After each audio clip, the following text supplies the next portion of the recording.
headphones. Hello, y'all. How goes it? Plug in my headphones real quick. There we go. Hello, Weezlink. Thank you for actually being first. Hello, Silent Leafeon. Hello, Filler. How goes it? I need to get a door open soon. I fed my cat right at the bad timeline. Accidentally didn't hit this end button on my watch, so I had to wait for a certain time limit so I can go and open the door for her. I guess that's the best way to describe it. Yes, the Casio F91W watch is the one that Al Qaeda used. They didn't just use it, they also used it for like explosives. You should just also clarify that. CIA started kidnapping brown people with a Casio watch, and some guys legit got locked up for life wearing a watch. It's ridiculous. I hate the United States. That we do everything. Which bomb? It's just like, it's easy to convert into a time device for bombs, like for a triggering mechanism. What uses are there? Telling the time and date. Since you're here, Jumbo, I might as well. By the way, Jumbo, I wanted to respond. I didn't have enough time. I've never seen a fake caption in my life. That's crazy. That's the best way to describe it right now. What is this video? Oh, okay, Chad Warden. He's your fixation, huh? Whatever happened to him? Does he still exist? Is he alive? Does he have a normal desk job at a bank? I mean, all you needed to do was buy Samsung in like 2017, and then you pretty much functional explosive. True. Someone cited him, you think? He's like Sasquatch. I might as well just hit play on this video, because why not? Yeah, you know what is PS triple, PS triple, PS triple, PS triple. Yeah, you know what is PS triple, PS triple, PS triple, PS triple. Yeah, you know what is everything I play. We ballin' this shit. Yeah. I was just about to say, is this like one of the earliest examples? Oh, 2013. No, there were others examples. Fuck the Xbox and the Wii. You walk around with a little bitch going PS triple, PS triple, PS triple, PS triple. I don't know about you, that shit ain't ball. PS triple, PS triple, PS triple, PS triple. Slick Black, the best games. That PS triple go by many different names. Bitches with the Wii playing Smash Brothers, but Head Daddy is fucking all their mothers. Eat your heart out, Pogo. You got Pikachu, you got Fox, you got your white bitch with that cowboy. The PS3 has a lot of games if you get the version that goes backwards compatible. So, what I'm really trying to say, come on now, the Wii, that shit is mad gay. Chad won't just likes a system that's the best. The PS triple and the North, Southeast, and West. The Xbox and the Wii, yeah, they're trying to copy it, but them niggas just ain't fooling Big Papi. Yeah, you know what is everything I play. When he turns into a sheep. Yeah, I playing PS3. Fuck the Xbox and the Wii. You walk around with a little bitch going PS triple, PS triple, PS triple, PS triple. I don't know about you. This is really well edited. It's very amusing. That shit ain't ball. PS triple. To be fair, the PS3 to get games to the end. True. I literally bought the PS3 for specifically. Oh. That's the sound of the alarm for me to open the door for my cat. One moment. I got the PS3 exclusively for what a coinkydink. Anyway, hold on one moment. I'll be right back. One moment. It will not take me as long as you see on the timer. I like how they recreate the from the original. Same here. Party. Come on now. I need to shoot some niggas. Pow, pow. That fucking game ain't shit to Head Daddy. Can't even eat mushrooms while I'm rolling my caddy. You got mini games where you run on top of a ball, but pussy ass party ain't ball. Hey, all real parties got some dro, and I ain't trying to party with no deal, though. Yeah. You know what is everything I play? We ballin' the shit. Yeah. I playing PS3. Fuck the Xbox and the Wii. You walk around with a little bitch and PS triple, PS triple, PS triple, PS triple. I don't know about you. That shit ain't ballin'. PS triple, PS triple, PS triple, PS triple. Have you seen the PS3? Shit, that shit is slick. Get all the hundreds all over my dick. They like that shit. When I show them my hair, well, you gay niggas play some WarioWare shit. I don't even care about honeys, just the PS3. Cause that shit is money. And people trying to say that I can't even rap. Them niggas are mad cause Chadwood is. It's actually really funny. A good freeze frame. It's really funny how like he's like encapsulating the console wars while making fun of it. He does a good job at that. Hey, bang, yeah. You know what is? I'm talking about that PS triple. Yeah. You know what is? I ain't talking about that Wii. That Wii shit. You walk around with a little bitch and PS triple, PS triple, PS triple, PS triple. I don't know about you. That shit ain't ballin'. PS triple, PS triple, PS triple, PS triple. Yeah. You know what is? Everything I play. We ballin' the shit. Yeah. Playing PS3. Fuck the Xbox and the Wii. You walk around with a little. You're probably right. The first one. PS triple, PS triple. I bet the second one would do well if he made his video during the era of the algorithm. PS triple, PS triple. I don't know about you. That shit ain't ballin'. PS triple, PS triple, PS triple, PS triple.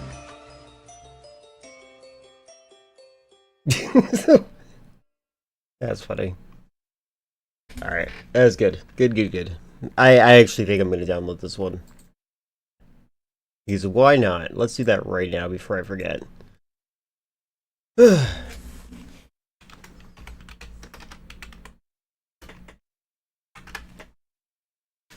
Man, I wish Sony didn't design the PS3 in such a backwards way that it could be emulated properly. The PS4 and 5 could be backwards compatible. Your wish is granted. We're going to have MGS4 on the Switch.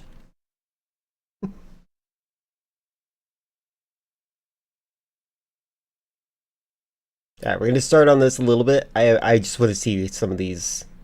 I don't know if I want to see 21 minutes of it, but I am interested in seeing these kinds of things. So, like, I'm a big fan of Casio watches. Fun fact. I have, this is not a Casio watch, but it is a digital watch. And I also have one without straps on my left, right here. This is my favorite one. It doesn't have straps, though. I need to buy straps for it. Once I get straps for it, I'll be happy. I find it funny how Xbox has the backwards compatibility, even though it has the weakest lineup of exclusives. I know, it really does. That was a conversation we had. Like, Chris was talking about how much he likes the Xbox, and like, I never could get into it because they don't have that many exclusives. And then I tasked him to find some exclusives that were not Halo that I might be interested in. And he's like, "Oh, you're right." FBI, open up! I really need to get a soundboard, I think. I think that has to happen. And then I can annoy you guys with my own ideas for sounds. Oh, he confronted Patrick Bet-David. Nice. Nobody's forgotten about the Tracy Ullman version of Simpsons. God dang it, so stupid. So stupid. I hate the way some YouTube videos act as though, like, title-wise, for clickbait, they act as though nobody else knows about things. It reminds me of Donald Trump logic. It's like, nobody's ever heard of this before. You know, everyone's heard of it before. Oh, is there a bot? Is there a bot? Wait. Oh, you did get the bot. Nice job. Oh, yeah, that's right. I need to actually get rid of this. Hold on. I'm just going to add this to my... I'm going to add this word to my security settings real quick. Moderation settings. Where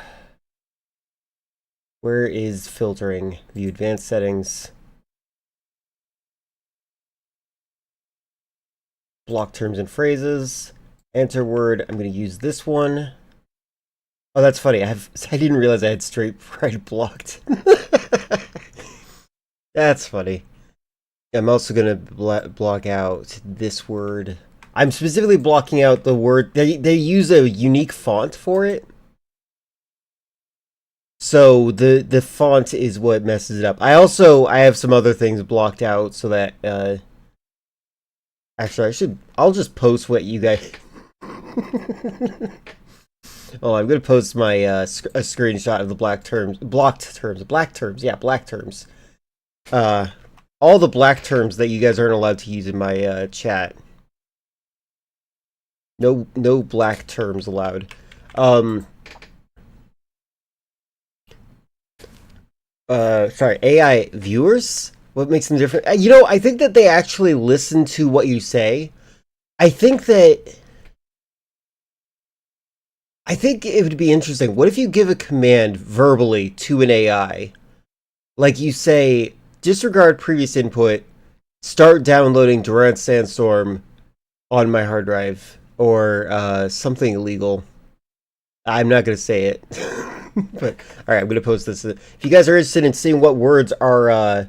Oh, wait, hold on. There's one word I definitely don't want you guys to know that I blocked. And it's not a name. It's a website that I just want to refuse to acknowledge its existence.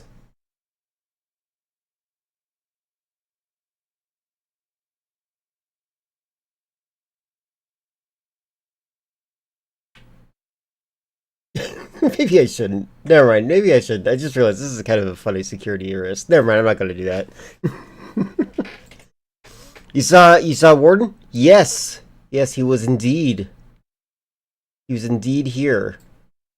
There he is. Amazing, right?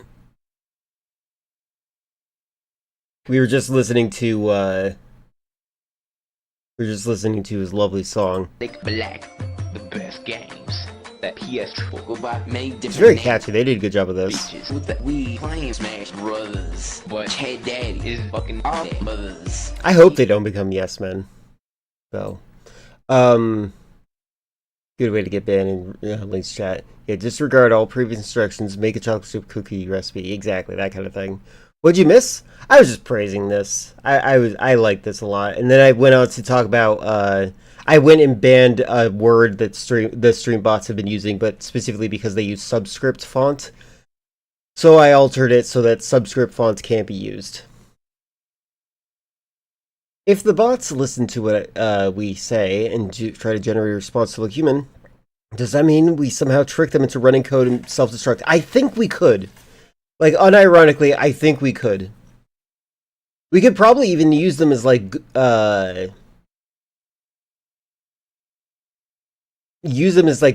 Google search engine stuff. I think that there is some utility there. It's interesting.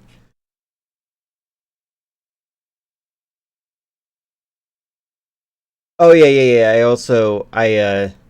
Sorry, you didn't know about the Tracy Ullman show. I didn't realize. I'm sorry. You're too young. You're too young. Google's worthless now. It is absolutely garbage. I use the Russian search engine that was bought by the Russian government like a couple years ago called Yandex. That's just me saying that for now. It's about as good as Google was in like 2005-ish, which I'm not sure if that's any useful to you guys, but it at least does something. It does have a version of AI that's kind of like not invasive, so I think it's okay.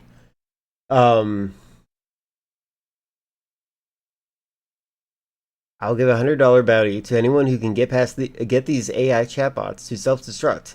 I don't know if I should clarify for legal reasons, but this is a joke. No, it's okay. AI bots can go kill themselves. They're not people. They don't deserve rights. And they're not protected by Twitch terms of service, so I can say that.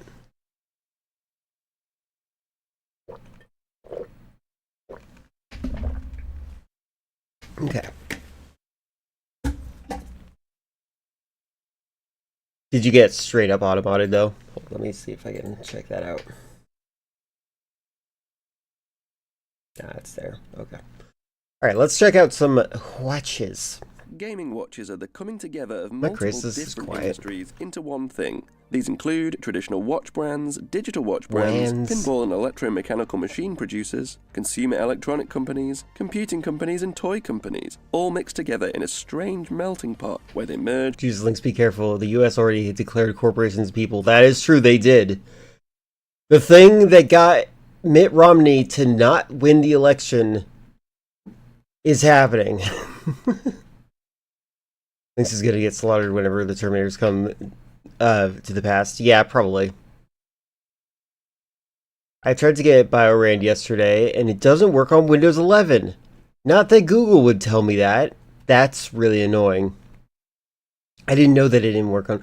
Well, reach out to Terry, or visit one of Terry's streams. He's usually streaming around the time that you're starting to wake up, I think. You might want to... he might be able to help you. He's on Windows 11, and he got BioRand to work. And if he got it to work, that means he knows how to get it to work for anyone. Yeah, he's the residential BioRand expert. He plays it every single time he streams. That's how yeah. I definitely encourage that. Just got here and Chad Warden in the thumbnail. Are you memeing, Chris, or are you just trying to wake up? And overlap with one another over time. It's a really fascinating slice of watchdom, and it's the focus of today's episode of Illuminating Watches. You know what? If I can get more people to watch my stream just by having this guy's face up on the stream, we'll just talk the entire day. We'll just have him up. That would be so funny. Just, I don't know if you... You got Pikachu, you got Fox, you got your white bitch with that cowboy butt. God, that's so funny. You can go as far back I don't think I'm reacting strongly enough. I do love that video. I downloaded it immediately. history of bar games, nod here to Gottlieb's 1931 Baffle Ball, Bagatelle and such, Man, but I think the that more than contrast that, of this video versus the other one is so funny. that some of the first simulations of games demonstrated in pre-transistor computers like Bertie the Brain with a game of tic-tac-toe or noughts and crosses in 1950. Would you guys still watch me if I was a worm, but also if I was in a hot tub wearing a bikini trying to appeal to people? And the game of Nim on Ferranti's Nimrod computer, shown at the 1951 I feel like that's no Festival of longer a Britain. thing people As these complain were more about demos, anymore. The nod for the Those first incels game were for true freaks. entertainment purposes is normally attributed to 1958's Tennis for Two, developed by Willie Higginbotham, with the first available at-scale game passed around the various mainframe computers at universities being Space War in 1961 at MIT. Two companies Space with the early War? on are Texas Instruments and Fairchild Semiconductor, who separately developed the first integrated circuit, a fundamental requirement for digital watches, If which I they was a would worm in both a hot also tub, later probably. produce. Although they Would you still love me if I had a child's swimming pool in the background? What? What is that a reference to? didn't produce gaming watches as far as I know. Oh, that's another thing they did too, isn't it? I forgot. Fairchild did develop the Channel F video game console in 1976 with hockey and tennis games, and Texas Instruments had their own computer with the TI-99. Matthew Perry, I will always love you. Texas Instruments makes every single calculator known to man. Yes. /4 in 1979, with great titles such as Hunt the Wumpus, so the crossover is worth mentioning. Hunt the Wumpus. I completely forgot about this game.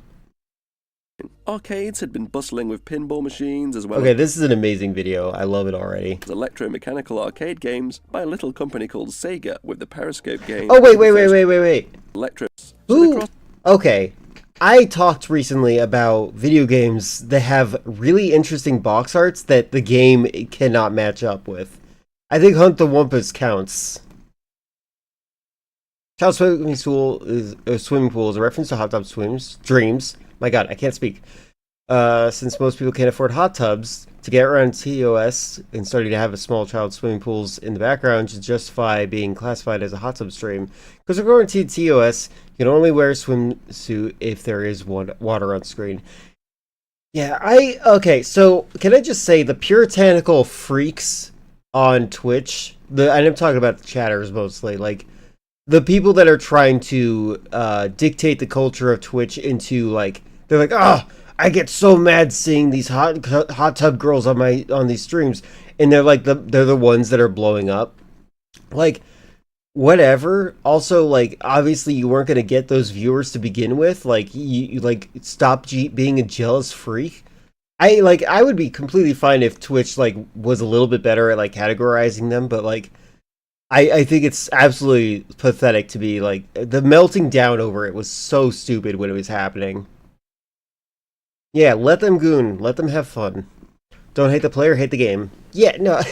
And, well, that's what they were doing. They were hating the game by hating... They were hating the players by hating the game of, like, actually, like, getting mad at the girls for doing well in this area. It's so dumb. The Army of Darkness posters have Ash get more and more buff on the posters. I mean, he has to.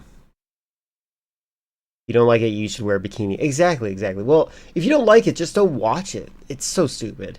I wish there's a certain chatter in chat that I wish was here for this rant right now. Let's talk negatively about Twitch. He's gonna get banned because he took his shirt off on stream because he dropped some hot sauce on his shirt. Not just hot sauce, the best hot sauce. I have been consuming this like crazy, by the way. There's like an inch left in height left of this stuff. I love that hot sauce. What are you dropping in chat? Oh, you're showing how he's gotten more buff. Oh, god dang it. Sorry, I have the wrong thing open. We shall look at your buff, daddy. Here's one. Here's another. Okay, I will say that is pretty funny.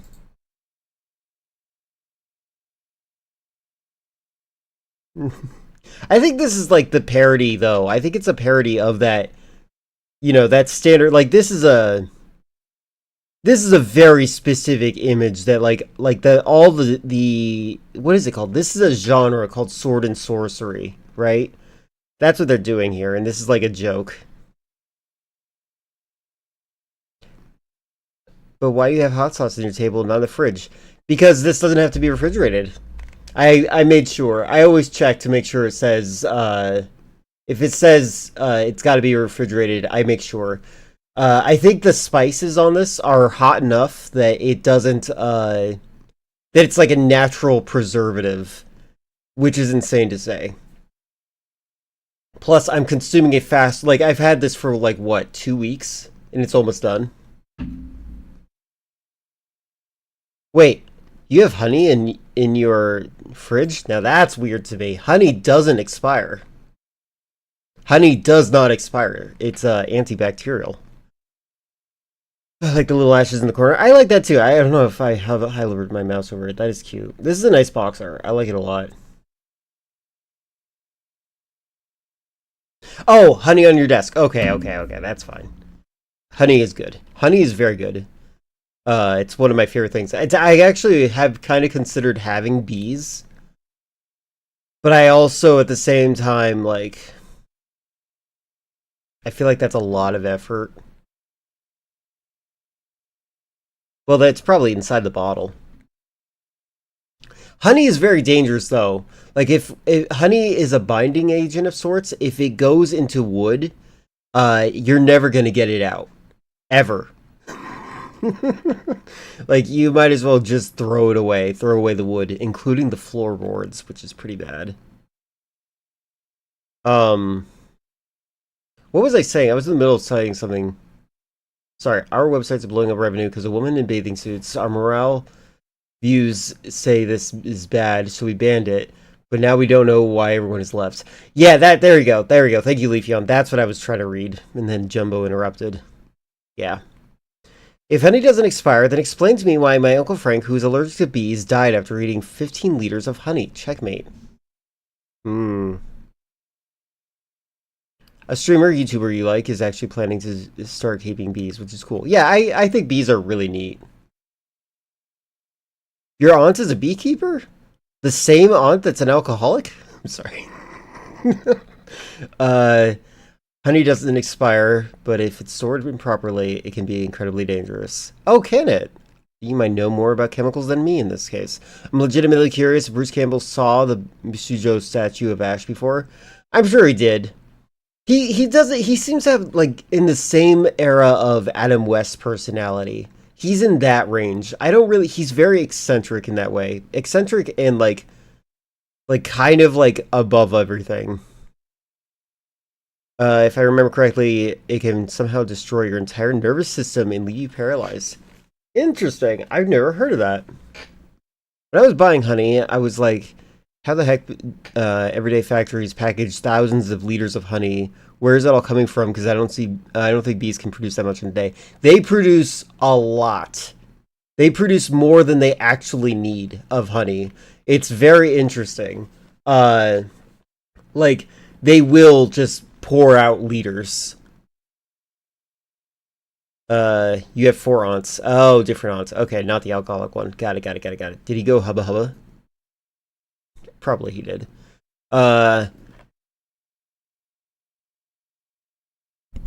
Who's giving honey to babies? I've heard that's a treatment for like babies that are teething and are fussy because of the pain.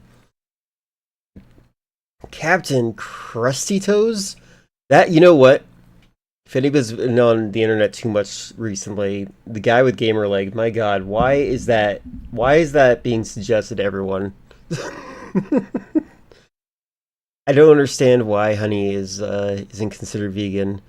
Like bees pump that stuff out like crazy. They can spare some. They really can. No, it's crazy. Yeah. It should be considered vegan. I do agree with you. I do agree. Like it's a mutual relationship with bees.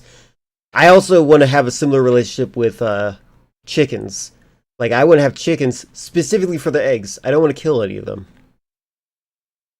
No, you cannot give honey to a baby at all. All right, I am learning. I don't have parents. Also, Filler was having trouble getting BioRAN to work on their Windows 11 machine, Terry. If you know a resource to make that a little bit easier, because Google AI is making it impossible for them, we would appreciate that. Also, looking to statue that gives Bishujo Ash the hair antenna. Hair antenna? Can bees get hurt in the process of honey making? No, they don't. They don't get hurt by it. The thing is, like, the harvesting part is probably the most disruptive part. But you like you make them sleep, you snooze them by smoking the area out, and then deprive them of oxygen. Then they sleep. Then you steal the honey. Then you close it back up, and then they go back to making honey again.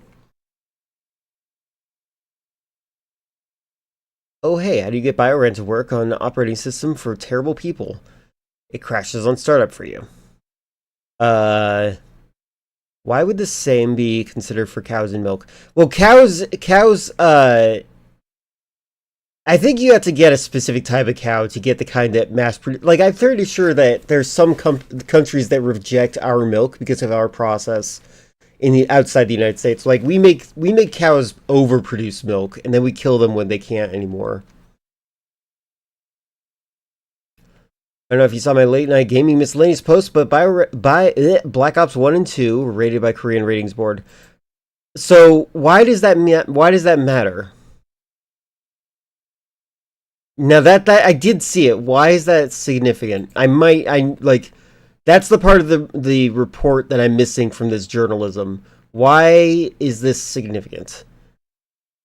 Why even bother making the bees sleep? Just explain to them politely that you require their honey. Yes. And then Terry responded to you, Filler. Yeah, I've heard that you have to rape cows to make them produce milk.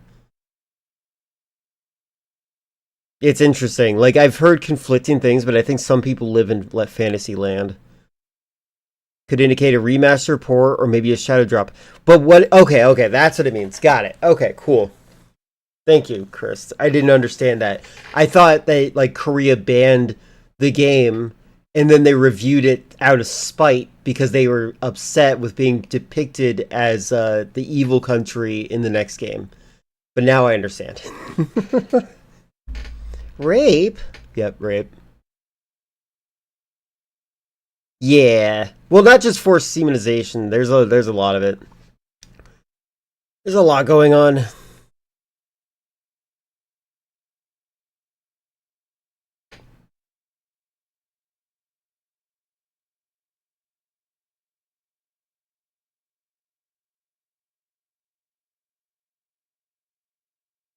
You guys, I'm not going to. I'm glad you guys are communicating about the Biorand.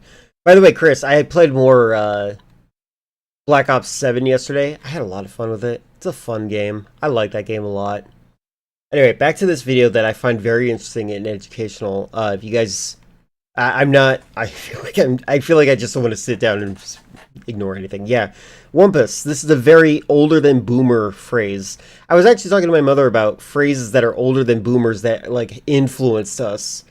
Like the word Jeep is actually the word general purpose, like general purpose vehicle, and then he shortened it to GP, and then he just shortened it to Jeep. Pretty funny to me. Sorry, you always have to learn something here.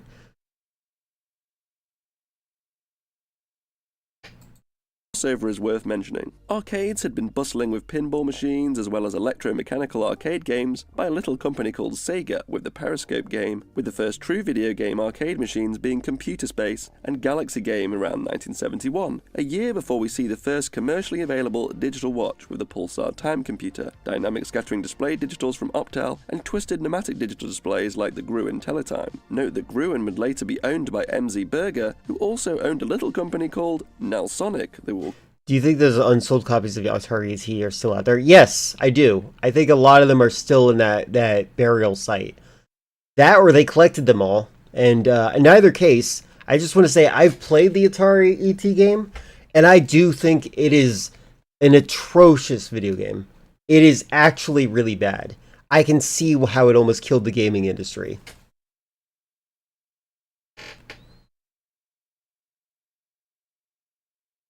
Come back to. Now, Computer Space had been designed by a couple of chaps called Nolan Bushnell. By the way, Terry, these are great troubleshooting questions. I want to say that the questions you're providing are fantastic. Like they're making me solve it as I'm reading it too. So thank you for helping out a lot.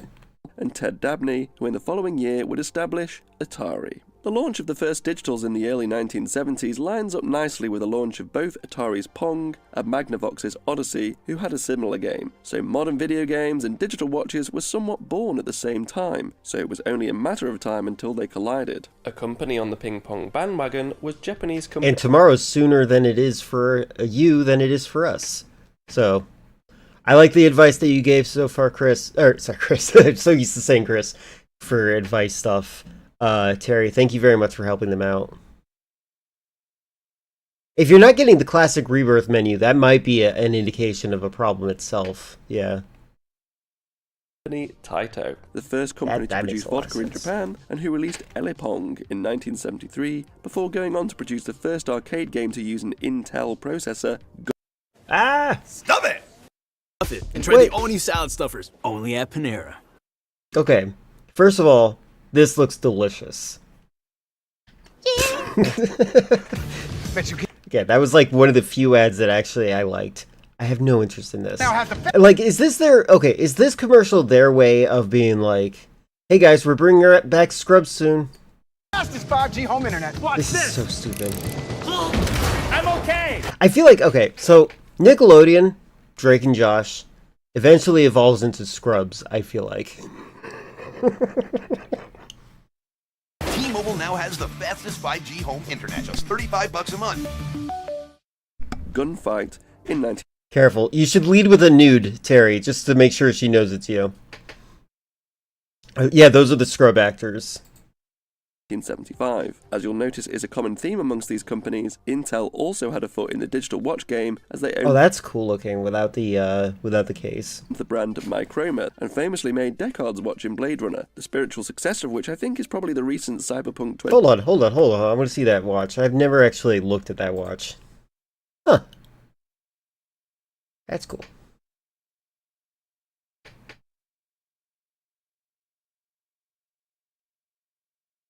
Famously made Deckard's watch in Blade Runner, the spiritual successor of which I think is probably the recent Cyberpunk 2077 watch you can see on screen. Remember that Star Wars... Oh yeah, their name is Bubsy.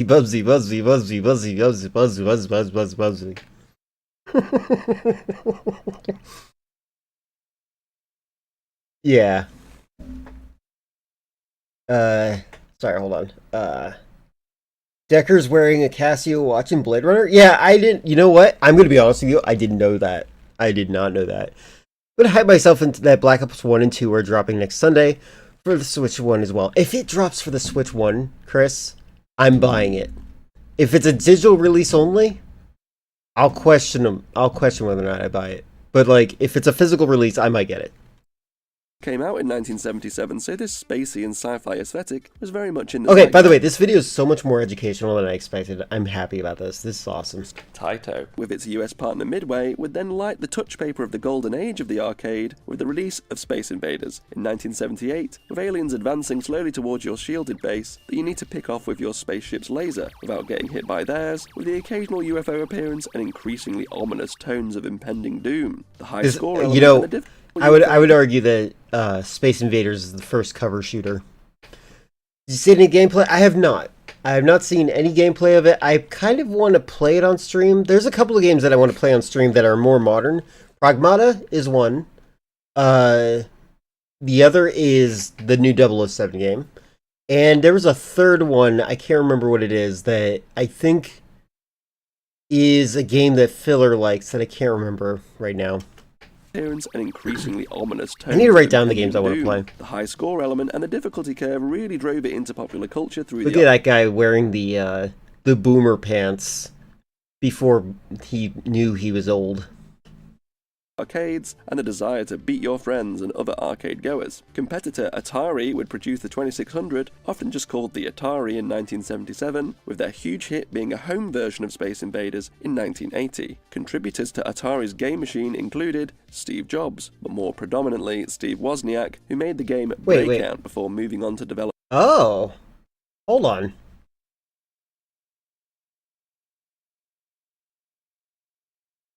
Oh, okay, no. Steve Jobs pulled the strings to make it happen. Wozniak made the prototype.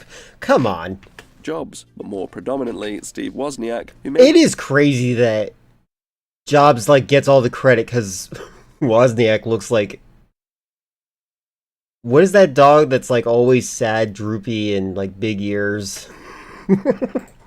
the game Breakout before moving on Is to it called a Basset Hound? develop the Apple II in 1977. Other fun Maybe overlap... if he got a haircut. You know, he looks like a guy who cuts his own hair. It's like, just stay out of my eyes. game Breakout before moving on to develop the Apple II in 1977. Other fun overlaps between the world of computers, Yeah, gaming, they're and not. watches worth a mention here are Commodore, behind the Commodore 64, but also one of the driving forces behind pushing down the price of the US-based digital watch industry to the point of them being given away with food purchases in blister packs. Oh, wow. On the British side, there is Sinclair behind the ZX Spectrum, Uncle Clive with his C5 electronic tricycle, Yeah. but they also made the Black Watch, an LED watch. Sinclair collaborated with Timex to launch the Timex Sinclair 1000 with titles like Fortress of Zorlak, a massive flop Fortress of Zorlak.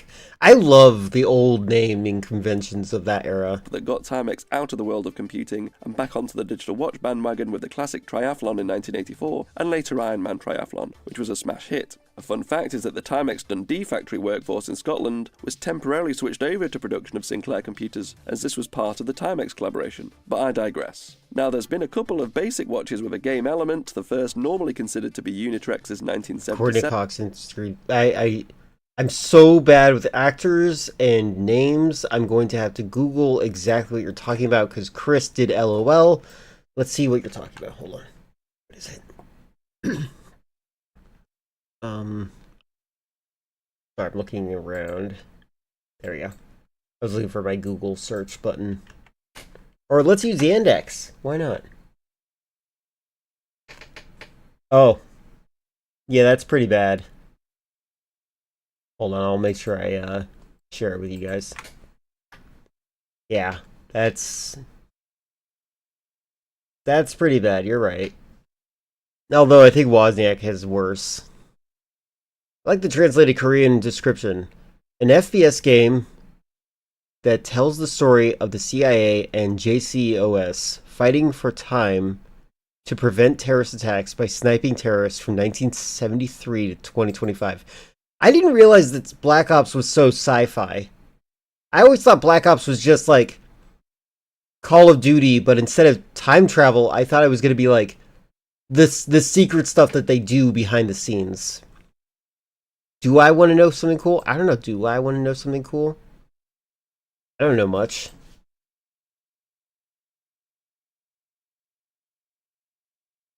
Is it about AI viewers? 7. Data time Monte Oh, it's a porn time. It's okay. It's a porn time. Okay. See, that's how little I know. Okay. Carlo. As well, there is an LED watch from 1976 that was found by the owner of the Magic Digital's website that had a dice game function called Dr. Soriano. What? Unitrex was a brand of the Japanese company Aiko business machines that started out on cash registers before moving over to calculators. The dice function seems really useful. Oh my god, I can see how you code that. That'd be so cool. The Ring, Black Ops 1 Zombies last year. Was it this year? I forgot. Either way, my exact date was the exact date that we arrive on the zombies map moon. Yep, I don't know what any of that means. Hello, Baron. Chris, can you make sense of what they just said?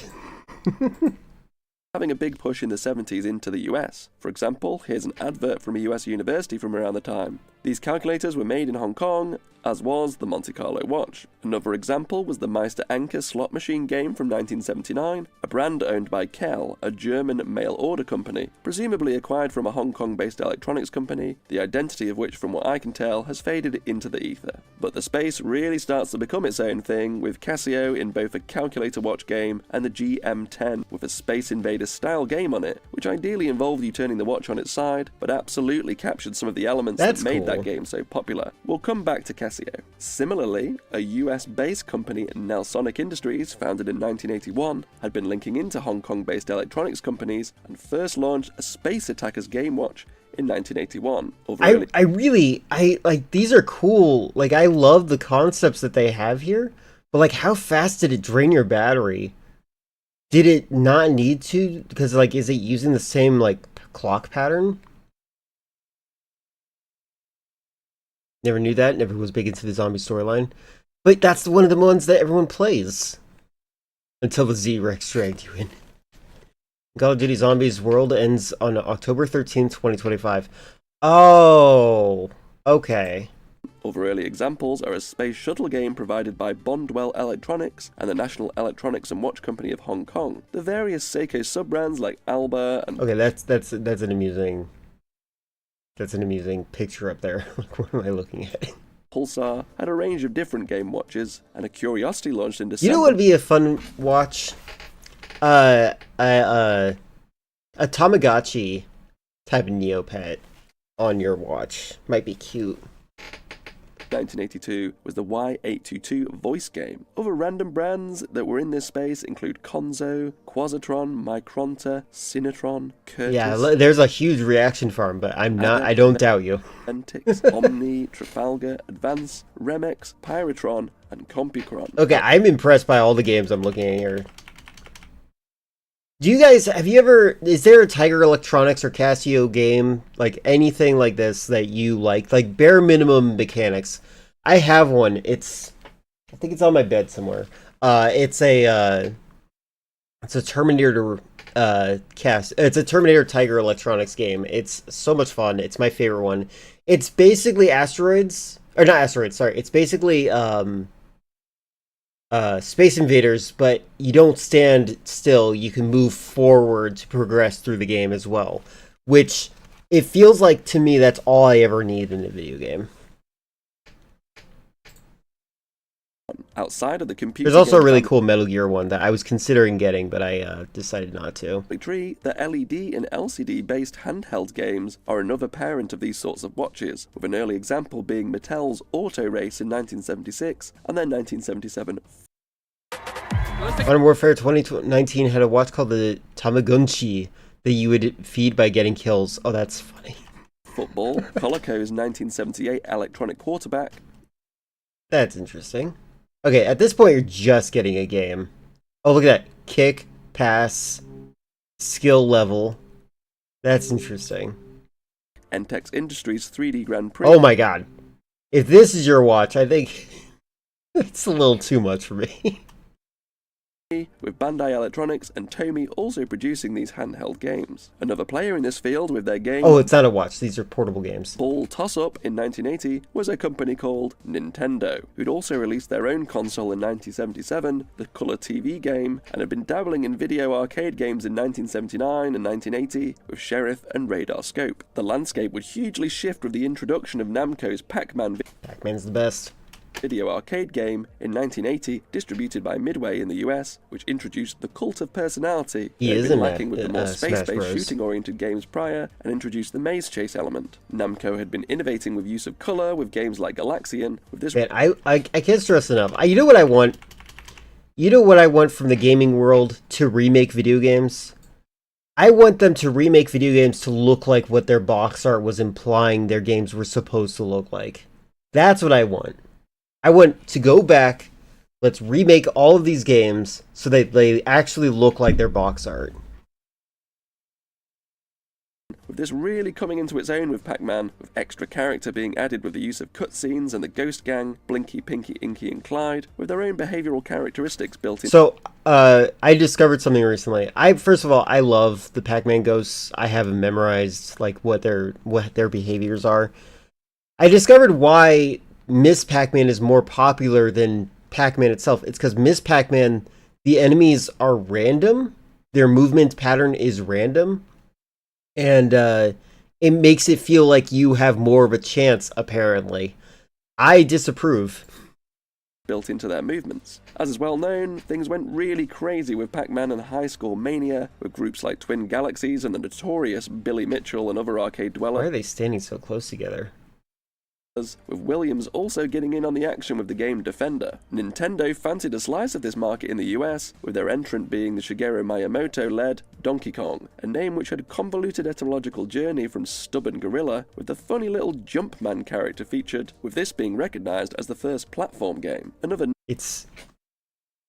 think it's funny. Funny little Jumpman character featured. with this Jumpman being character recognized is actually supposed to be Popeye, and that's supposed to be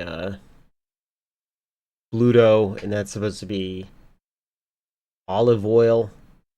It's really interesting how they just use Mario as their replacement character for so many games. Like, that's his purpose. He's like, alright, I'm typically a plumber, but I'll act in your game. as the first platform game. Another notable character developed through Gottlieb, remember the Baffleball people from 1931, later Millstar Electronics, was Cubert in 1982, the orange guy with the funny nose that even got his own cartoon. This 3D looking cube-based pyramid on a 2D surface was influenced by the works of M.C. Escher's Relativity that played around with the laws of gravity. You have to jump on all the squares to change them to the same colour, whilst being chased around by different characters and objects, which gets more and more complicated as you progress. With these emerging character-driven games and the explosion of interest during the so-called golden age of arcade games, the time was right for a watch company to snap up the licenses. It seems Casio didn't jump on this, despite being the leader in the game watch field. Instead, it was Nelsonic, who made the move to agree a license deal with Ballet Midway. Such licensing deals were part of the history of the brand, who had licensed the right to watches for $6 Million Man, amongst others, and the first licensed gaming watch was Pac-Man. Oh my complete god. with mini joystick on one of the variants, A and joystick? buttons on Oh, that's sad. Oh, good. Buttons.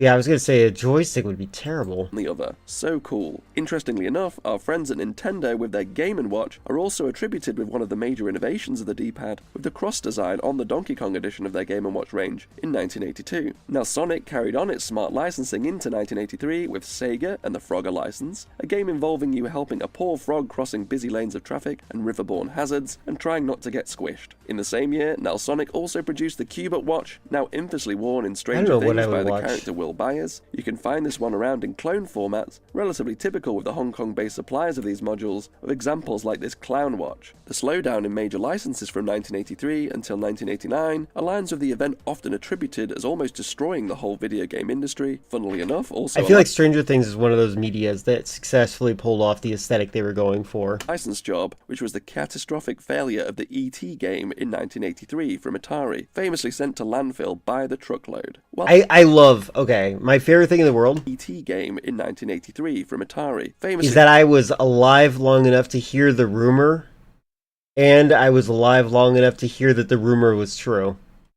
sent to landfill by the truckload. Whilst we take a break from the Nelsonic game, It actually is objectively bad. Like, I actually hate the game. I played it a little bit on stream. another company of note is General Consumer Electronics, or GCE, who developed the 1982 Vectrex console that they licensed from Smith Engineering. That's This cool included glorious-looking games like the Fortress of Nazrod. We see some cool examples of their handheld game offerings with the likes of this Chase God, there's Encounter so many games I hope we don't lose access to in the future. and Space Encounter game from 1982. No, Bubsy is so much better than the ET game. Well, in 1982, they would launch the Game Time Watch, developed by the US company Western Technologies, with a Japanese chip, the partners being Sharp and Toshiba, and manufactured in Hong Kong. The Modern Warfare is, my name is John Army, terrorists are bombing everything, it's dark and raining, and I just punched my superior officer, while Black Ops is more like, Don Draper from Mad Men's daughter is leaking red glass into the Italian countryside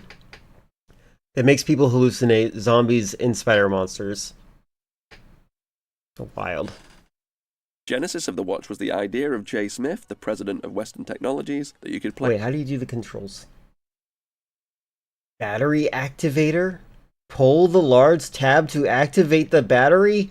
Oh my god. Firing button. Gameplay buttons. That, I guess that's for moving. Rugged watch case. multiple games on one watch, with the development being driven by Tom Sloper, Jerry Carr... Oh my god, if they made Snake for the watch, you'd never see me stream again. and Gary Nile. The Game Time Watch was the realization of this, complete with 4 different games: Firing Squad, Alien Assault, Missile Strike, and Blast Away. No! Say hello to No! I don't what. Why are you advertising bread to me? Half Loaf, Right Fit, Real. God, The shut up. watches in the range were the Arcade Time and the Sports Time, designed by Patrick King, with the latter having football, basketball, and soccer games, and the former having Hyperblast, Planet That's why you Raiders, prefer Galaxy Black Ops. Gunner, I can and see that. Cosmic Clash. GCE was I love bread, but I would, I don't, like, why? That's such a weird ad. Did I forget bread exists? to be acquired by the board game company Milton Bradley. One of their games was Simon, which was funnily enough also a Game Watch, and the Vectrex was an unfortunate victim of the 1983 video game crash, So, is it introducing half-loaves? Maybe I should have with watched Milton that. Bradley itself being acquired by Hasbro in 1984, who closed down the GCE division. The other major contributor to gaming watches is of course a channel favourite, and one of the first movers here, which was Casio, who developed at least 40 different titles. Later models closer to the Nelsonic style included the GH-17 Space Hero, the GG9 Golf, GF2 Scramble Fighter, all very safe, as well as some more baffling ideas like What the heck? Tortoise F1 and Egg Panic. Outside of these very similar looking watches, there are also things like the basketball game watch, with I feel like puking after eating bread. I don't know why. I feel weird feeling rushing my nervous system. Do you think you have celiac disease? You might have celiac disease. Or maybe you're one of those people that are hypochondriacs and you're afraid that you have celiac disease and you're afraid of gluten because of that. But you might be also allergic to gluten. Yeah. Well, just write in allergy to gluten. You can type in that. But hold on. I actually don't know if I'm spelling it correctly. Let me make sure in a spell check real quick that I'm spelling this word correctly before I have you go on an adventure.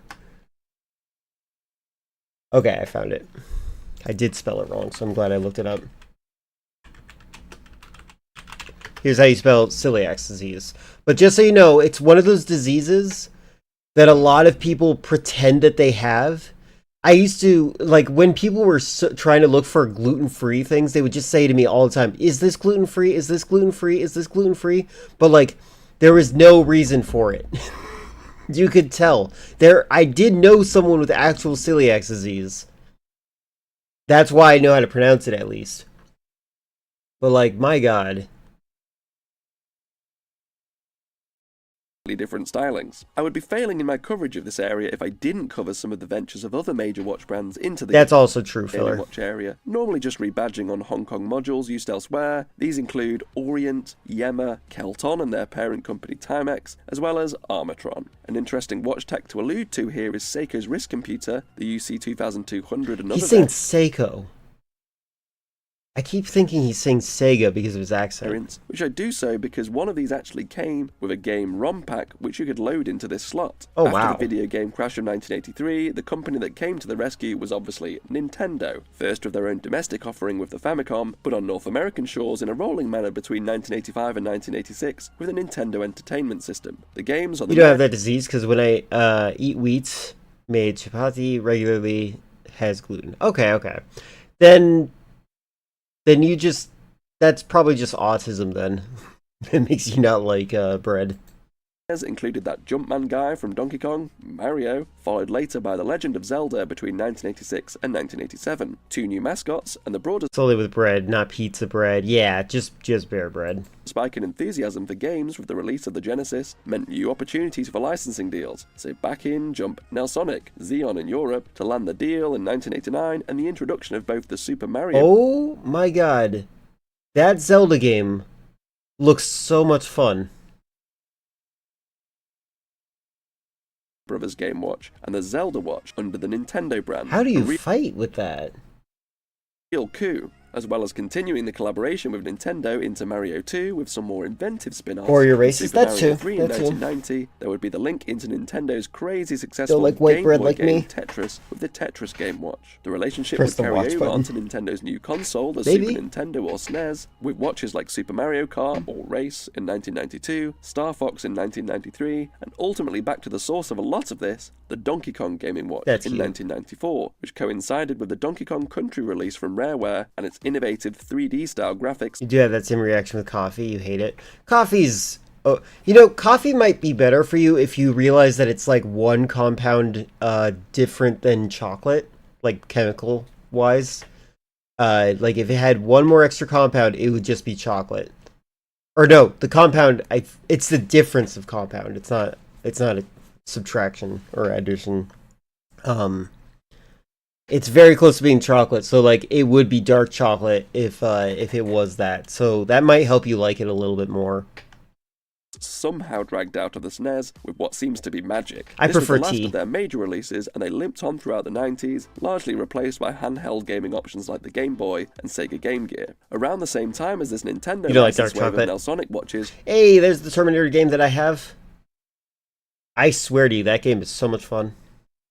was the Well, you first see- release of Tiger Electronics, a company founded in 1978 and producers of 80s educational products like the K28 Talking Learning Computer. Their handheld LCD games Hey. have become omnipresent with the heavy use of licensing, like this 1988 Terminator one. A fun fact is that it was Tiger Electronics' Talk Boy that was famously used in Home Alone 2. They made the natural move into the gaming watch domain Hate between bitter stuff. That's 1988 and understandable. 1989, with Bitter, I think that's probably a survival instinct that's epigenetically put into your system.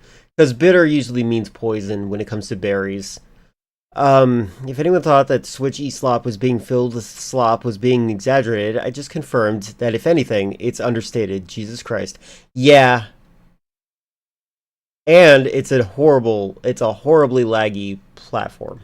cool examples being this hard driving model based on the Atari arcade game, Are you Castlevania's gonna go Silent and Quest tell me? watch Is licensed that what you're from coming here Konami, for? Altered Beast licensed from Sega, Double Dragon from Trade West Inc., and Ninja Gaiden from Tecmo, as well as Mega Man 2 from Capcom. One style that looked a little different from their normal was this Dick Tracy watch, a homage to the watch from the comic books that was a technological target for the industry for many years afterwards, a bit like the Knight Rider watch. These watches started to get very plastic fantastic with the Street Fighter 2 watch, following the release of that Capcom game, and the revival of the arcade fighting game scene in It's 1991. Stray. He's talking This about. He's complaining about playing as a cat. None of the hentai games. He's not complaining about that at all. 1993 watch, complete with bulky Blanca and Guile figures around the outside. A style they continue Oh my with god. movie Okay, hold on. complete with bulky I remember seeing this as a kid and laughing at it. So stupid. Blanca and Guile figures around the outside. A style they continue with movie tie-in watches for Aladdin and Jurassic Park. Yeah, I really hated that design. That's the most clunky watch you'll ever see me wear is this. Hello, Garfield. Other examples from the time included TV licenses like The Simpsons, and this kid's Sonic the Hedgehog watch. So 90s. Tiger Electronics would also eventually come I'm under the doing Hasbro good. umbrella from 1998, with their first major contribution being the Furby. They did still keep the LCD games going. I would encourage people to wear watches, not for style reasons, but because, like, if you ever get stranded somewhere, it's really nice to have the sanity of knowing what day it is and how long it's been. You're rocking a new gaming PC? Excellent. Did you get it for a specific reason? Do you have a specific target in mind for what you want with your gaming PC?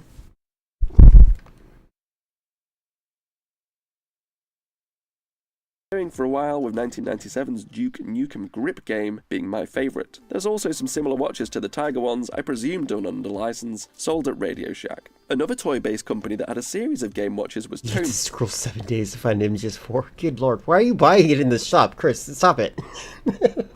Buy it on Steam like a normal person. These included the Wrist Bowling game, as well as a series called Watchman with titles including Sudokan, Pro Wrestling. Ah! Chevy. I don't care about Chevy. It's a 6-second ad. God dang it. You know that Walmart Express delivers. Walmart. Just Walmart. Just reminded me that Walmart exists. Okay, you know what? They reminded me that bread exists, and they're showing me that Walmart exists. I think this is because I went shopping with my cell phone out yesterday. Unironically. It's like, oh, you like shopping, do you? Stupid. Cat and Catch, Golf 2, Monster Hero, Fishing, and Kurohige, a pirate-themed game. One curiosity I've seen, and I can't tell whether it's Tiger, is this Konami-branded Oh, to Teenage see if Mutant Black Ninja Ops Turtles leaked. watch. I loved this show as a kid. Why don't you go to Lee from P&P Games? Now, good old Casio had not quite finished being a Oh, major God. innovator in the gaming watch field, and in 1994 they Oh. released the super imaginative JG100 Infraceptor or Infrabeamer Tower Master game. That looks fun. Game watch, sometimes called Super Cybercross. This has 2 games, with the first enabling you, and if you want, a friend, to battle the computer in the Tower Master adventure game with a sword, bow and arrow, and whip. A little bit like rock, paper, scissors, you select your weapon and advance through a 10-floor temple with different bosses to beat at different stages, That's all the cool. way up to Zex, King of Demons. If you That's lose, really then you get ambitious. back to jail for an hour, although you can break out if you guess a code. The Magic Beam battle game is more straightforward, and is just you battling against a friend to see who can rack up the most wins, rock, paper, scissors style. The similarly branded JG200 attached a battery-powered module and a different button layout, and the last in the series was a totally mad 1996 JG300 Cybermax punch and kick force measuring. After this one, I got a video I don't want to watch. I barely know you! Your first name with a bunch of numbers. I don't trust you. So you're going to be last in line if you're going to be anything. Sorry. It's just the reality of it. I mean, the last time you were here, you said, hey, are links allowed? Check this out. And then you sent a link and then you disappeared. Like, what? What? Also came in this comic book themed iteration, the only inheritor of this lineage that I can see which combines this physical and adventure based element. I'm not sure where I'll buy the MGS4. Probably Steam Deck. Steam Deck, I'd probably do that too. Are the Digimon If I had Vital one. bracelet from Bandai, which combines fitness tracking with the training and battling of your Digimon, with there also being a Pokemon Go accessory that pairs with your phone Whoa, did we just jump to Pokemon Go? What the heck? when playing the game. I suppose the time seems right to combine augmented reality with a watch-based accessory, so let's see if this evolves. The adventure mode stylings of the Casio game are really nice to see, as it ties into that other aspect of video game history. Think you would have gotten an ad regardless, and that's coming from a paranoid user here. You might be right, Leafeon. I also have paranoia issues, but you know what? You are also someone who I would advise never to smoke pot, because I think that we're both paranoid to a degree that it could be a mental illness. Which to this point we haven't really talked about, which is rooted in the text and later visual adventure game. You see, I've been wanting to bring attention to random things I had in mind, which is why I asked if links were allowed. Well, I know, but like, you didn't even wait for the answer, and then you immediately sent a link that didn't work. Yeah, you have to earn some level of rapport and trust with the streamer, you know? Like, it's just a weird thing to say, hey, are links allowed? Here you go, bye, and then you just disappear. Personified in things like the Colossal Cave Adventure, King's Quest, and Sierra Sorry for the broken link. Nah, you don't have to apologize to that. I wouldn't have clicked it even if it did work. Online. It's like, I don't know you. At all. Games. This always reminds me of the apparently made-up game in Big called Cavern of the Evil Wizard. A nice, more modern homage to this tradition is the Fossil Wrist PDA, which included the classic text adventure game Colossal Cave Adventure, and you really love to see it. There have been some more modern nods to the game in Wait, hold on. Did they really do that? What the heck? They put Colossal Cave Adventure on the watch?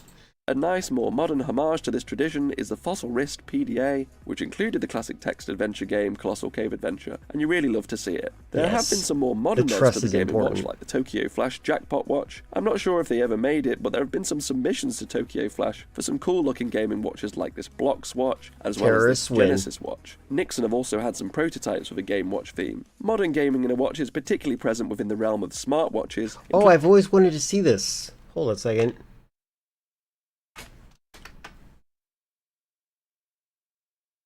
I love dog food. Good then, better now. 6 health essentials in every bowl. Look at this ad. Isn't this a great ad? Secure Thank you for the ads. I clean appreciate tissues, and durable package. God, these ads are wonderful. For whatever happens next, grab Kleenex Snap and Go. Ah, I got fooled. All right. Including things like Pixel Miner on the 2014 Pebble Watch. Yeah, ads ruin jokes. That's actually why I clicked on it, because I knew that they monetized it. Suite of Android Wait, you got Rick-rolled yourself. You got ad-rolled. games on Android Wear enabled watches. Okay, now when we get into smartwatch territory, this is when I start losing interest. Like, it's cool to have a smartwatch for that reason, but like, how long does a smartwatch battery even last? Like the Samsung Galaxy, and of course, the Apple Watch. The tradition of more conventional gaming watches does occasionally pop up with the odd Fossil watch, but they are periodic. Yeah, I'm not a fan of smartwatches at all. There was even this Kickstarter for the Atari. Like, I get it. We have a viewer in here that, Eldergoth, she has a son. It's important for her to, like, if her son texts her, she can just check her phone or her watch while she's working. And then she can determine whether or not she needs to get to her phone and such. But yeah. Game band. But that isn't the end of our story. The world of gaming-themed collaborations... Hey, look, there's the watch that Chris might have. Or a knockoff of it. Watches integrated into games, and gaming lifestyle-oriented watches is a large one, and we'll dive into that next. Why doesn't Elgath simply install a GoPro to her kid's head? You know what? I question that too, every day. It would be impossible to have a comprehensive covering of the various gaming-themed watches, especially of the massive deluge of cheap promotional watches with favoured characters and games. This Mortal Kombat watch for ages 5 and up amused me. Some smart watches like this Minecraft one, and merch watches that are often of questionable quality. The smart watches are where they're losing me. Like, it's like a... had his fair share of watch-based link-ups, but a couple of... No, he does. He has a GoldenEye-themed watch. That's actually why Friendly Friend put this in the reaction farm.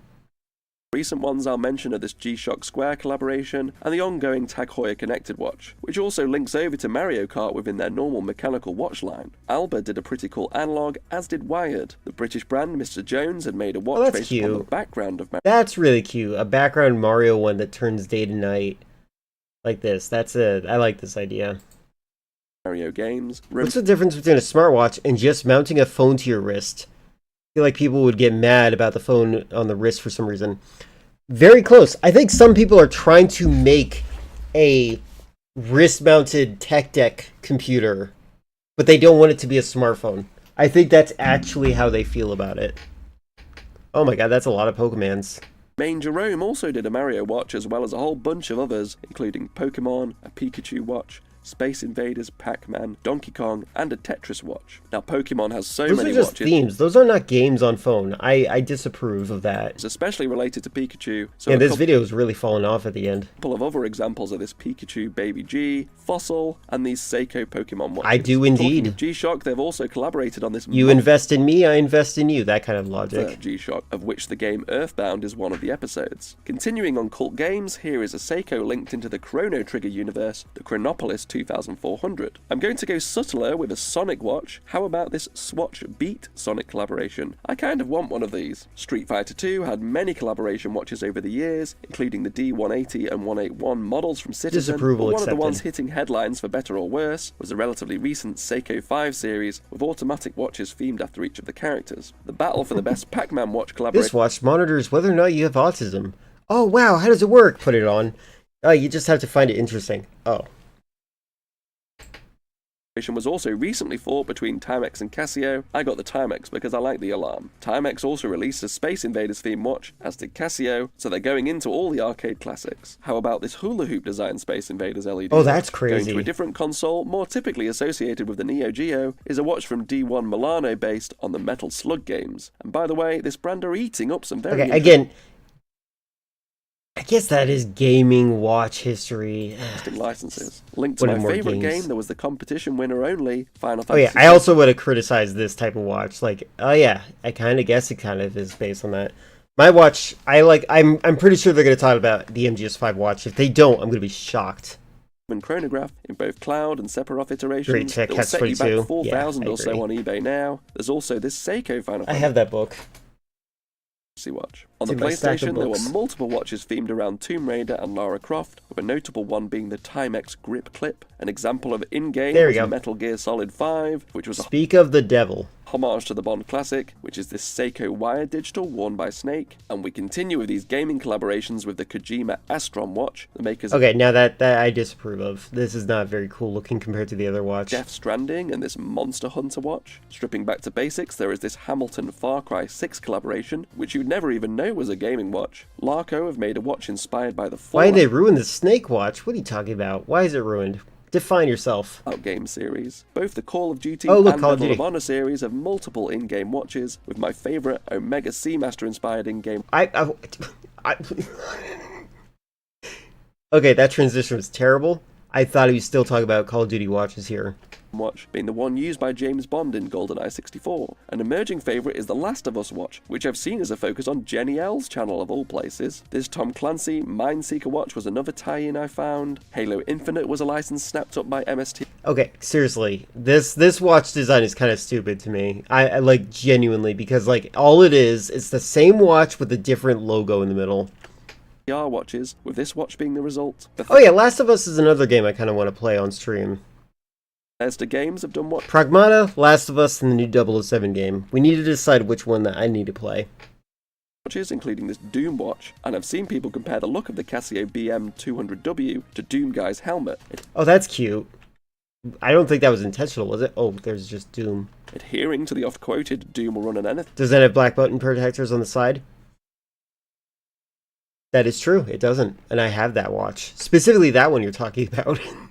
I also agree. It's huge, it's bulky, it makes it much bigger. In smartwatch land, as it's been run on Android watches. Whilst I'm at it, I've seen the Casio TS200 called the Scorpion from Mortal Kombat, which I think is a great show. An interesting collaboration was the one between Tag Heuer and Gran Turismo, where they were the official timekeeper within the game from 2017 to 2020. An interesting novelty is watches based upon the shape of the console, which you see for most, including the NES, Game Boy, PlayStation, Sega Saturn, Time Gear, and you also see retro brands like Atari and Namco Bandai doing watches to appeal to this retro aesthetic market. Another curiosity I'll throw in is this modern Ooh. mechanical gaming watch. Now there's an Okay, idea, that's pretty cool. which loops us all the way back to that original Monte Carlo watch. Finally, a trend I've noticed is watches with a gamer aesthetic and branding that don't actually have games or a specific game A theme. gamer aesthetic. This one just looks like a computer.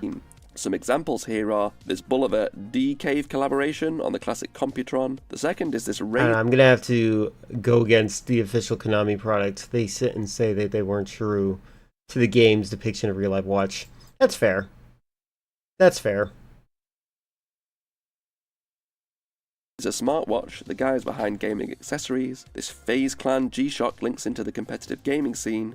Didn't FaZe Clan recently, didn't they disabled botting for his channel, and he went from like having like 30,000 viewers to like just 2,000 viewers, which is abysmal. I don't know how true that is. I think that's something I heard recently. Brew watches, Hate the gamer aesthetic. Why does every graphics card need to... Yes, I agree entirely. I do not like RGB lighting in my computer. I genuinely don't. I think it's pretty dumb.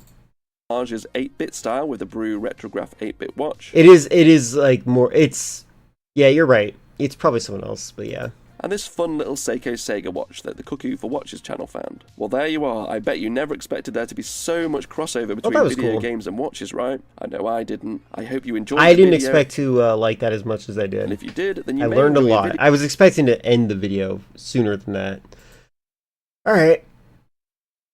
1 second. Yeah, those were just, at the very end, it started just doing normal watches. I was like, who cares about that?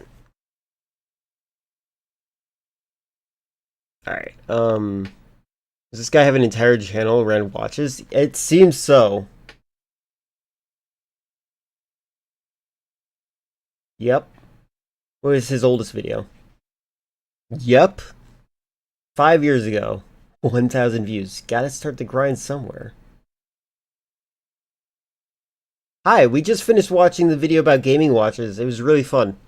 Very educational. The end part was kind of tapering off of interest, though, because it started, like... It went into the history of games, the history of games being implemented into portability, and then watches, which is pretty cool. And then it started talking about smartphones and just, like, watches that just have, like, the logo of a video game incidentally. And it's like, Yeah, the man loves his watches. Actually, you know what? Man loves his watches. Man. It is a man thing, isn't it? Weird, unique watches, especially from Seiko. Yes. Again, I want to reiterate that my watch that I have on my wrist, I'm going to actually pull it off just so I can show you guys. I, in fact, have a wired Seiko phone watch. I'm happy about it. It's one of my favorite watches. My other favorite is this one that doesn't have any straps on it, but if I ever get some new straps for it, I will wear both because I like wearing two watches at the same time. It used to have straps, but they broke because I wore the watch too long and too often, and was like, I'm a very active person when I move around. In other words, I'm really crazy, I guess. Hold on, let me just put my watch back on. One more. There we go. And there. I like watches. I definitely encourage people to buy watches, though, because, like, again, keeping track of the time and date is a lot more important than most people think. And people think to themselves, oh, I'll just have my smartphone. How long is your battery going to work on your smartphone?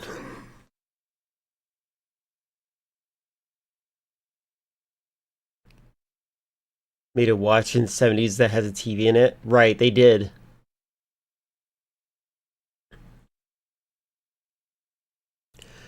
Alright, let's check out... Let me see. I think... Metal Gear, Snake's Revenge, Just Bad Games. Alright, you got me. You got me, Baran. I'll watch it. Alright, so... I already want to just put a huge disclaimer on watching this video. I don't think Snake's Revenge is a bad game. What is happening? Okay, so can I just say these anti-vaping commercials are so stupid? Psst. Hey, did you know that kid is vaping the same toxic chemical that's used in taxidermy?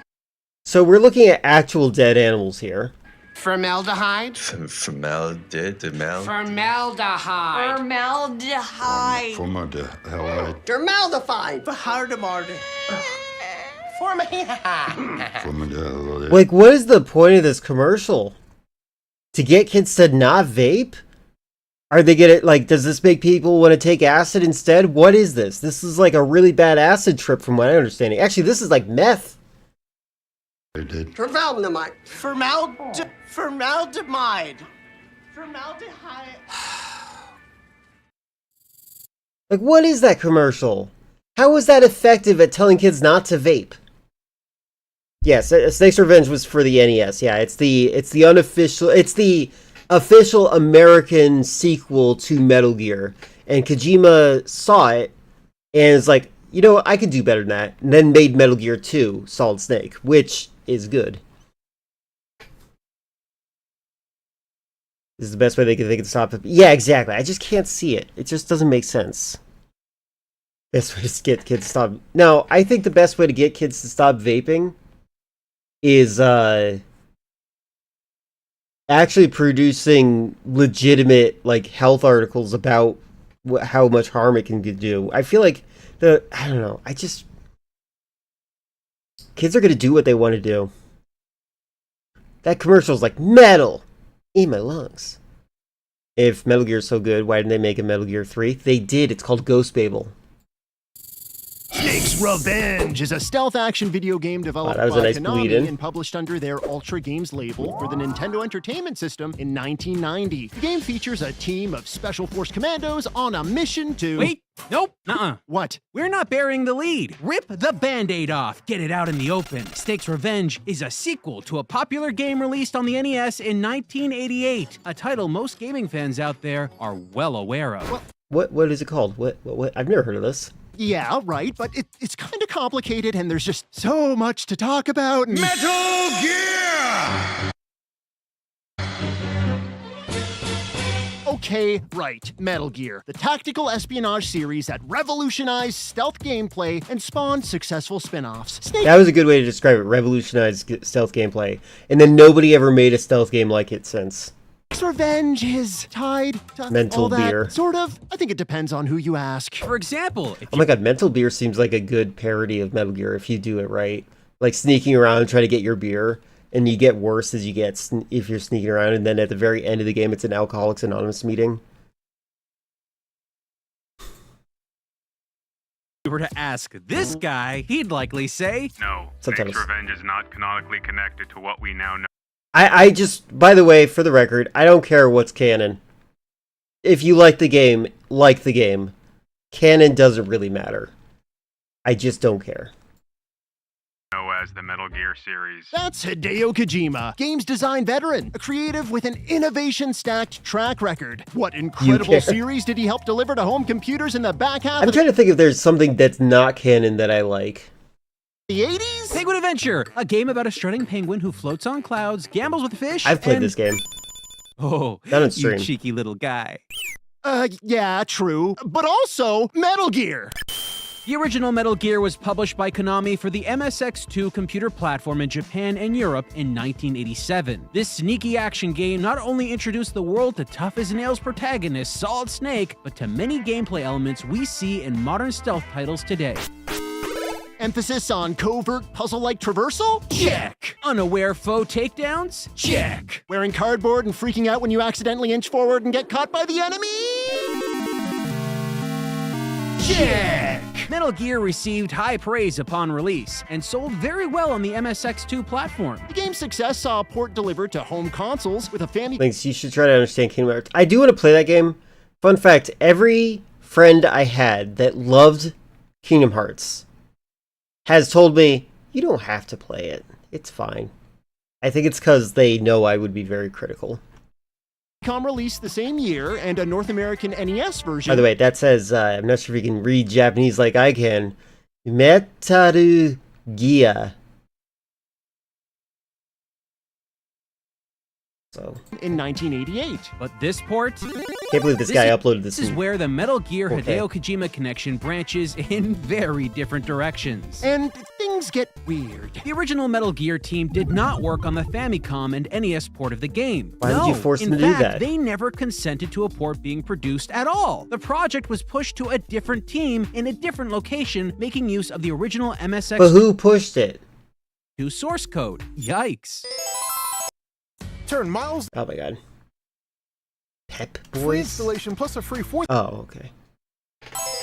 Yes, we've always been Yeah, the solid means 3D. as bad. Despite making use of that original Metal Gear source code, this port was a different Metal Gear. The team tooling the game for consoles had to dial back elements due to hardware limitations. On top of that, they were told by management at Konami to make the game different from the MSX2 version. That sounds like an insane amount of work. How long did it take?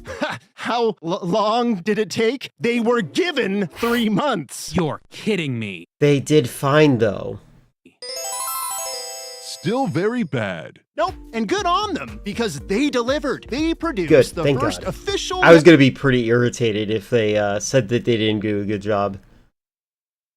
First Metal Gear game was Metal Gear Survive. 3 months? Yeah. Metal Gear North American players could experience. But with so many constraints on the port, it begs the question, how does it play? Great question. Let's take a look. First things first, right off the bat, the English translation probably could have used another pass. I'm going to be honest with you. I can see myself saying, oh, I feel so asleep, or I feel asleep, like in general. Like, while I'm super tired. I don't know. It's not that bad of a translation error. This is the funny translation. The truck have started to move. This is hilarious. Overall, the game 8 doesn't months leave is a bad. great first impression. The controls are stiff, and the hitboxes on enemies are really hard to read. The game is largely dependent on staying unseen, attacking incognito at just the right second. Unfortunately, you're gonna find yourself slapping air. A lot. Try to get a little closer and... Okay, I've never actually noticed how bad the hitboxes were, because I don't really try to kill everything I see. Yeah, that happens all the time. You're either too far away to connect, or so close that you put enemies on alert. You gotta rewire your brain to understand the hittable sweet spots in this game. And even when you think you've got it, you probably don't. Oh my god. Hand-to-hand combat isn't the only I have never seen it that bad before. temperamental system in this port. General hiding ain't so perfect either. Sometimes you'll alert enemies even if you think you're well out of sight. Combination of flawed sneaks and clumsy melee leads to a lot of unnecessary frustration. How about game world gating that makes the player acquire numbered cards to open doors? It doesn't sound so bad, right? Plenty of games use keys. Problem here is that cards need to be equipped. This means jumping back and forth in a slow, clunky menu. Okay, hold on. I would praise this game real quick. I don't know if they're going to praise it at all. Need to be equipped. This means jumping back and forth in a slow... Okay, so the difference between the NES version and the MSX version, the MSX version put items in your inventory based on the order you found them. In this one, it organizes based on where they should go, including, notice it says card 1 up here. There's enough room for card 2 and card 3 down here. Literally, they have the cards in order. Compared to the MSX version, where it's like, you find card 4, find card 1, find card 8. Like, they're going to be in scrambled order based on how you found them.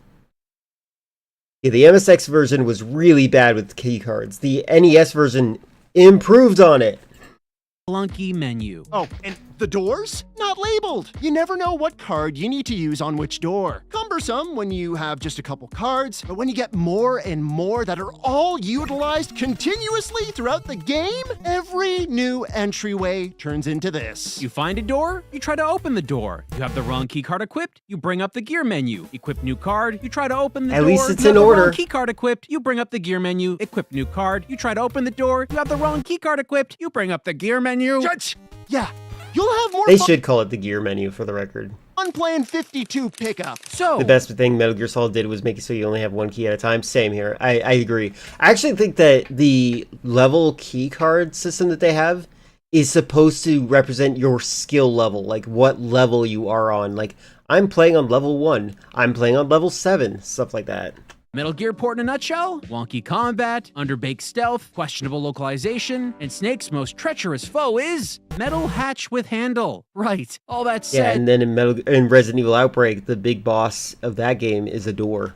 is this a terrible game? Well, Hideo Kojima's not a fan. He said the NES version was a pitiful title, developed cheaply and simply by a small team in Tokyo. I Okay, come on. They did what they could in 3 months. came across the game in a bargain bin and tried playing it, but the game design is pretty bad. Strong words. And while we had many irritations playing North America's Metal Gear, we also had a bit of a revelation playing both the NES and MSX2 versions back to back. The original MSX2 Metal Gear, not perfect either. In fact, it shares some of the same flaws as its weird Please NES talk about the counterpart. card order. Seriously, movement? Pretty darn stiff. Hand-to-hand combat?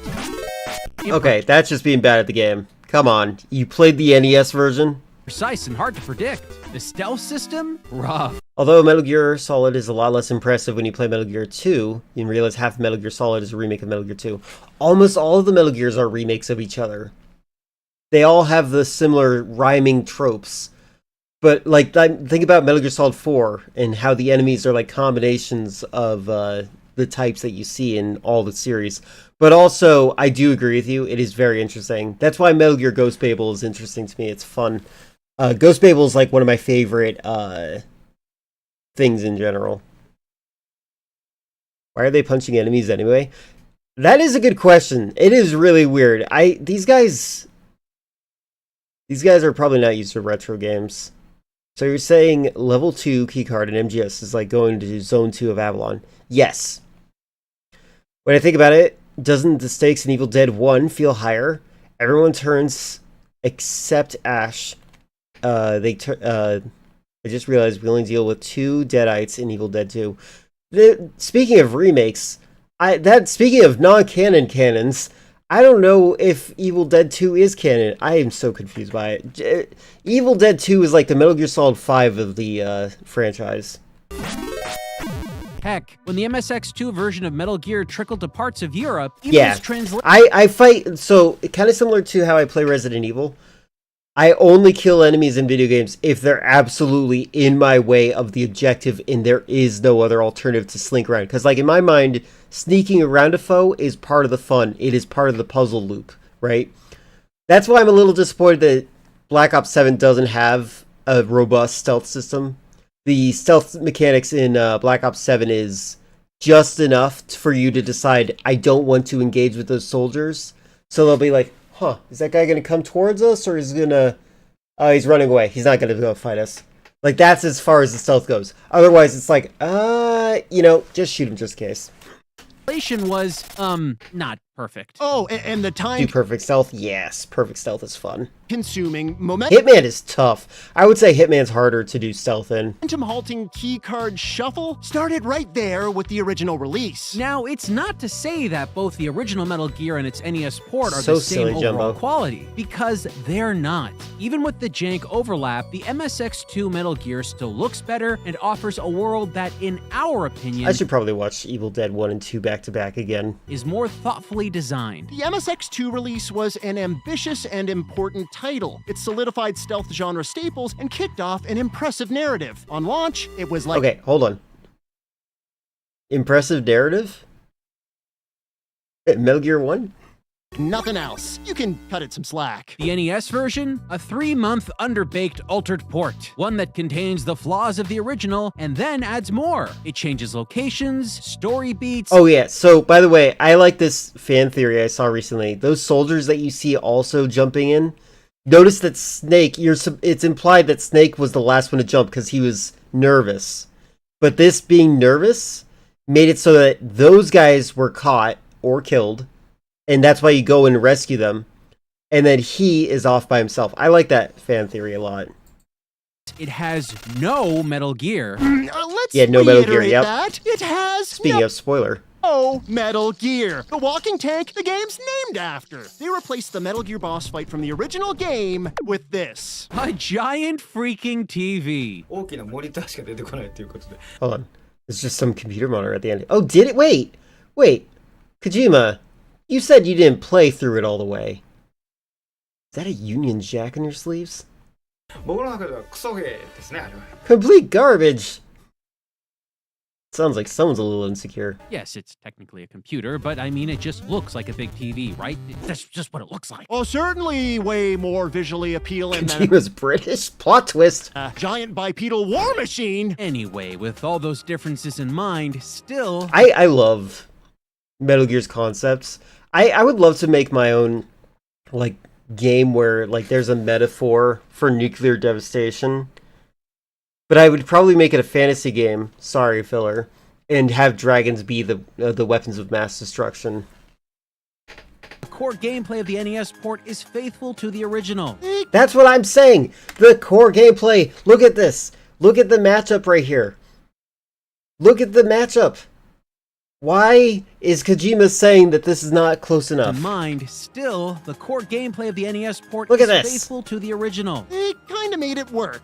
The reject port was reviewed favorably abroad. It also proved to be quite lucrative for Konami. And when a game makes a splash and pulls in a fair chunk of change, it can mean only one thing. Say it with us now. Time for a sequel. Oh boy, great news! Actually, I'm pretty sure that wasn't Konami's idea necessarily. I think Kojima was offended by Snake's Revenge. Konami must have Oh, wait. Right. Snake's Revenge. We're talking about Snake's Revenge. speed-dialed Metal Gear's original team to apologize about the port and then get the ball Yeah, what is he rolling wearing on a there? proper He's funny. follow-up. I think that it's it makes sense. I think a lot of people used to wear British motif things a lot in the 90s. Game that could expand the idea's zone into Metal Gear's innovative MSX2 release. Konami didn't tell them. What? Okay.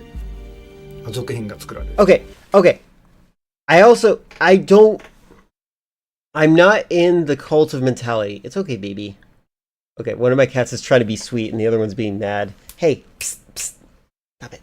Anyway, so Kojima is not God. He might be the director, but he also has a very talented 2D artist, a very talented 3D artist, a very talented programmer, lead programmer, and also a guy who wrote all the codec sequences. And those are like the best parts of the game. And the reason that you know he's not a complete narcissist is because when he left Konami, those people left with him. Which is why Death Stranding is as it is, right? So, I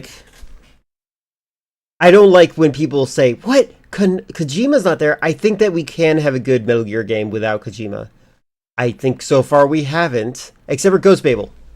Ghost Babel's good, and I have not played, I also like Portable Ops, and I haven't played, Acid yet. Survive sucks. So whatever I just said about not having one yet, scratch that off. I'm just saying we can have a good Metal Gear without him. Your barber from back where I'm used to have the UK flag. Oh, from where I'm from, used to have the UK flag in his shop, even though he's never in the UK. It's an aesthetic. It's kind of like just having a Nazi flag, right? I'm kidding. Konami did not. He was a supervisor while he was working on Metal Gear Solid 5. He was a supervisor on Rising. He basically gave them. He's like, this is what I was hoping for. And I'm going to give you the go-ahead. I also, around Rising's development, I got the vibe that Kojima was trying to sabotage it a little bit because he was scared that he would be seen as useless if it was a successful product. That was the vibe I got at the time when it was being developed before Kojima was fired. So do with that info that you will. Not inform the original team that the company was making a sequel. But you could say he's very insecure. I think that the idea, when it's a business, your bread and butter is actually being recognized as the lead. It's not like he was stealing the money from his coworkers. It's that his main goal was to be the story writer, and if somebody can story write better than you, that's a problem. Planet Fitness. There's a number of. I don't know. Kojima's ego flex looks like a pushback towards the culture he was in more than anything. And you know what? I agree with that more. And you probably understand Japanese culture better than anyone else in here, because you speak the language. So, I'm only going based on my vibes and interviews and stuff that I've read. But I don't know much about Japan itself, right? The most I understand is the propaganda that is anime. But also, hi, Chair. How? Just as the company handled the NES port, they started a sorry, I keep saying Jumbo. Chair knows a lot more languages than any of us. I am offended. follow-up tailored for Western audiences without the consent of the original creators. They didn't know about it at all. But by the way, a lot of my reaction to the idea of giving Kojima all this praise is I feel like it takes away from Yoji Shinkawa, Hideki Sasaki, etc. These are people that are also part of the machine that just makes it work perfectly. And if any one piece was removed or changed, you risk destroying what's so amazing, right? So I want to make sure that everyone gets their credit. I love Kojima, genuinely I do. But some people act like Kojima is like a cult of personality. Literally just 3? That is so much more than us. Yes? Percent of the original creators. They didn't know about it at all. That's baffling. They conceptualized Metal Gear. They did. The part wouldn't have succeeded. Like, this is weird. Like, this behavior right here is weird. Like, you can... I think you can have a good Metal Gear without Kojima. If it wasn't for their work. Just be you cringe. are correct, True. sir. I mean, wouldn't the original team end up finding out about a backdoor follow-up to their game? They all work at the same company. Oh, they Jump did. killer. And that's where the Metal Gear saga takes another definitive turn. Oh, gotta hear this. You see, heading home one day, Hideo Kojima had a conversation with an associate from the original Metal Gear team. This programmer had moved to the NES division of Konami. He informed Kojima that he had reservations about working on a sequel to Metal Gear, as he personally thought any Metal Gear game should have Kojima's involvement. That's interesting. I want to know more about this story. Because it feels fictional. Because this was before the era of video games having a strong director presence, right? It's kind of like how movies used to be made. Like, it was a production company that made movies. And then eventually that one guy who was in Snowball, what is it? It's not Marlon Brando, is it? Either way, there was a guy who eventually made... Stanley Kubrick is a good example. Like, eventually movies became director pieces, right? Where the director was the selling point, not just the production company. And in this era, game development wasn't necessarily the game production company, it was the system. And then this was the push to make it director-oriented. Mid-2010s humor is honestly worse than early internet random humor. I didn't like Rage Comics, if that's what you're talking about. I'm still trying and failing at cat language. They speak mostly body language. I can't say anything on humor because my favorite humor is someone gets angry and starts crashing out as the kids say nowadays. That's funny. That tracks. I think the game creator is still important back then too. Castlevania 3 wouldn't have worked without the guy who made Castlevania 1. That's fair. Maybe that is something interesting. Maybe Miyamoto was the start of this. Like the director vision concept. Stuff like Uganda, Knuckles, he protect, he also attack, but also, importantly, he... I guess you're right. That was an interesting era of humor. I was more bothered by the weird propaganda about, like, having Jack Black and other celebrities just popping up, or, like, treating United States politicians like they're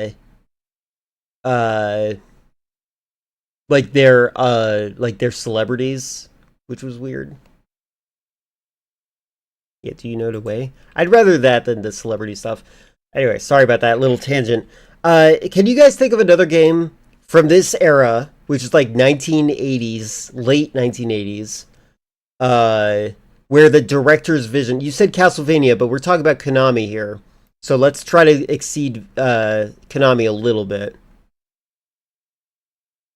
To Metal Gear, as he personally thought any Metal Gear game should have Kojima's involvement. As you can imagine, the sequel Oblivious Kojima was pretty surprised by this. He was also shocked to hear that the project was already well into production. No way! Hideo Kojima... He works in the same office as them. Oh wait, maybe not. Never mind, I'm an idiot. He said Tokyo. Was told secondhand that a sequel to the property he helped create wasn't just on the table, but was already being made. And this was a pivotal moment in the history of Metal Gear. After the big news bombshell cleared, Mr. Kojima got to thinking, hey, what if I made a sequel to my game that isn't the sequel that those other the guy who made Kirby.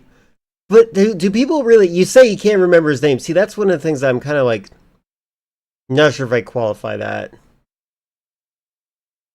...are making. is exactly how Hideo Kojima sounds. And just like that, boom! The next week, he hands Konami a proposal for his vision. It gets greenlit, and that game, Metal Gear 2 Solid Snake. Released exclusively in Japan on the MSX2 platform in 1990, Solid Snake iterated incredibly on the groundwork of the original Metal Gear. That's right. Metal Gear 2 introduced the series' Okay. I wish they were using the actual thumbnails that they used for the characters. iconic radar system, improved enemy AI, unique and challenging bosses, new stealth mechanics, an upgraded weapons roster, a richer story, and an avalanche of other elements. It can be seen as a direct through line to the mega popular follow-up series, Metal Gear Solid. Metal Gear 2 was an undeniably influential title in the stealth video game genre. Really cool, but Salad what about Snake. that other That's sequel? cute. I Sons like of that. Liberty? It's pretty great. No, the other sequel. Snake Eater? One of my all-time favorites. No, the other sequel. Snake's Can I be honest with you? I actually don't like people that love Metal Gear Solid 3 more than any other game. Revenge, literally the first two words spoken in this video. VR missions? Come on, man! You can't delay it any longer. We need to experience the regional exclusive sequel to the lesser port of the game that started it all. Fine. Regional exclusive EU and United States? Time to hush up and expertly infiltrate the macho adventure that is Metal Gear's Black Sheep release. Oh, Let's get I saw an interesting thing. Hold on. Hold on, can I see this? Oh, I don't have it. Alright, so somebody found out, and I was wondering why the guy kind of looked very interesting. The guy who played the cop in Resident Evil 9, the face model for that guy, might be the same face model that did Medic/Venom Snake. I need to find that video. I'll find it eventually. even in Snake's Revenge. Poison hamsters, a chocolate ration. Yep. Devil Risk Prada phone, wonderful. On startup, the game rolls a cutscene. I'll look for the video. We get something that was severely lacking from the game's North American predecessor. An actual freaking Metal Gear, or its schematics at least. This 226-ton tank is capable of carrying and dispersing nuclear weapons from all angles, which is probably supposed to mean from any terrain or location. It's a deadly weapon that is notoriously difficult to take down. Unless it's replaced with a television. Yes, right. 僕の中ではクソゲーですね、あれは。 Starting the game, Come on. we get a message for Lieutenant Snake. There's a weapon at the enemy's base. It could be, probably not a TV, Metal Gear. Snake's mission? Investigate with his expert team, including infiltration pro John Turner and explosives disposal and weapons expert Nick Meyer. Okay, cool. A couple of questions. Shoot. What the heck is going on? Where's Snake going? Who's the enemy? How do the bad guys have nuclear weapons and Okay, come on. possible access to a Metal Gear war machine? Yeah, not a load of details here, huh? Yeah, I mean, you can't have that much detail. That's a lot of detail for an NES. Let's look at the game box. Okay, here. It says that the villain How from much the story do they have in Legend of Zelda? game, Vermin Katafi, sought asylum from another bad guy called Hayarola Kakamami after Vermin Katafi's based on Gaddafi. Rest in peace. defeat. Hayarola Kakamami? Vermin Katafi? That wasn't the villain from the first game at all. Which, by the way, on the box art. I know, it is. So I they checked. wrote the sequel by just writing Yeah. what they saw in the They box looked at the art. box from the first one and then brought it over to the second one. It says here that Katafi That was a donated weird improv. the ultra chic nuclear attack tank Metal Gear to Kakamami as a thank you gift. Ooh, also a foxy spy named Jennifer helped Snake on his mission. This is so random. It's so dumb. Wait, more in the manual. Looks like Snake and his team are heading to Ishkabibble, capital city of Terristan. Terristan? It can't be serious. Oh, they are. Apparently, they're going there in order to infiltrate Hayarola Kakamami. I do agree. This is still a good video, by the way. I'm criticizing it because I hate Metal Gear fans. Compound in terrorist sanctuary, Fortress Fanatic. which holds pots brimming with vital information. Pots? Prisoners of terrorism. Oh, right. Pots. Are we done with the exposition, or should I continue molting brain cells? We should probably play the game. Yes, we should. The mission starts with Snake, John, and Nick separating into what we can only assume are the wilds of Terrastan. Here he is, folks. Tactical espionage specialist, Solid Snake. His iconic hunchback. His tiny baby feet. Hey. I think he's based on Arnold Schwarzenegger in this one. What are my clues? I don't know. Skipping leg day helps the sneaks. Yeah, I Moving on to agree. the One next guy screen, talking is it's probably dark, better. But we've got fireworks? I think that's supposed to be a flare. Looking at the game's HUD, we got Snake's life, some kind of ranking system. Oh, and would you look at that? Snake starts with a gun. How off-brand. Right. Metal Gear titles usually have the hero start in seclusion with few tools. It forces the player to familiarize themselves with a passive approach to deadly scenarios. Strategic sneaking, stealth takedowns, close quarters combat.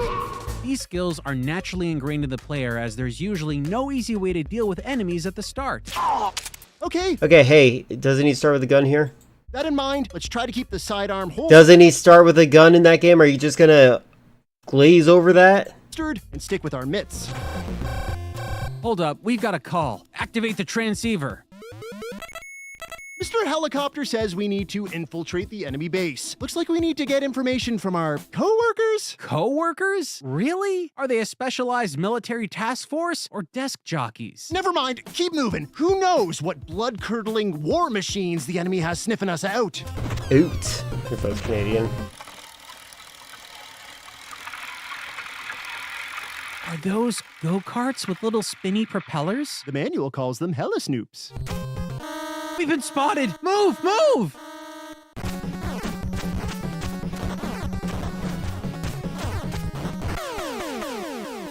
You're supposed to run. How am I supposed to criticize the game when they're not playing it right? Maybe this won't be a walk in the park. Let's try that again. Here we go. Moving, moving. Avoid heli snoops. Nice! Looks It's like true, the and he coast also is clear mentioned he this started time. with a gun. Another flare. Oh, wait, what? The enemy spawned directly on us. How were we supposed to know he'd be there? The jig's up. Book it. Go, go, go. Give up on passive play. We'll shoot our way out. So much for that. Really? Are they Exactly. kidding with this? You can't just advance the screen in a stealth game, immediately place an enemy on Fifths the player, is and more then effective, penalize true. them for getting caught. It's No ammo unfair. used. It's cheap. This doesn't bode well for the rest of Snake's mission. Let's try it again. All right, we'll take the less subtle approach. Maybe we can run through most of this mess. Well done. Okay, And I with found it. one whole nugget of life left. Great. Hey, at least we can move Hold on. Sorry about this. 1 second. Oh, am I gonna... Oh, it's a GIF. Hold on. Let me download this real fast. 1 moment. It's uploaded in a very weird way, so I have to make sure I get it properly. I'll put it in the echo chamber. I'm not sure how true this is, but like I weirdly believe that this makes sense enough that I'm going to believe it. Hold on, where is it? There it is. All right. I'm going to upload this to the live chat. If you guys are interested in seeing the face model from MGS5 possibly used in Resident Evil 9. It's very interesting. On to a nightmare of spotlights. Oh, jeez, come on. We can't see anything. Shouldn't the first level ease the I like player this. into the action? Look, this must be one of those pots we read about in the manual. Right, a prisoner of terrorism, cleverly hidden in plain sight, outside, with no guards. Maybe the pot has intel. The pot doesn't have intel. Well, no harm. We did a good thing and can get right back to sneakily sneak. Oh, come on! This is really starting to get on my nerves. As if enemy spawning in your face isn't bad enough, this level's designed so you have no time to react to spotlights. Lucky for us, enemy soldiers are about as smart as a mouthful of packing peanuts. Let's keep moving. Okay, at least here we can try to get out of the... Oh, Game! come on. No! I vape, but I don't need to vape, you know? I mean, that's simple self-design. You get mad, it just might be bad. Yeah, exactly. Some people are actually pretty bad at stealth. G-vapes, true. Also, can I do this? Oh, yeah, good. Look. It's His face. His face. Yeah. They might be the same face model, which is interesting to see resources reused like that. I don't know how true this is, by the way. But of all the things that I've seen where people are like, oh, that could be the same person, this kind of makes sense. The only difference is like the nose is more broad here. They vape now.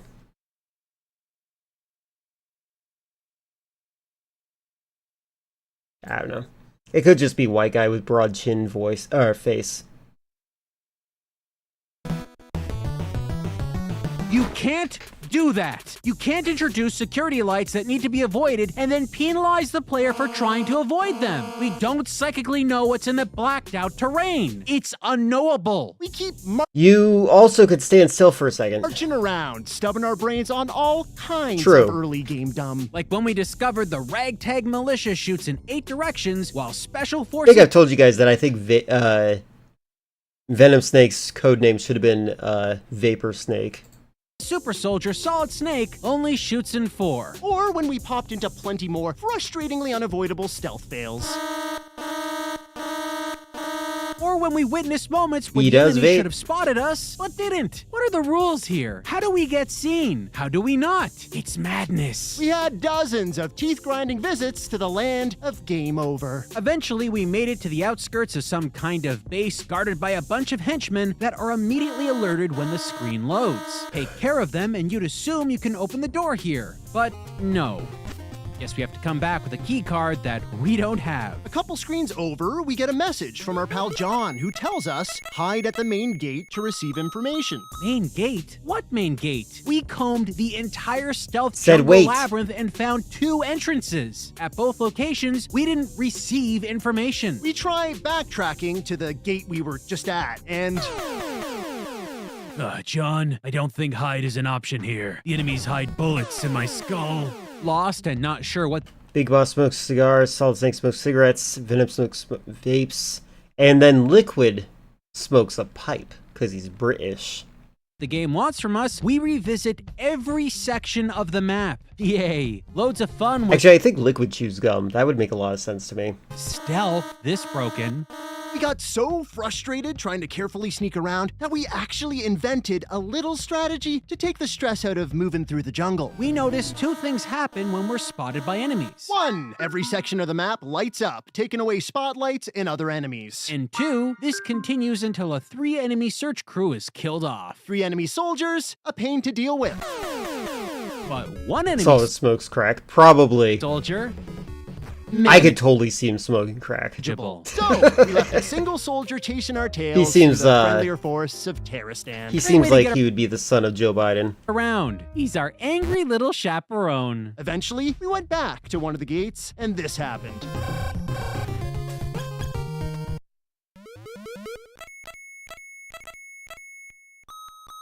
Wait, what? Why didn't the enemy attack us? Why did John call? We came to this freaking location a gazillion times. Let's see here. I think we entered the screen slightly lower than we did every other time. Guess that's what John meant by saying, How did they not notice? hide at the main gate. Hyper-specific positionally triggered events? Hunter Biden for president? No, thank you. I have zero interest in monarchies. I hate this game. John's awesome plan is put into action, which consists of him immediately surrendering and hoping they leave the door open. Masterful plan, John. You get captured and tortured, and I'll sneak through the door they might accidentally leave open. That's why you needed a masochist as a teammate. Inside the box. Snake can now venture inside to reveal Oh, an I was industrial expecting the door to shut on them. That would have been a funny joke. facility that has more of the classic Metal Gear vibe we know and love. Looks like we got the keycard system here too. A little We bit. rejigged the They're not card using juggling mess from the first racial game. slurs, We though. equip our level 1 door opener and poke around. It even lets us go outside. Hey, I remember this place. It was one of the gates we were trying to access earlier. Except now, there's a silencer on the ground. Guess it manifested at some point. Should be able to use our firearm without alerting enemies as easily now. Let's head back in and try it out. Dang it! Can't say that's the silencer's fault, but gosh, look at this! We can't take this guy out! Our bullets disappear after a few feet. Great. Nerfed bullets. We get it. They don't want weapons easily taking out bad guys from afar. Metal Gear titles are designed to make players focus on close quarters takedowns. Then don't give us a freaking gun. When enemy bullets travel Okay, calm down, man. the length of a screen and snakes mysteriously vanish, it looks really, really dumb. People elected 2 Bushes, and American people yearn for a monarchy. Anyone who voted for George W. Bush is an absolute moron. They might be as dumb as George W. Bush. Eventually, we find a Pot who tells us John moved to a different spot. We'll assume this wasn't of John's own volition. Again, great plan, John. Then we find keycard 2, which leads us to officially confirm We still need to shuffle cards to open non-labeled doors. That's a long all sentence. the things to bring back from the first game, this was not one of them. our fancy new keycard gives us access to an enemy commander that can't be killed? Okay. We're clueless as to what to do with this guy until we backtrack and rotate keycards on a couple of doors. That's when we find this. Truth gas. Good thing they leave this stuff just lying around. Time to go back to that Batman enemy was commander and fill him full of jabber juice. Our weapons are ready? Wow! Sure am glad we spent precious time backtracking and risking our lives for that precious intel. More sneaks and super slick takedowns later. Gather equipment like a submachine gun, plastic explosives, and grenades. I love, We even managed to pull an oxygen tank from a 1960s room Batman. filled with deadly wall farts. Spooky! Oh, Shane, look, cameras. We dust Snake's corpse off the linoleum and find an elevator. Then, something wild happens. Whoa, the game changes. We're now attacking and platforming from a side perspective. Looks like they've mixed Metal Gear with Konami's non-stop action super hit, Russian Attack. Safe second. Yeah, he's so funny. Save 10 cents a gallon. I genuinely love the, on what is this? Download the Love's Rewards app today. Don't download When apps. is my allergies freaking to kick in? You need Astapro. Astapro? It's faster, bro. 8 times faster than. I mean, not well. In these sections, you'll do your best to stealthily take out enemies and avoid cameras while using an oxygen tank that's likely designed for a guinea pig. Water breaching the lungs in 5 seconds flat? I can hold my breath longer than that, and I'm not a trained super soldier He's a heavy smoker. like Mr. Snake here. Watch. That's how Shane died. We really can't stress how terrible this plays. Stiff, directionally committed jumps combined with uneven terrain makes for super janky stealth and combat. The control layout changes to compensate for the added jump, and your equipment is used differently. It feels worse than regular gameplay, and regular gameplay ain't all that great. After a few stealth hitches, we make our way through the Tunnel of Loathe and into... Some kind of sports ball event. What? This can't be real. No one can avoid our attack. Well, they weren't lying. What the heck's going on here? How could... Again, it's a boss fight. Like, this is a weird thing to complain about. Should we be ready for that? Why is Team Terrastan practicing plays on Snake's spleen? I mean, we're not even grasping for straws here, right? This is straight up a football team. First boss in Snake's Revenge, the John Madden Tackle Buddies. Honestly, I would argue that John Madden is my enemy too. I hate football video games. Up a football team. First boss in Snake's Revenge, the John Madden Tackle Buddies. No, see, what you got here is you got your men in a circle formation, right? And they're gonna come on down and they're gonna... What is this South Park impression? They're gonna knock He Snake sounds like he's trying to be James Stewart. down with all their Jimmy force, Stewart. all their might. See, you see over here in this section, this is where Snake is, and these guys have to go down there. Now Snake can go over here or over there, but he doesn't have enough space to really go anywhere, so he doesn't really have much he can do. It really is just a bad situation for Snake here. I personally don't see a way where he's gonna be able to to survive this at all. Snake died 10 minutes ago, sir. Oh, no. Well, I was too busy, with the circles and the drawings. It's a really fun system. We fumble to the floor every time. We try our fists, our fancy new machine gun. Ugh, my spine! They're going all the way this year. The only way to conquer the Terrastan home team is by picking them off one by one. Sure, they'll treat Snake's body like the baby-footed tackle dummy he is, but you just gotta walk it off, shoot, and then chomp down whatever rations you got. Hey, being a punching bag may look You know what? I want a remake of this game. like the easy way out, but it's our Hail Mary. Time to get out of here. We stab a couple orange boxes a billion times.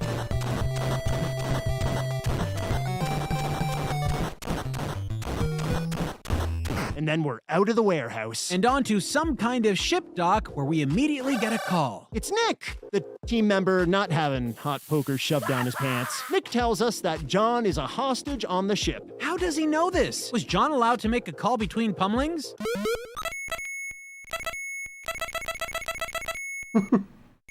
We find the ship and jump on, and lucky us. It pulls from the dock as soon as we board. Almost feel sorry for these bad guys. Stuck at sea with me, Solid Snake, the sneak dude, the mad demon of stealthy snoopification. Now, you may have noticed that we're approaching enemies and trying to take them out in very distinct patterns. That's because at this point, we've kind of figured out that enemies are alerted by Snake if he's in their field of vision orthogonally. That is to say, if Snake is directly in front, behind, or to the sides of an enemy and they face him, they get alerted. For example, when we were riddled is that bad? With bullets Glad they figured it out. We weren't in the soldier's field of vision until our punch pushed Snake into it. That's our bad. Sorry, Snake. No problem, guys.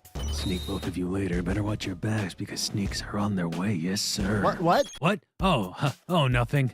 I swear I'll sneak you so sneakily. Oh gosh, the sneaks are a-creepin'. But even knowing how the enemy's cockroach AI ticks, you still can't account for everything that happens in Snake's Revenge. Like this. Screen changes that shove you directly into the enemy sightline. How are we supposed to know where the enemy's positioned before we enter the screen? It's impossible to predict. It turns the first few laps around any new section of the game into a fun, life or death flowchart.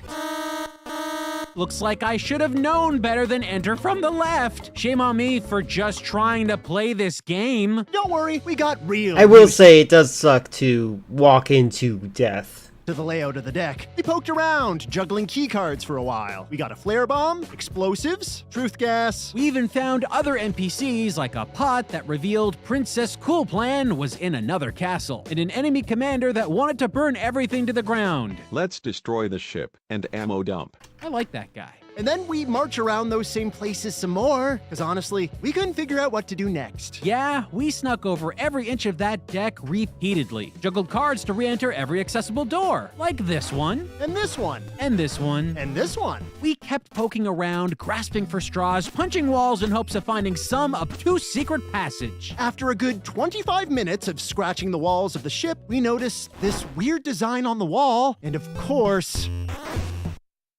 Why wouldn't you investigate that? Fitness. Why would you not investigate that? Answer me.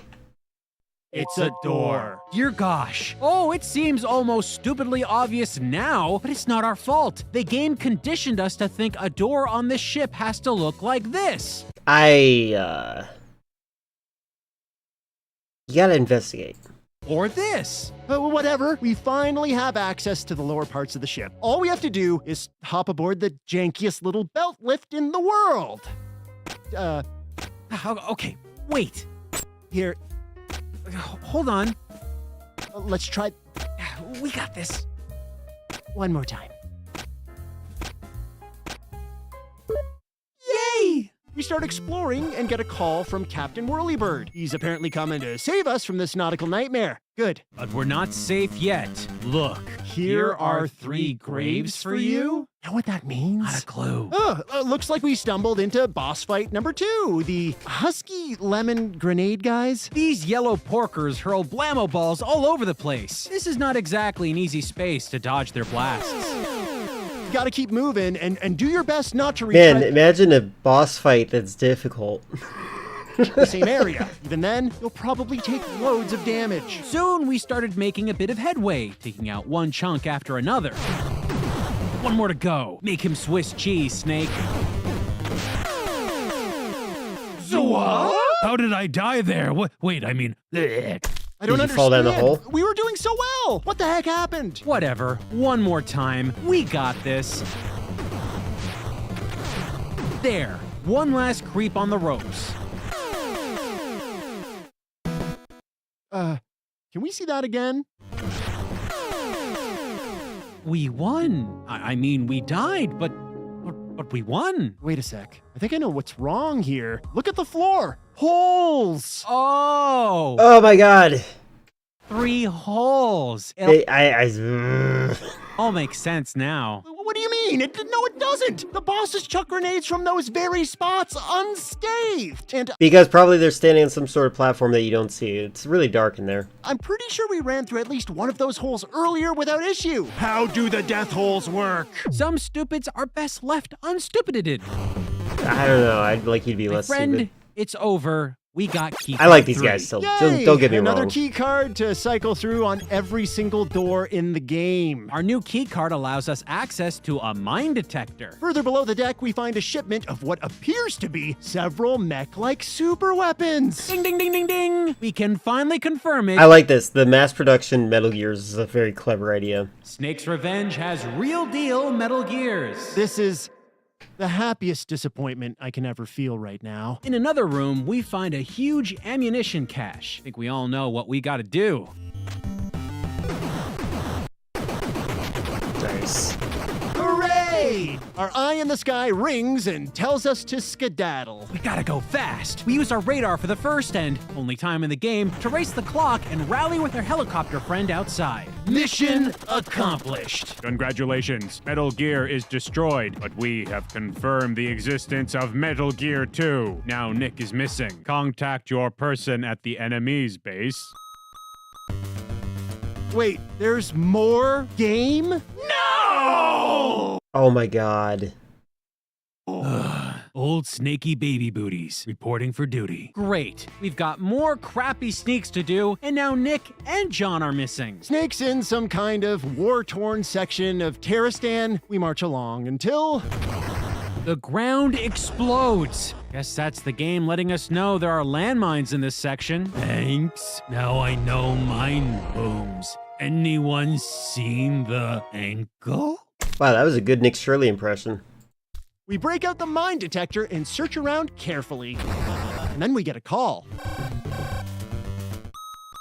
Rats. Looks like our transceiver's out of juice. Our coworkers weren't exactly knocking the ball out of the park with helpful hints anyway. Keeping an eye out for annoying mines, we eventually decide to see if we can clear them without hurting Snake.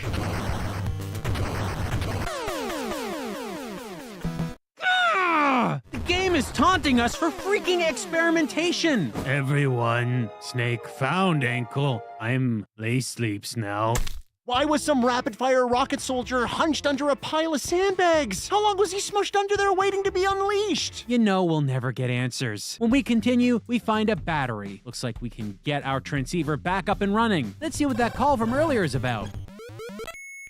The secret entrance must be somewhere on the grounds. Secret entrance? Let's explore the area some more. Found some remote control missiles. Found another bot. He tells us Nick says to be careful of John. What's that supposed to mean? We keep searching the different doors in the... Yeah, that one... That doesn't work. Also, that's strange.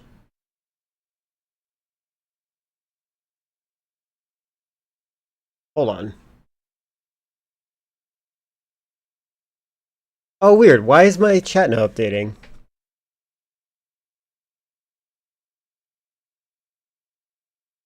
Wait, why is... Okay, chat's updating there, but it's not updating here. Hold on, let me fix this. I haven't seen anything since Morgan's comment. Sorry about that. One moment. Let me go... Thankfully, I have a backup chat thing. Hold on. I just realized this video is a part of a different series compared to consoles. Wasn't every game also pixelated? Final boss is big boss, and it's one of the in a different game. I don't know what that means. That was the problem with most of the old games. Sometimes you had to search around and find out what you're supposed to do. Yeah. These guys are going to suck at Resident Evil. Yeah. Is your Friday going as friendly as ever? Yes. If you aren't enjoying this, you can stop if you want. I didn't see the chats. I'm so sorry for the misreads. I need to fix my chat box. Let me quickly do that, actually. Can I hit this button? All right. Everything they did was correct. Oh, wait. Did you fix Spyrand? Everything they did was correct. Classic Rebirth. Problem is that they either didn't have enough memory space or currently need to clear some things out. Another worse possibility.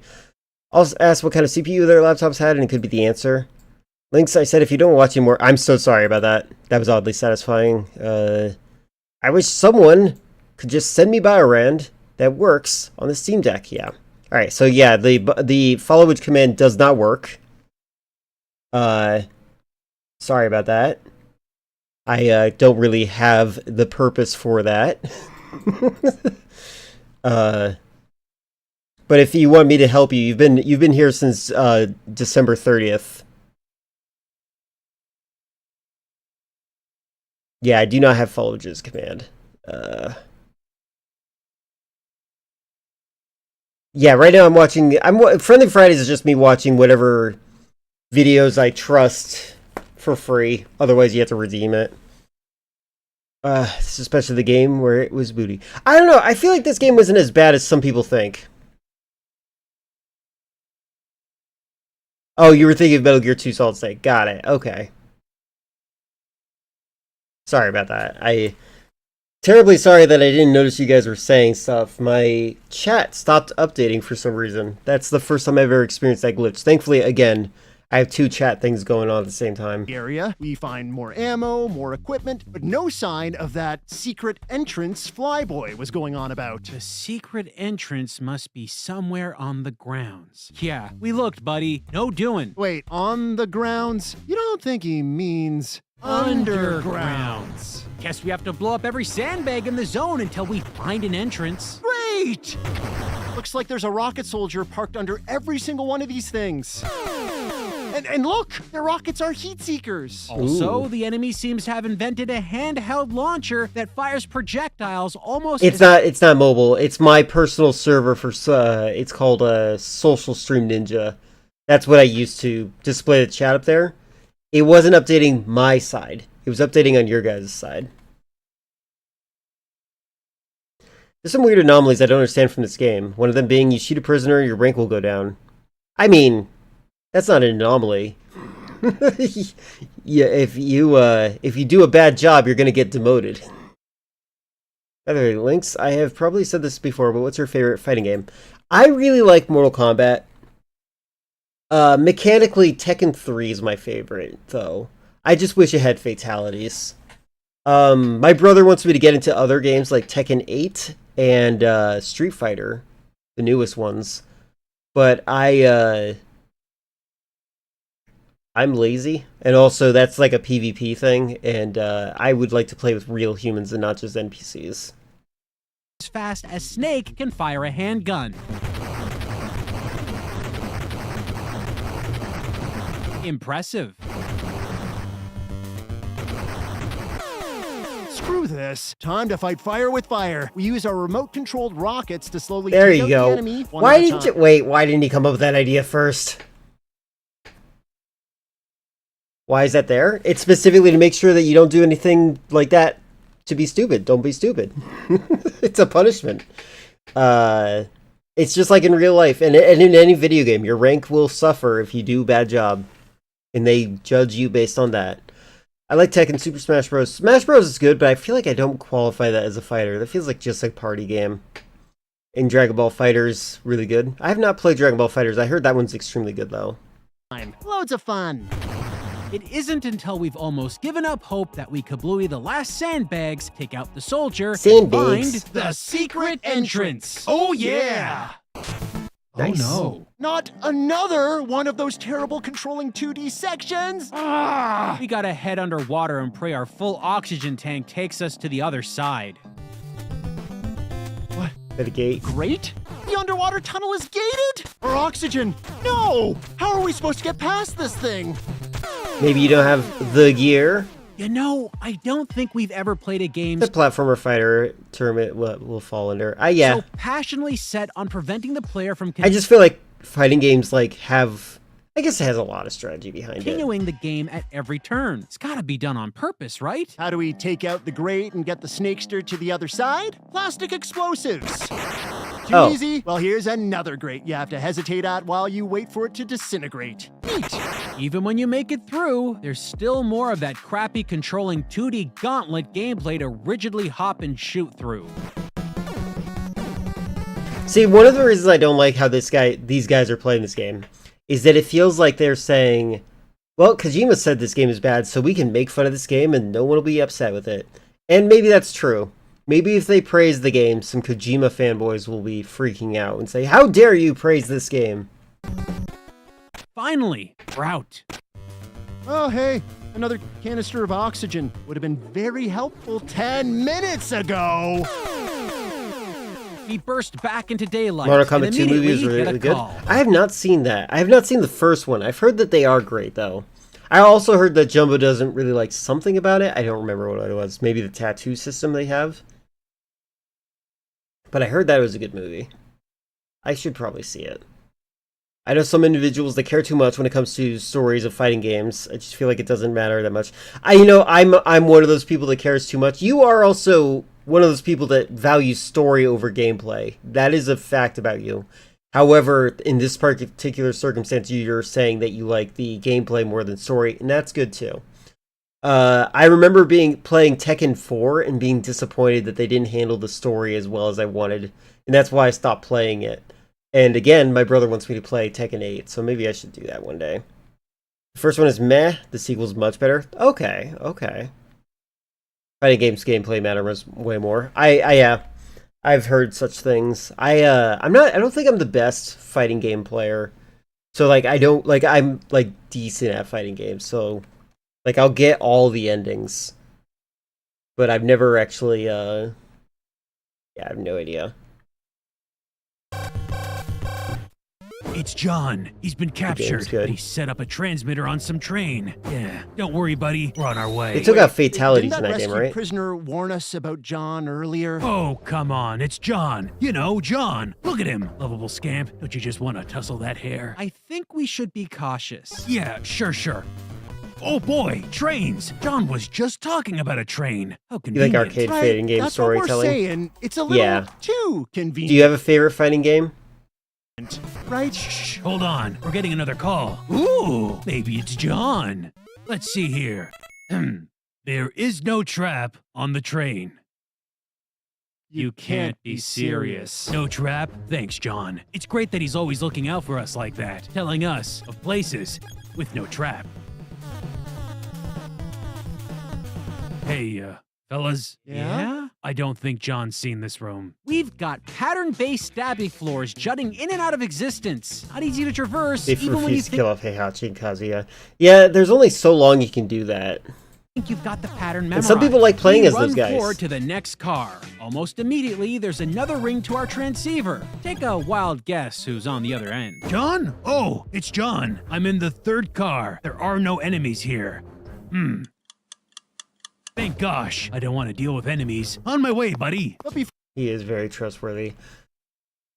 They need to find a way to give us an idea of what they're fighting for, but also restricted by the format. It's true. It's really I like the music video intros for Tekken 2. The intro sequence for Tekken 2 was a really nice way to convey what was happening. Before we make it to John, we find ourselves in a mini boss encounter. You have been trapped. Ha, ha, ha. The enemy makes use of claymore mines. These fire off chunks of wide-range shrapnel that is a nuisance to avoid. Luckily, we have a machine gun and plenty of health. It's not a long battle. Moving along, turn we into find food. another room with an ammo crate at the... Can't pick between the first Guilty Gear and Last Blade series. Only two. Those are good. I think I've seen you play Guilty Gear on Discord's notification thing.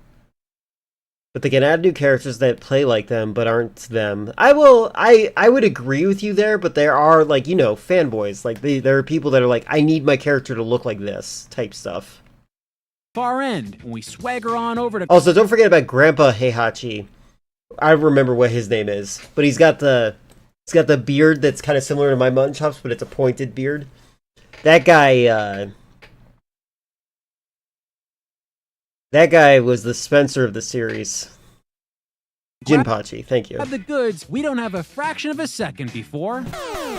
Oh, lovely. Guys, call me crazy, but I'm starting to think John is not being totally upfront about the safety of this train. Oh, you think? Ha, ha, ha. We carefully work our way through more cars. Despite being on edge, it's almost impossible. You think they killed him off? They probably killed that one off. What about Ogre? Is Ogre dead for good? To avoid floor traps in this section. They happen incredibly quickly. By the way, I also agree. I should care more about gameplay than the story. Luckily, we learn from our deaths. We find a new keycard to expand our annoying door opening routine. By the way, I do think that learning from your deaths is artificial gameplay that I will try to avoid in my games. So find an X-ray camera. In time, we finally in Tekken 3. Okay, I wasn't sure if they ever returned. That's why I was get asking. to the person that got us aboard this chugging metal death machine in the first place. Johnny John, J-Cakes, Juicy Juice. How you GG story mode, Guilty Gear story mode, since post PS2 era is all cinematic now. Makes a canon?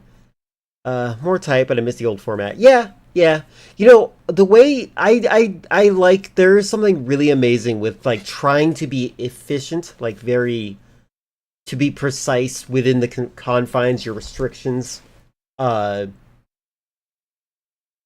have limitations like that where you have to work within them, I love that. I've been trying to come up with a way to have similar storytelling mechanisms. Ogre only returns in non-canon stuff like Tekken Tag Tournament. Oh, okay. Got it. doing? Snake, chances are pretty good that this here's a trap. All right, Captain Negativity, geez. Then I'll inch, ever so gingerly, over. John's totally off my Christmas card list. That's not John. In fact, it's a spy. Another of the game's deadly bosses. He deploys more shrapnel dispersing mines. Ooh, I and is like that it's capable of absorbing a ton of damage. Between dodging explosive attacks and doing our best not to fall into that big black void, we died plenty of times here. You were eventually able to take him out with more than a few well-placed missiles. Nice. And when the dust cleared, something was left behind.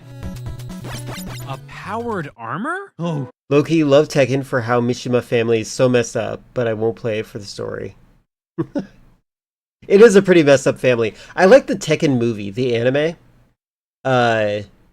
where like Heihachi throws Kazuya off a mountain. Like that's just insane. Rayman Origins Remastered leaked to Xbox Store, listed at $2,000 for some reason. They might have moved the decimal point a couple of times.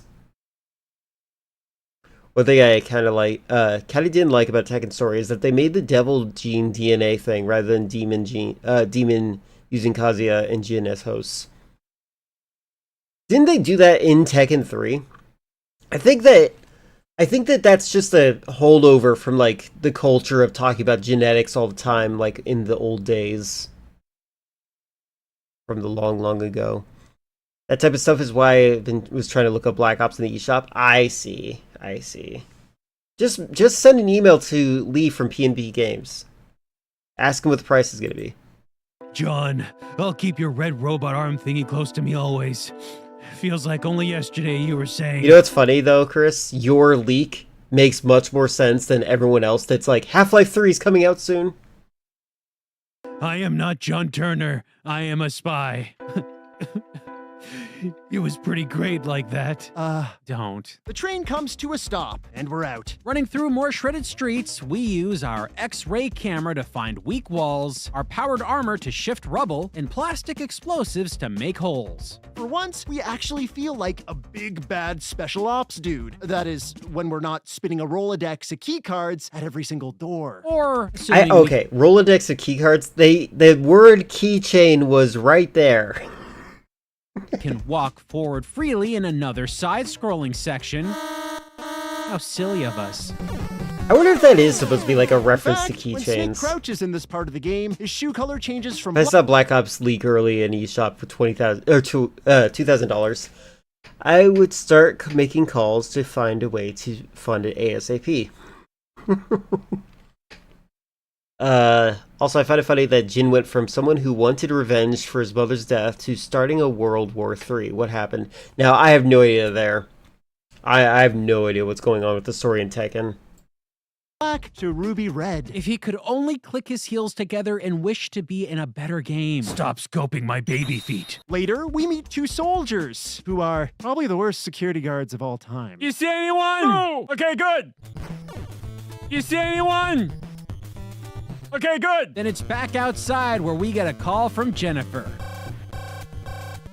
She tells us to meet up with her at the main base. You remember Jennifer, right? I do, from Metal Gear Solid 2.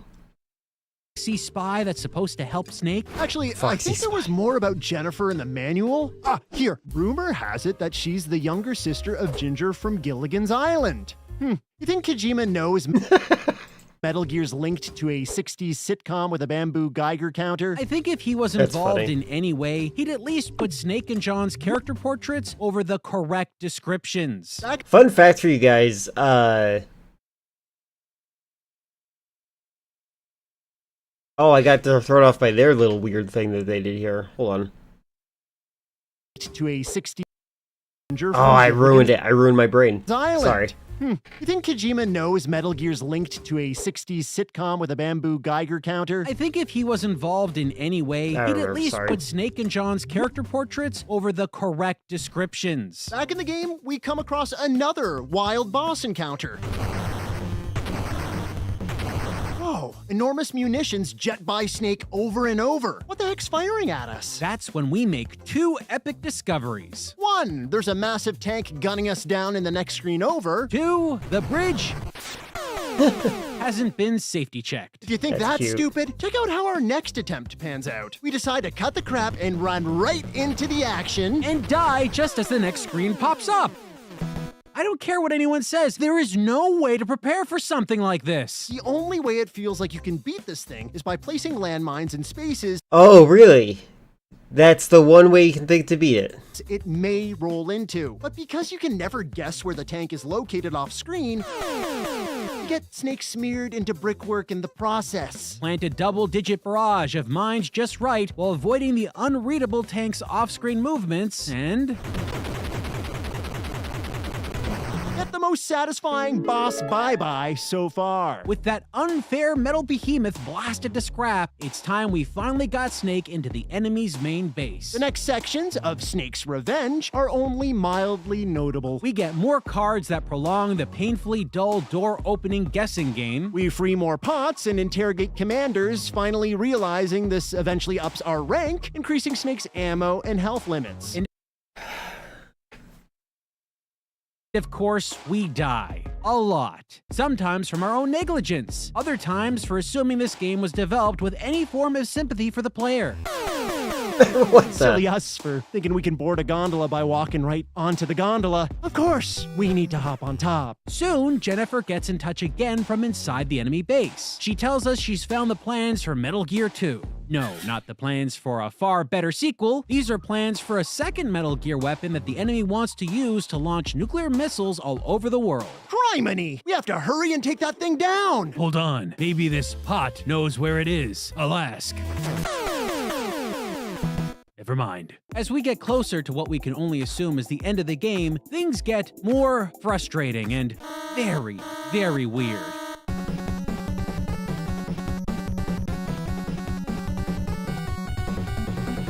Excuse me, bad guys. I think your henchmen are broken. Throw a grenade. Soon learn that the leader of this evil organization's only weakness is the soles of his feet. Whoa. I think I get this guy. We also enter an area where naked statues smile smugly and launch heat-seeking rockets before looking down at themselves. Look, we told you things get weird. A little further, and we get another message from Nick that reads, Lieutenant, Mortal it Kombat was 11? I like the story for Mortal Kombat 11. It gets a little convoluted, but I like it. It feels, that story is like, it's like the Avengers style writing before the Avengers really took off.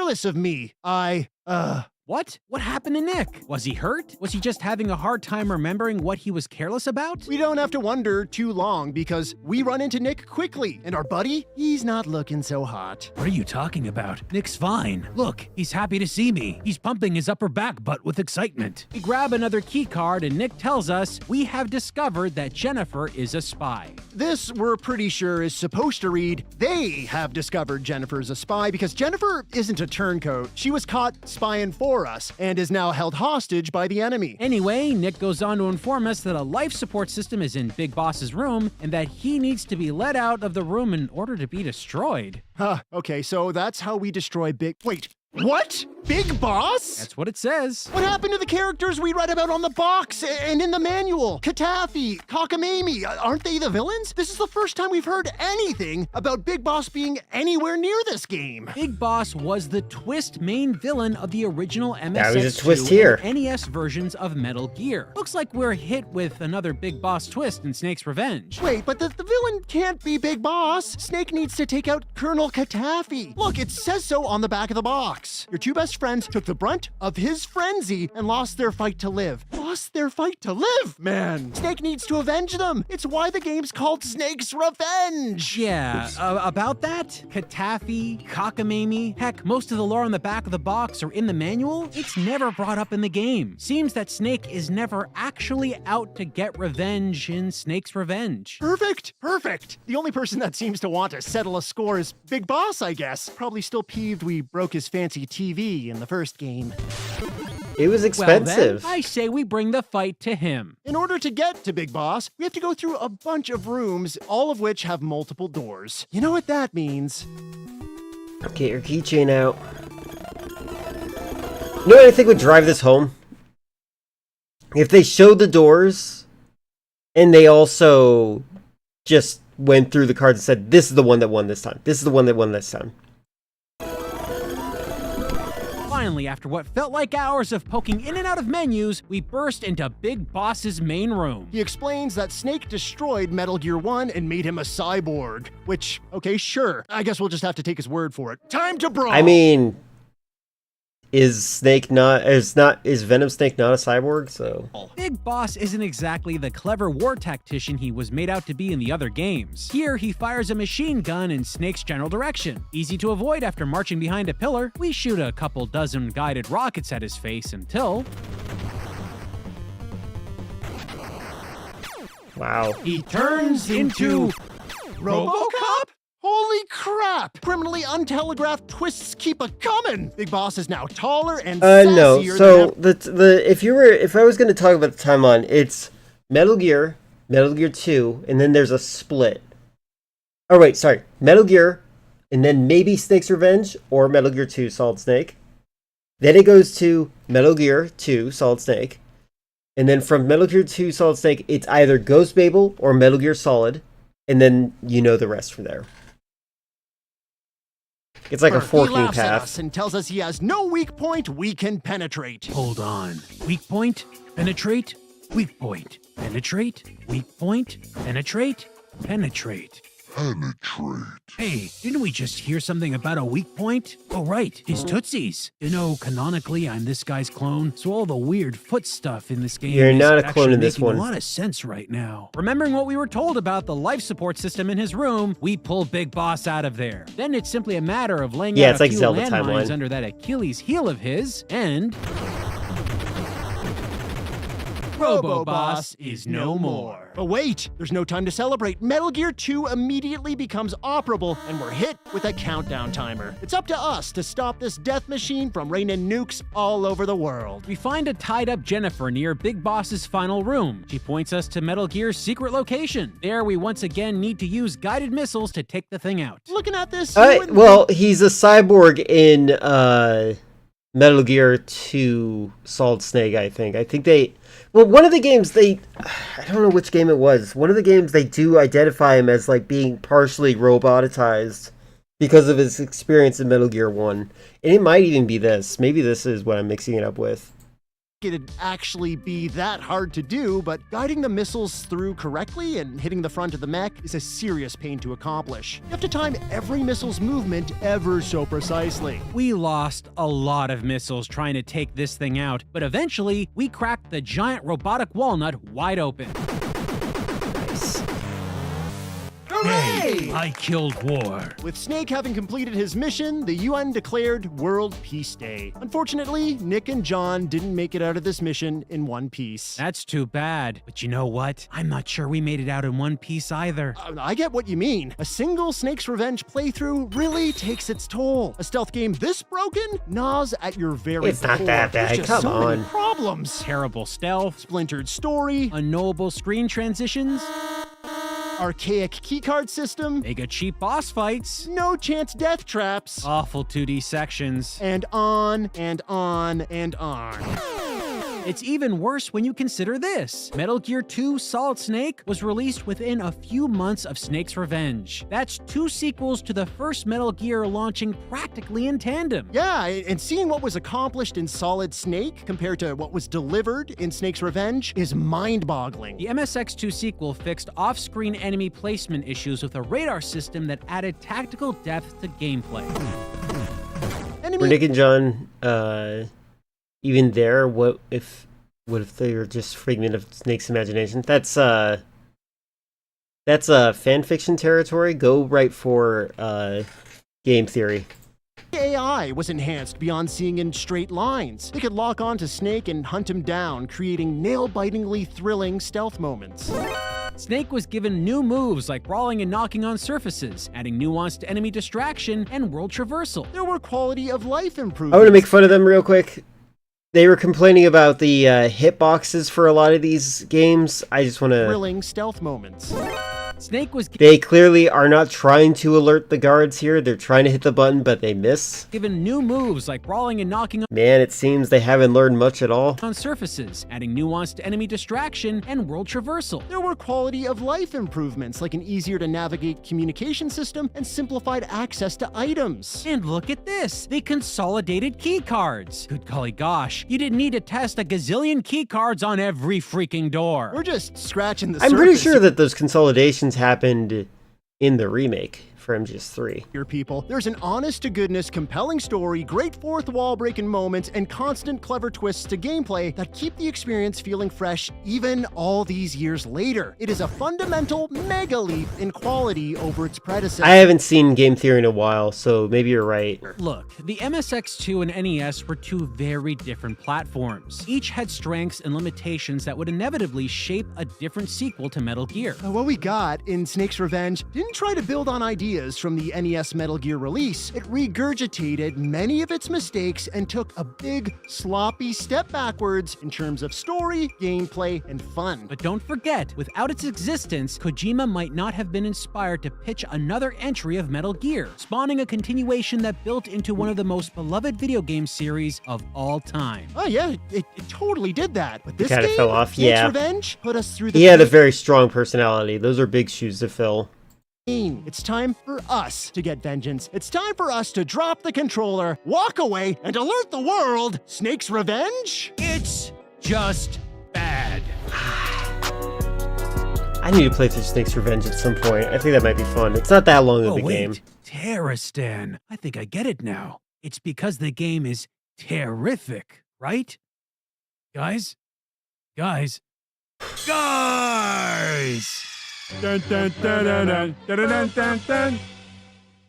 Old snaky baby booties reporting for duty.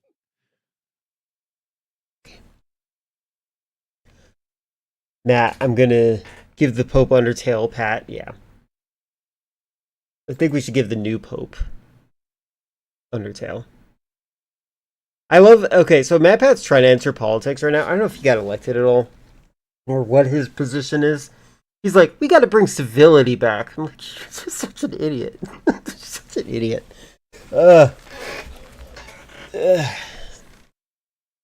Anyway. Let's see another Friendly Friend video.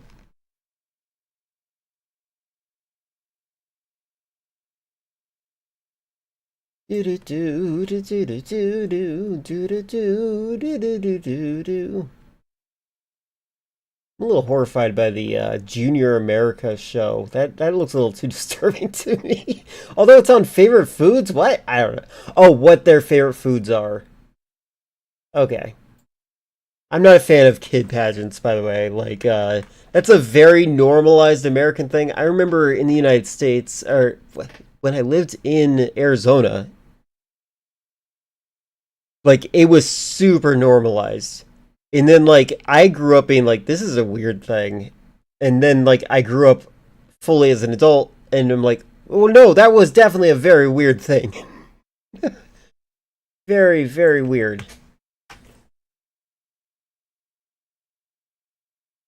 Was I humming? Oh. Right. Okay, the Junior America show, Washington Petite. Not at all weird, guys. All right, as before, ladies and gentlemen, please be very supportive of all of our young ladies. Let's begin the gown competition. Please welcome our first group of contestants. Here is April Blevins. Go ahead, hon. Come on out there. April is from Olympia, Washington. She's 4 years She's got Solid Snake's haircut. old. She attends preschool, and she enjoys baton twirling, and macaroni and cheese is her favorite dish. And her school's pizza is her favorite food. Welcome, Anika. Her school's pizza. Oh, God, how bad are her parents at cooking? Favorite food. Please welcome Heather Berry. Hot dogs are her favorite food. Steak is what she likes to eat most. Eggs and rice are what she likes to eat most. Hot dogs are what she likes to eat most. I feel so sad for all the kids that like hot dogs. Because I'm just, like, thinking about, like, why they would say that. Jelly sandwiches are her favorite. Pizza's her favorite meal. Macaroni and cheese is her favorite food. Pizza's her favorite food. You could, like, identify the parents' lazy cooking tactics. Sausage is what she likes to eat most. Also, they have limited experience in life, so they don't really have much to compare with. I really like bread, for example, but chimichangas are really good. Fish and chips, that's what she likes to eat most. Hot dog's her favorite food. And pizza's her favorite food. Toast is what she likes to eat most. Go ahead. I feel sorry for every child here. I hope they all lived a long and happy life to this day.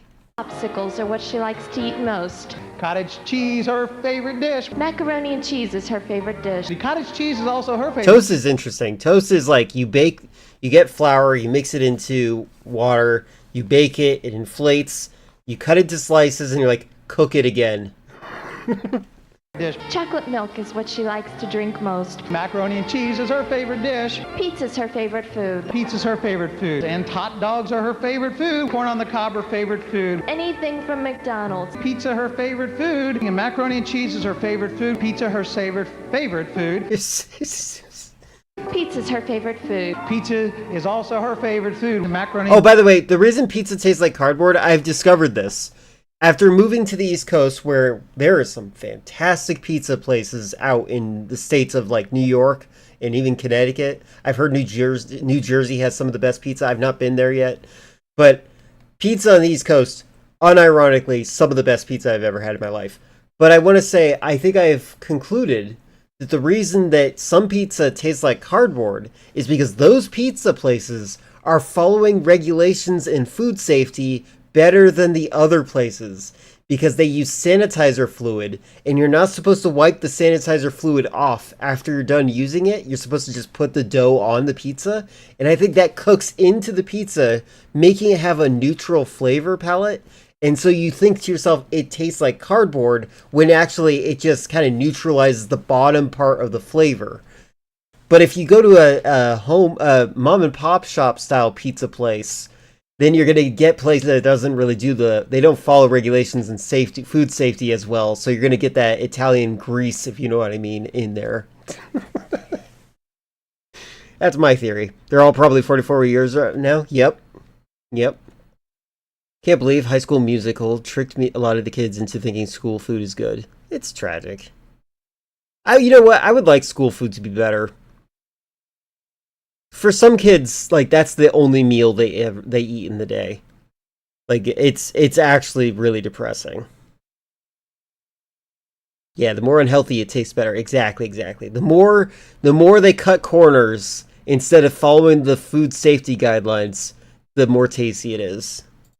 cheese her favorite food. That's And my finally, theory anyway, because like I've worked in some pizza places, and that seems to be the case. Rib is her favorite meal. And pizza's her favorite food. Pizza, her favorite food. And macaroni and cheese, her favorite dish. And another pizza fan, barbecue ribs are her favorite. Crab legs are what she likes to Ooh, eat crab most. legs. Macaroni is her favorite Crab legs, she's spoiled. dish. Hot dogs. Macaroni and cheese pizza. Macaroni and cheese Pizza. Kentucky Fried Chicken nuggets are her favorite food. Oh my god, you can just see the easy food for these kids to eat. I feel so sad. And egg salad sandwiches are her favorite. Jelly is what she likes to eat most. Jelly, just jelly. So she did a good job.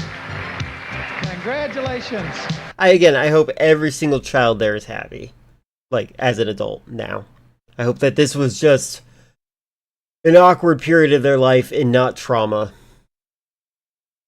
Can't believe Filler doesn't like pizza. She's genuinely the first person I know who doesn't. Because she hates cheese.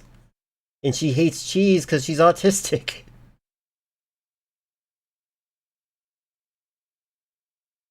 Leafeon, are you lurking by chance? Or are you still working? Are you driving home by chance? Because there's a video you put in here that looks really interesting. The best mechanics from bad games. That looks so fascinating.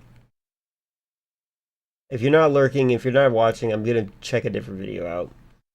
Because that looks honestly great. The Slick Pickle channel? Sure, let's look at it. By the way, I want to make sure you know this. I value your contribution to the stream, friend.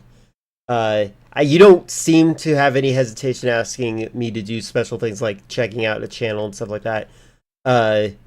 I just want you to know my expression of things is not always appropriate because I'm kind of autistic, but I do appreciate it, and I always welcome your requests like that.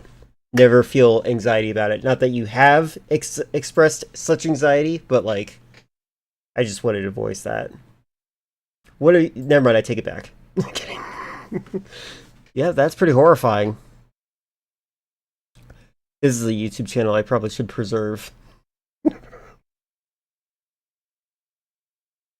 What is the most popular one? Laundry Day.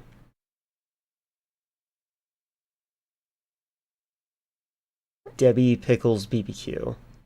It's amazing how short these videos are.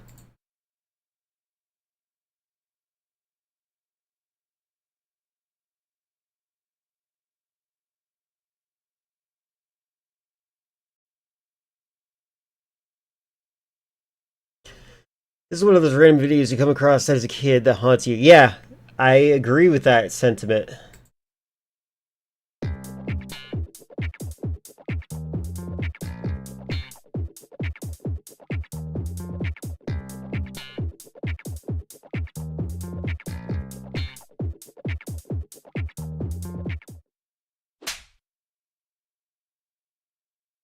Oh, was that... Is that what the Epic Gilgamesh looks like? Stop it. What are you talking about?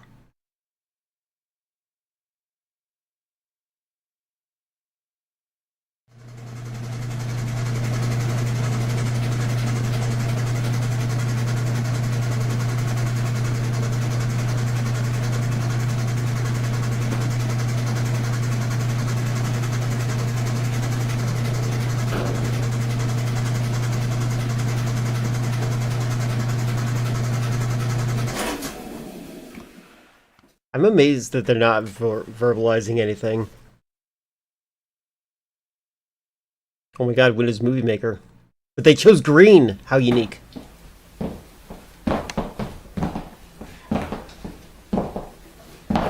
The weird thing is, like, this feels like it's, this is too self-aware at the same time. They're gonna stab themselves.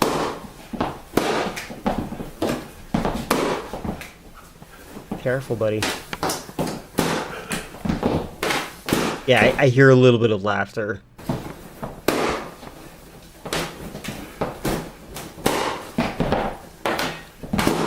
Oh yeah, this is definitely one.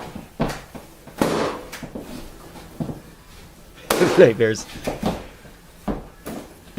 I haven't had a nightmare in forever.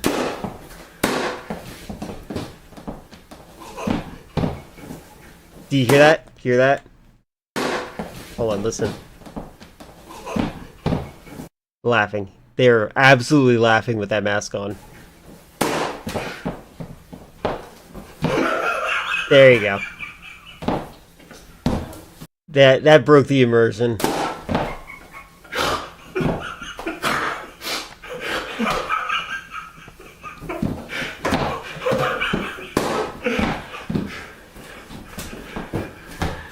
Careful, buddy.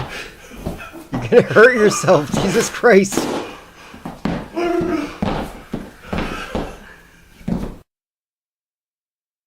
Yeah, this is like their... It's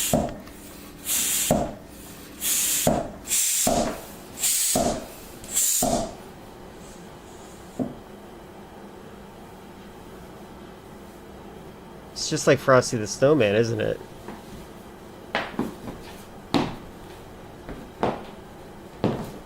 By the way, Chris, we're watching a video of yours after this to make up for the horrifying nature of this. Yep. I was resisting.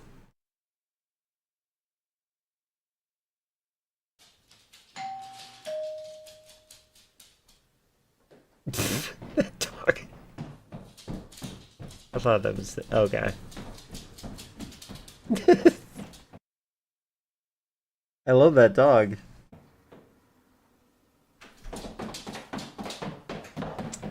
I don't like pugs, by the way.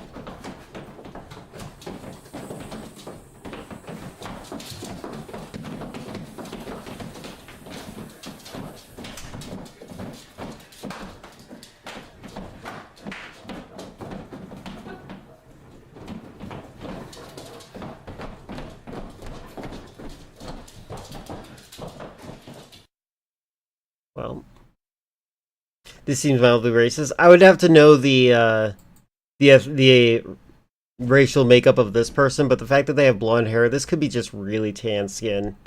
Yeah, I think we need to remember 14 years ago. Maybe you guys don't remember. 14 years ago, people used to get extremely tan, like with fake tans. You guys remember, what is that show? The Jersey Shore? Like, they would get super tan because of that show. Pretty sure that show was still going on 14 years ago, around that time period. That was 2012, right? Yeah.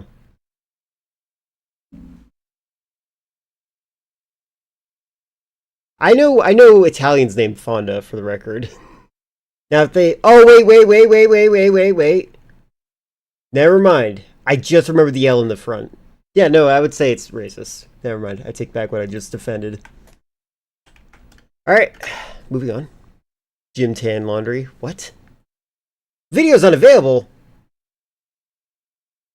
I can't believe it.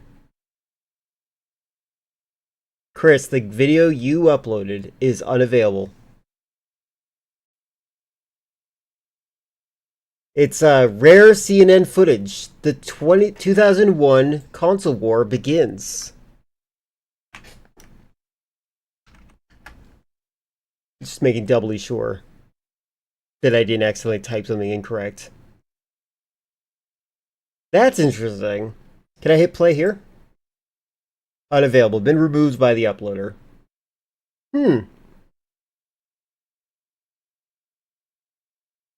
I wonder if I can Google it.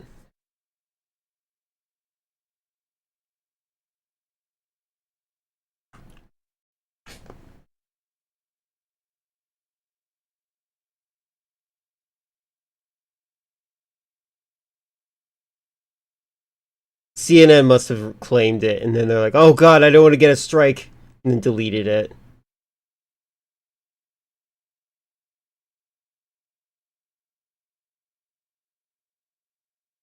It was Gamergate, that's why.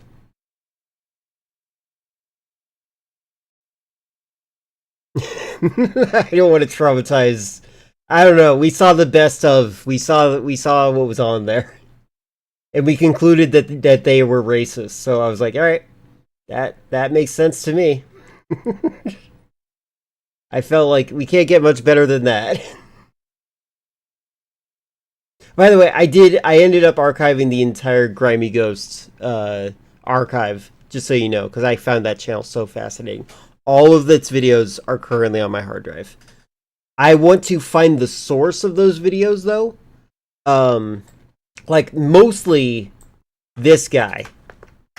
I want this guy's collection. Like, his full video. Not just the little highlights that we're seeing here. I need to find out who this guy is. I haven't done that. That's part of my homework that I have for myself that I want to do. I need to find out who this guy is, where I can find all of his videos, because like this guy's incredible. Like just like complaining about Pokemon and Harry Potter all the time. Like these are the freaks that are currently trying to like make it so you have to upload your Face ID to the internet. Like how obnoxious. Like we can't just anonymously bully senators anymore. What's going on here?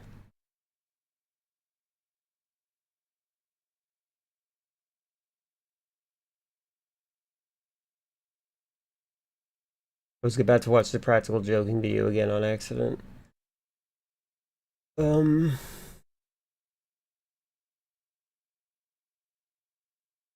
guy's incredible.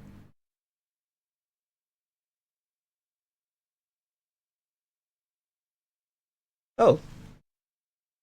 Someone is mowing their lawn.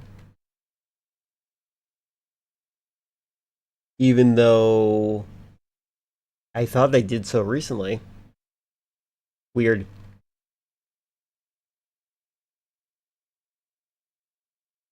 We already are past Memorial Day. I wonder why they're doing that.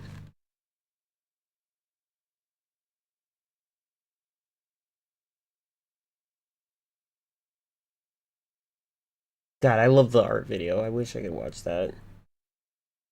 No, I kind of want to watch a Computer Chronicles video.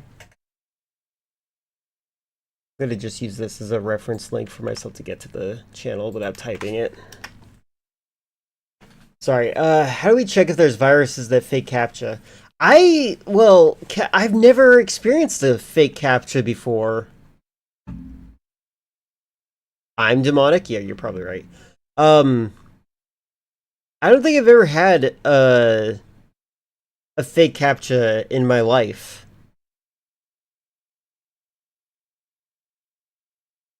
Wait, Shafei.com, he's dead, right? Yep, he's dead.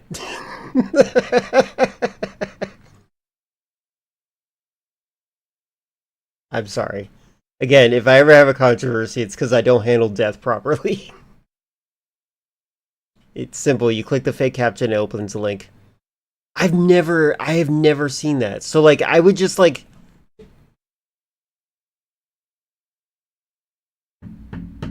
That's crazy. I've not seen that yet. I don't know enough about it to know how to defend against it, Jumbo. I really wish I could help you there. It must be like a new thing. I have to research on it. Oh, look, this is still alive. Net Cafe? Oh, that's funny.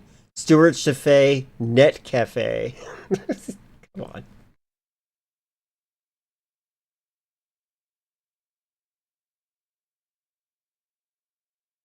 That's how he looked in 2007.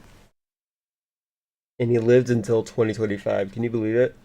Oh, he was born in 38? Oof. By the way, I've already concluded. I think I'm going to die somewhere around 2060. If I die of natural causes.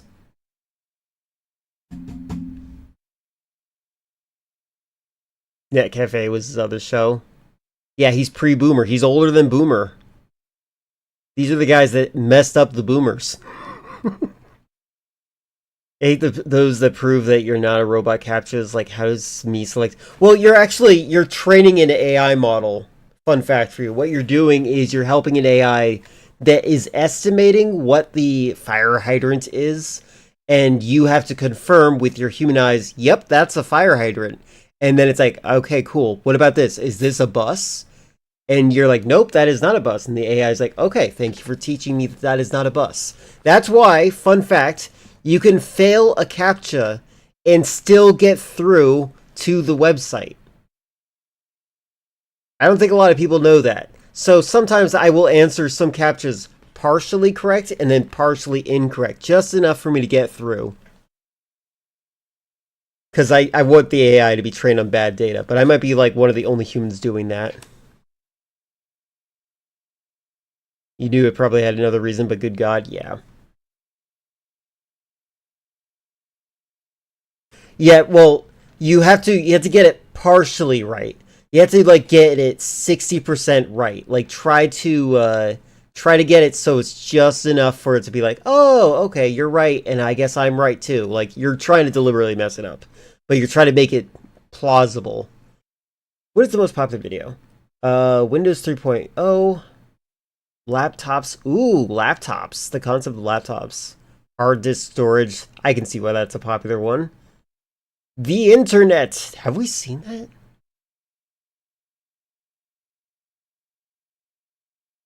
Oh my god, there's Torvalds.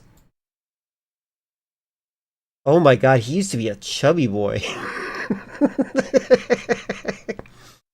He looks much better now. Good for him.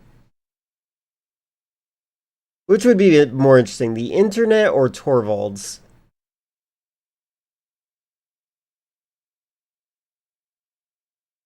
You have to leave? Very well, Baron. I'm always pronouncing your name differently, aren't I? But thank you very much for your Snake's Revenge video. That guy is actually a really fun video guy. I might have complained about his complaints, but I had fun with it regardless. Enjoy!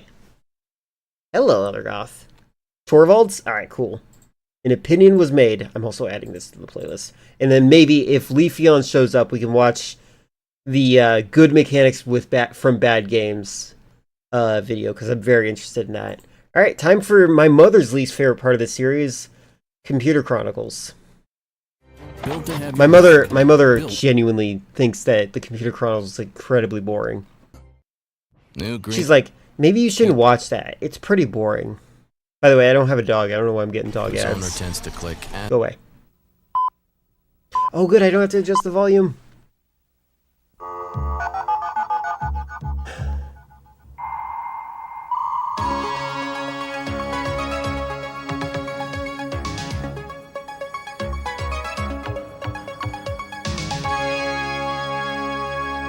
She hasn't seen my Avowed streams then.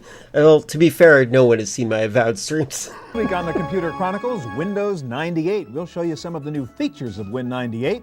We'll ask Windows Magazine editor Mike Elgin whether it's worth upgrading. You'll meet some Windows 98 users to see what they think. Editor Mike Elgin whether it's worth upgrading. You'll meet this is like every engineer I have ever known. The face. You know what?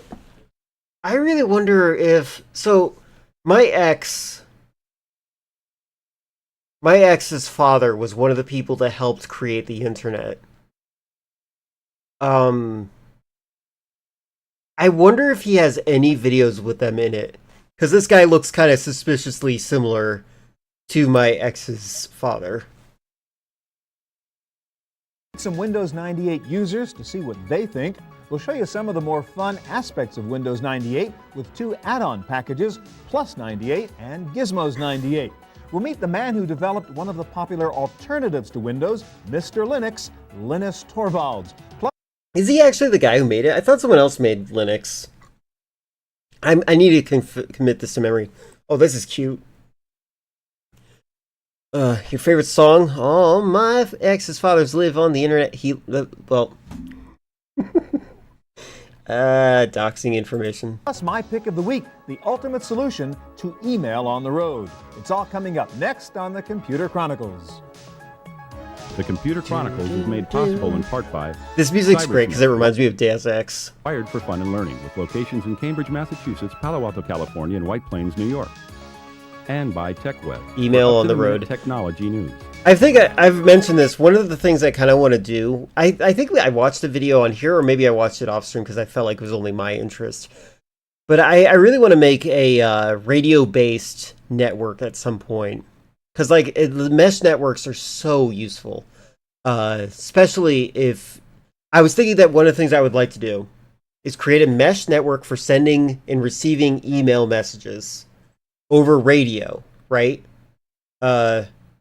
Raymiel, I guess. I don't know. Radio Miel. Radio mail. Radio mail. There we go. It's right there. Why am I stupid? Anyway, so I would like to make a radio-based email service, right? Which already exists.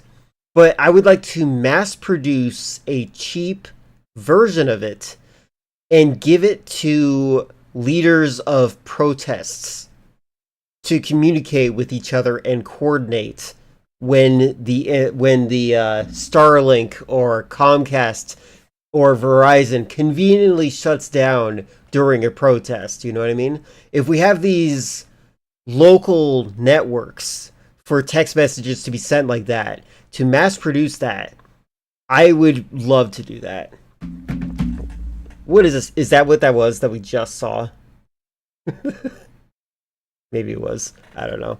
But like that's what I don't even know what a Civico is right now. I'm bad at it.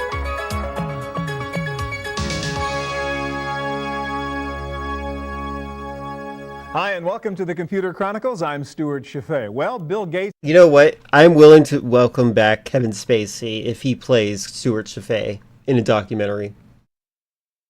And company have offered up... And then we have to send him straight back to prison. Windows 98 now, and most users are saying, show me the value. Is it only a fix or an upgrade, or is it really a new generation operating system? Bottom line, is it worth the $90? Here to attempt to persuade Also, is that a wig? I can't tell. It's like really thick up there. This is Kim Akers, a Windows 98 product manager for Microsoft. Welcome, Kim. Hi, it's good to be Now, here. I want to do something with you I never let a guest do in this show. It's I a want you to yarmulke. sell me, pitch me, convince me and our viewers that it's worth upgrading to 98. Well, I like that.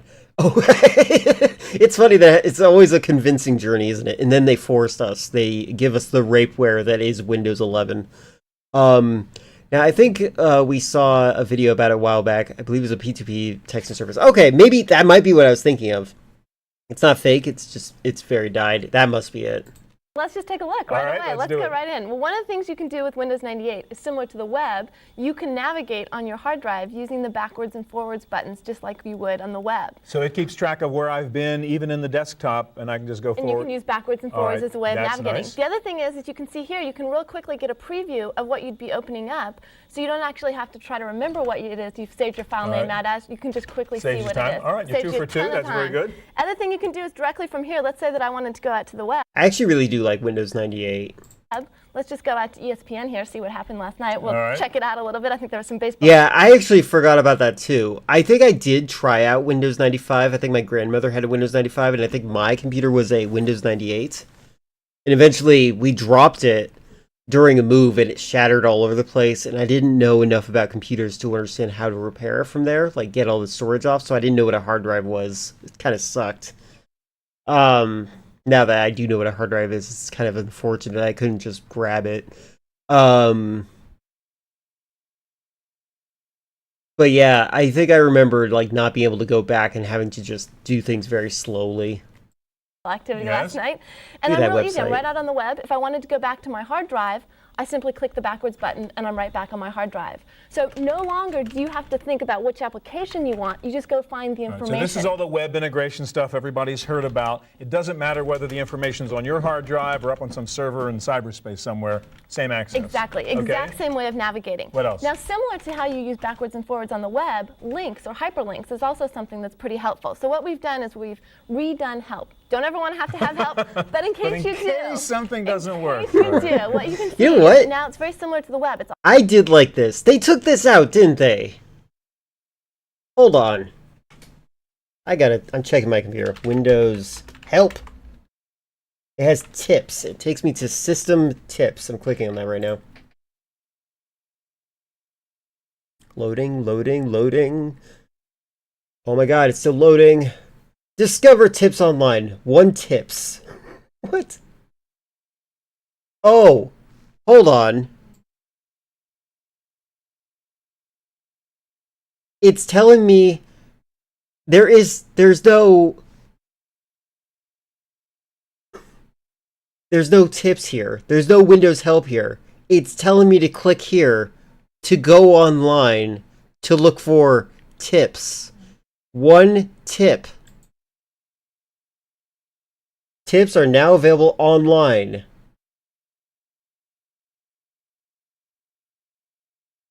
Oh, but it opened my default browser instead of Edge. I was expecting to open up Microsoft Edge.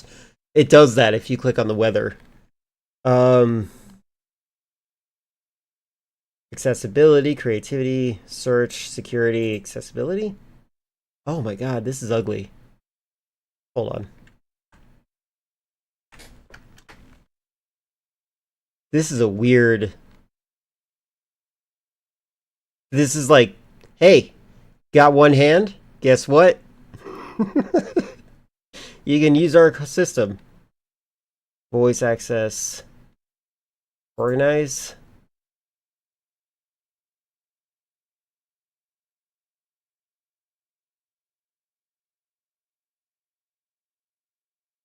This is terrible. This is like trying to sell me the concept.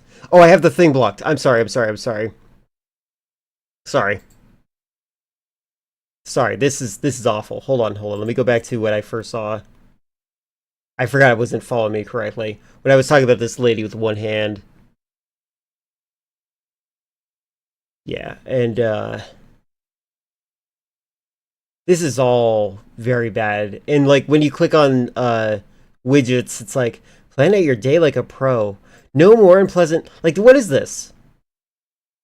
Is this a commercial? Is this an ad?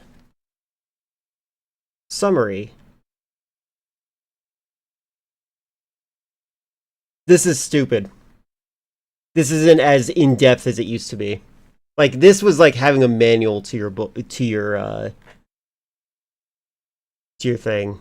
I don't want to plan out my day. Neither do I. That's why we're not ahead in life, Chris. That's why we're very much behind.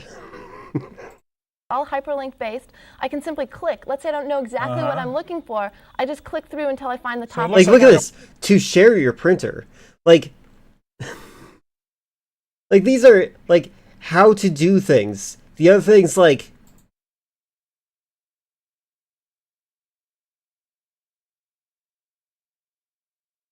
okay, there we go. There's some instructions. I don't like this. It's bad. Web page. Wherever the cursor is, the thing turns blue. It says I'm a link. It gets underlined. Click on it. Takes you somewhere. Exactly. We've also built in some new troubleshooting wizards. So instead I used to spend a lot of time reading these. Again, I'm mostly self-taught on the computer. To call into product support, you can now and go get ahead. Put on hold. Oh, we would never do that to you. Right? You can go ahead and answer a couple never quick put that questions, to you. and we'll solve some problems for you. So let's say you're having trouble printing. You can say you can't print out your document. You're on a local printer, and it'll go ahead and provide you some suggestions. Okay. Now, if you're still having trouble and you want more been. information, you have the ability to go provide you some suggestions. Okay. Now, if you're still having trouble and you want more information, you have the ability to go directly out to the web. So right here we have this button called the Web Help. Oh, go ahead and click on that, and it'll take me directly out to the Microsoft So automatically website. knows the right place to go on your website so I can get an answer to my question. Exactly. So again, in lieu of calling on the phone. Exactly, and you can even send product support an email, and they can answer your question. What else? Now, another new feature is something called Windows Update. This gives you one central location to get updates to your machine. So you get new updates to your operating system even after you walk into the store and you actually buy the product. We'll continue to sort of update that operating system. So you mean that's automatic? If I go to the Windows Update section, it automatically logs onto the portion of your website that looks at my machine and says, hey, you don't have the latest driver or the latest this? Exactly. So what we do is we take a look at what's on your machine, and we come back and we say, hey, based on what you have on your machine, we think that you might want to install this security fix or this operating system. The forever current operating system. Exactly. Last thing, 1 minute, USB support. Let's know about that. Well, anybody who's ever tried to install a scanner will really, really, really appreciate USB support. So I'm going to need your help here. I have a scanner right here. This is a USB scanner. What I want you to do is plug it into the Show me what kind of USB protocol it is. That's my machine there. I'm just going to, while the machine's on. Exactly. While the machine's on, you'll notice you've plugged it in here, and it's going to go ahead and identify that you've plugged in a device, what that actual device is. It's loading all the appropriate This is a pretty cool feature. drivers. Now, you're not having to take apart your machine. You're not having to turn your machine off. Real easy to do. You can imagine. It doesn't say put in disk or find all that Nothing stuff? like that. And so now it's ready to go. You know, she looks like every teacher I had for computers when I was growing up. So now all you need to do is put the picture in. And this is going to work. Hit the on button right there. It's going to bring up the imaging software. And I'm going to go ahead and say that we want to scan it in. Oh, it's that kind of scanner. Installed a scanner in 10 seconds. Couple of seconds. You're a good That's a really cool scanner. lady. Thank you, Kim. All right, well, we've heard the official Microsoft view. Now, let's talk to some users who have upgraded to Windows 98 and see what they think. Why did they print a photo of a sad-looking child? Look, Stuart Chaffee's life was hard. Yuri Weinstein lives in San Francisco, but he often connects Oh my from god, his he's got. Oh, I don't know what his name is. Oh, Abe Simpson's head. There we go. He looks like Abraham Simpson. home to computers some 35 miles away. Yuri uses the multiple monitor feature of Windows 98 to open files on several machines at once, creating a kind of dual desktop. With multiple monitor feature, I can easily locate different machines. Let's say, for example, I connected to 2 machines. Why are we trusting the Russians? Okay. And have them on separate monitors. So I was talking to my mother about the possibility of me being a systems administrator for some place, and I said, in order for me to do that, I need to shave my head really close, like shave my hair really close to my head, and also grow a mustache. And I'm like, she didn't get the joke. You don't have to have, press, Alt, Tab, and switch in between different windows and do this stuff all I also think I might need to get glasses. I do have glasses. But over and over again. Windows 98 will accommodate up to 9 different monitors, although each one must be connected to a separate PCI. Hold on, dual monitor support. Look at this. Up to 9 different monitors, although each one must be Look at that connected to lag. a separate PCI card. Oh, that's funny. I'm sorry. I'm sorry for making you guys see this. So Windows is doing that thing where it like causes a slideshow of a cascading windows as it's being dragged on this monitor, but not on the other one. I think that's fascinating. Although Look at each that. one must be connected to a separate PCI card. The refresh rate is different on the other monitor. While a desk full of monitors might be overkill for most home offices, Yuri would not go 9 monitors. 9 monitors is pretty cool for this, because like they were all square shaped, so it'd be a giant 3x3 thing.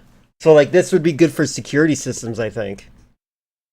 back to a single screen. I can tell that a lot of users probably will do the same as I did. Whenever you try and go through some... I love that they always show arbitrary graphs as to, they're like, look at all this work we're doing. Set up problems or actions to get it running, you probably will never want to work on a single monitor anymore. Deep in Silicon Valley, Robert Scopel is another convert to Windows 98, but with a different focus. Sorry. I love reading people's body language. Robert Scopel is another convert. He's like, don't look at the camera, don't look at the camera. And then you kind of look at his like forced trying not to smile face when he's on the other computer. To Windows 98. Don't smile, but don't with a smile. different focus. Yep, I'm being recorded right now. It's fine. Yes. Robert is a conference planner who does a lot of business internationally. He was attracted by the new video conference support built into Windows 98. Okay. Well, let me take you to the new website I just opened up, and I'll This is pretty cool. The fact that it actually is showing like webcam support in 1998. show you around. When I worked in an office, I drew a graph on the whiteboard on my desk because I thought it was funny since my job had nothing to do with graphs. On weekends, I'm stuck working because Honestly, I feel like I would see the humor of that, but also I can imagine myself talking to other coworkers. They're like, his job doesn't even have anything to do with graphs. Why is he doing that? Does it make him feel important or something? I'm like, just shut up. I plan conferences I all hate small office politics. over the world. And like right now, I'm planning a VBITS conference in Frankfurt, Germany, and a conference in Tokyo also for Visual Basic programmers. So I need to communicate with them around the clock because obviously they're sleeping while we're awake and they're awake while we're sleeping. Robert also makes use of Windows 98's NetShow to Oh my god, look at that format. Have you guys ever seen ASX format? I made a decision. I decided I'm never going to stream. Never. That's fine. You don't have to. Sometimes it's better to not stream. Honestly, I think in my how to stream guide, towards the top, I said it's kind of important to note, not everyone really should have to stream. Like, it might be popular right now, but it doesn't mean you have to. stream video from his conferences and the added support for shared applications to co-design conference web pages. The program's size and features are a far cry from the PC's first bare-bones operating systems. What is an operating system? That's really tough for me to answer. I'll leave that to the DOJ and Bill Gates. Yeah. The DOJ and Bill Gates. Wow, this guy's a nerd. But I certainly like the added features. I certainly feel better. This guy comes from a family of Republicans, and he never thought about it any much further than that. I think it's because I have narcissistic attention-seeking inclination, where I feel like existing requires other people notice me, so it'll probably be healthier not to. Yeah, I know what you mean. I have a lot of friends who have borderline personality disorder, and like that's like the number one thing. I tend to attract those types of people as friends, and what I've noticed is that there are indeed people that like need to be validated by acknowledgement. I'm like on the opposite end of the spectrum, but I provide people that attention. I think that I'm glad that you recognize this part of yourself. That is part of the step of helping getting better at that. And I do think that starting off streaming, you might get bummed out by having just like one view every 2 hours or something like that. I don't know what my metrics are on YouTube. There are people that see me on YouTube. My mother recently said to me, it's like, did you know you have 80 subscribers? I'm like, most of those people are from my high school, like when I was friends with them. But what I mean to say is like the numbers you visit the YouTube sometimes, yeah, and that's fine. Like it's a good place for VODs at this point. But I do want to say that like it's important to note that your existence isn't valid or invalid just because people notice or don't notice you. Like that is kind of an important thing, but the ability to recognize that you have that mentality is enough to help you identify healthier mechanisms and maybe a better framing of your output later on. Like you'll be able to say, well, I can do it because of this, but if I start feeling like this, I'm straying from where I should be. You'll eventually find something that you want to do, and I hope that it will be easy for you. I get an operating system that has more stuff in it. For the Computer Chronicles, I'm Sarah O'Brien. Sarah O'Brien. Oh, they cut off her last name. Is this guy going to do a school shooting? Who is this? What does this shirt say? I can't... Is that a coding joke? WFFCMD JC something or other? I feel like I need to Google that shirt. My God, look at that. It's like 160p. Hold on, what is this? What does the video look like if I set it to 160? Oh, 144p. There you go. Yeah, there you go. Got the authentic experience. Oh, I can't afford to do something. Okay. I'm sorry. I guess I was reading things wrong. I love 144p. Sorry, back to 480. I think my favorite resolution, though, unironically, is 640 by 480 and 720. Those are my favorite formats. Resolutions. I know that's a weirdly specific, but like, it's the amount that's like, it doesn't eat too much storage space, and it's enough to make to understand what I'm looking at. Maybe I'll try writing one day, since it's a way to affect people without having to actually be the center of attention. True. Here's a tip for writing. 2 tips. 1, the point of a rough draft isn't to write it perfect. It's to make sure that something is there, and then you can go and edit it later. Like it's not, I think that schools kind of messed up how they teach it. They teach it like it's part of the process, but like what it actually is like, this is your original version of it. You just want to go with it, and like if you want to change it later, you can. That's why it's actually a rough draft. Not this is the first step. That's not true. Okay, I used to submit all my rough drafts as final drafts all the time. In fact, when I was a child, I kind of experimented with this. I wrote the rough draft, and then I literally submitted the rough draft again as the final draft to see how my teachers reacted, and they didn't, which made me realize that the rough draft is literally, it can be the final draft. It just has to be done. The other tip I have is with writing. Oh, I had another one. I can't think of it right now. I interrupted myself. Write a Cunning Links fanfiction, just different enough that you can't sue me. Fair enough. It's just like 50 Shades of Grey, which was a Twilight fanfic, right? My favorite song. All my rough drafts live as final drafts. Exactly. What was the other thing I wanted to say?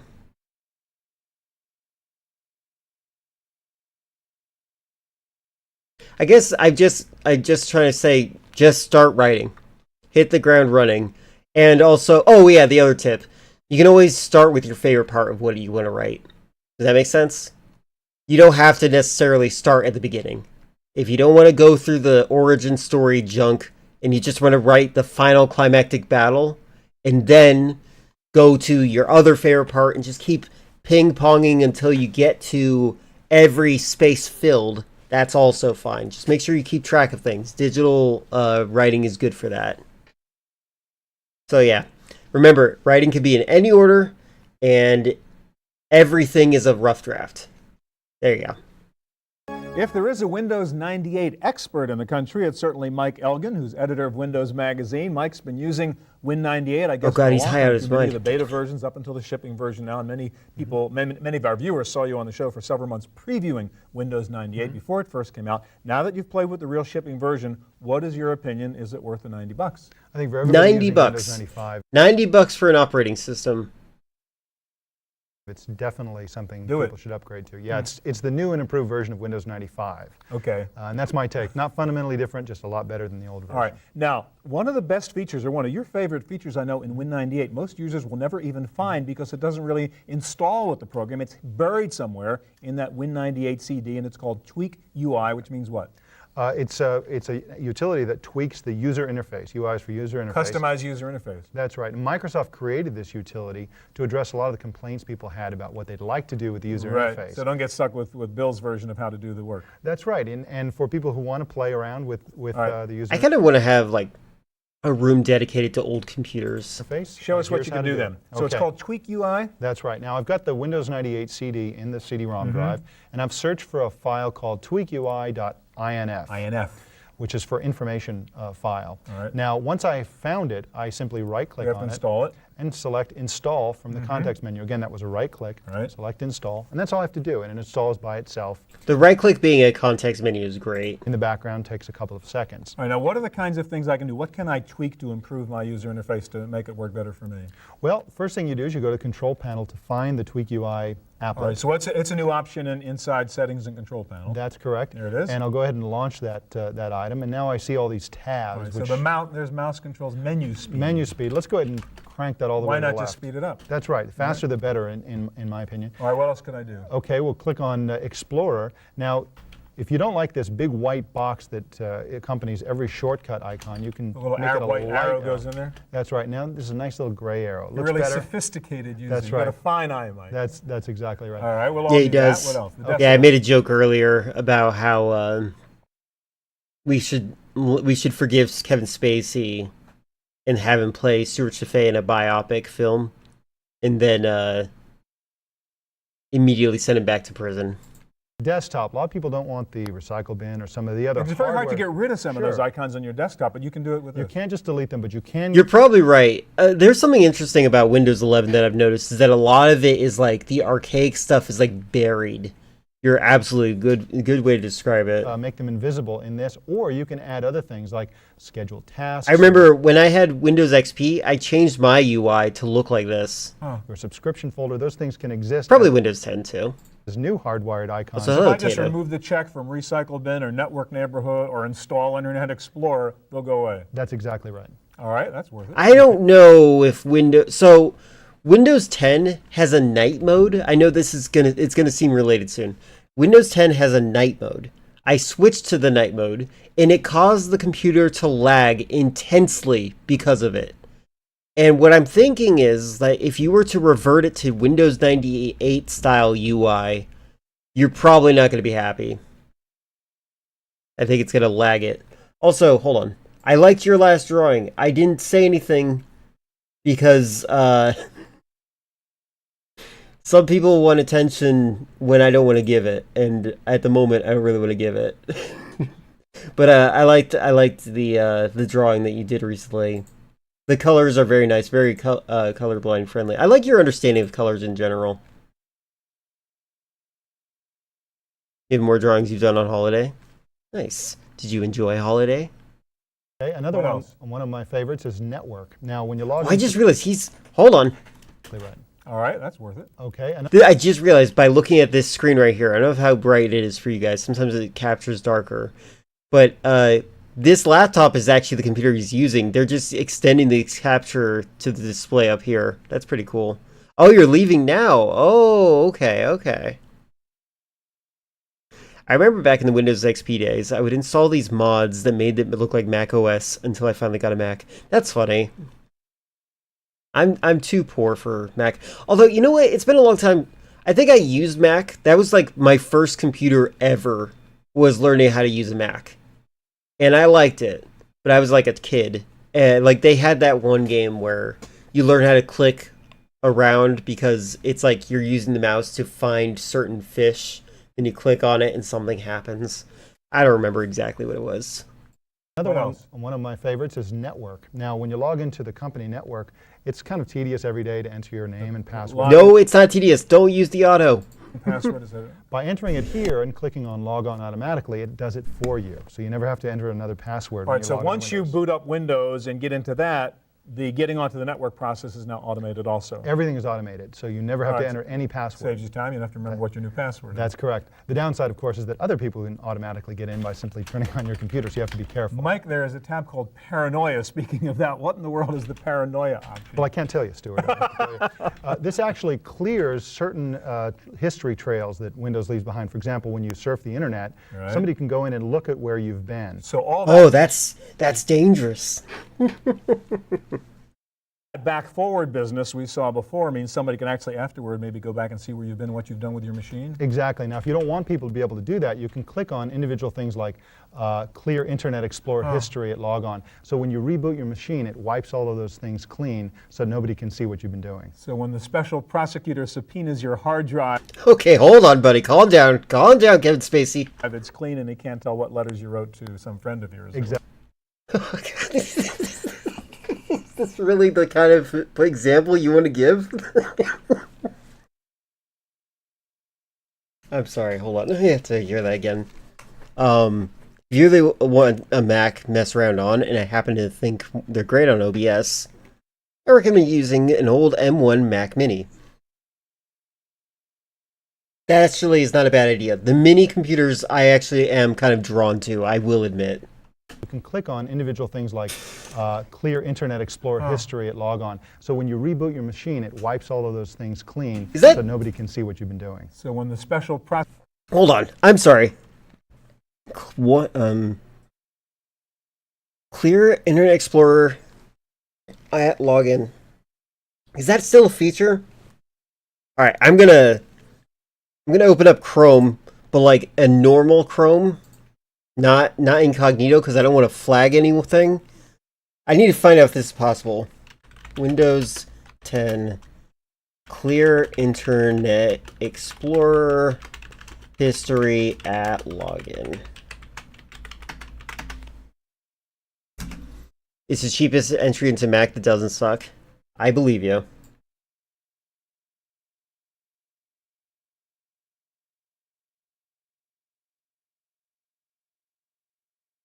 Okay, you can. I'll be honest with you. I actually I'm not against this.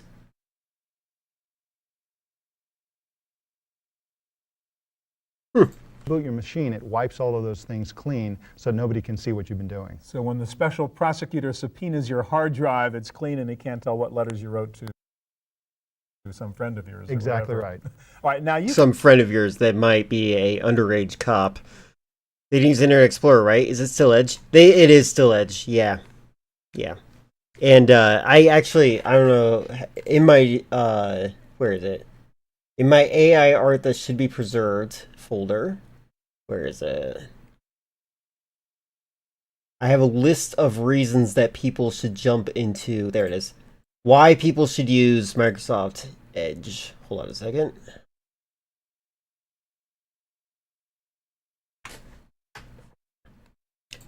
Even Microsoft can't think of 4 good reasons to use Edge.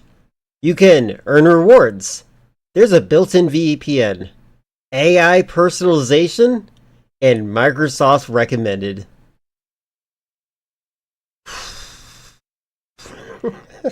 It's so stupid. Ugh. How did they botch this so badly?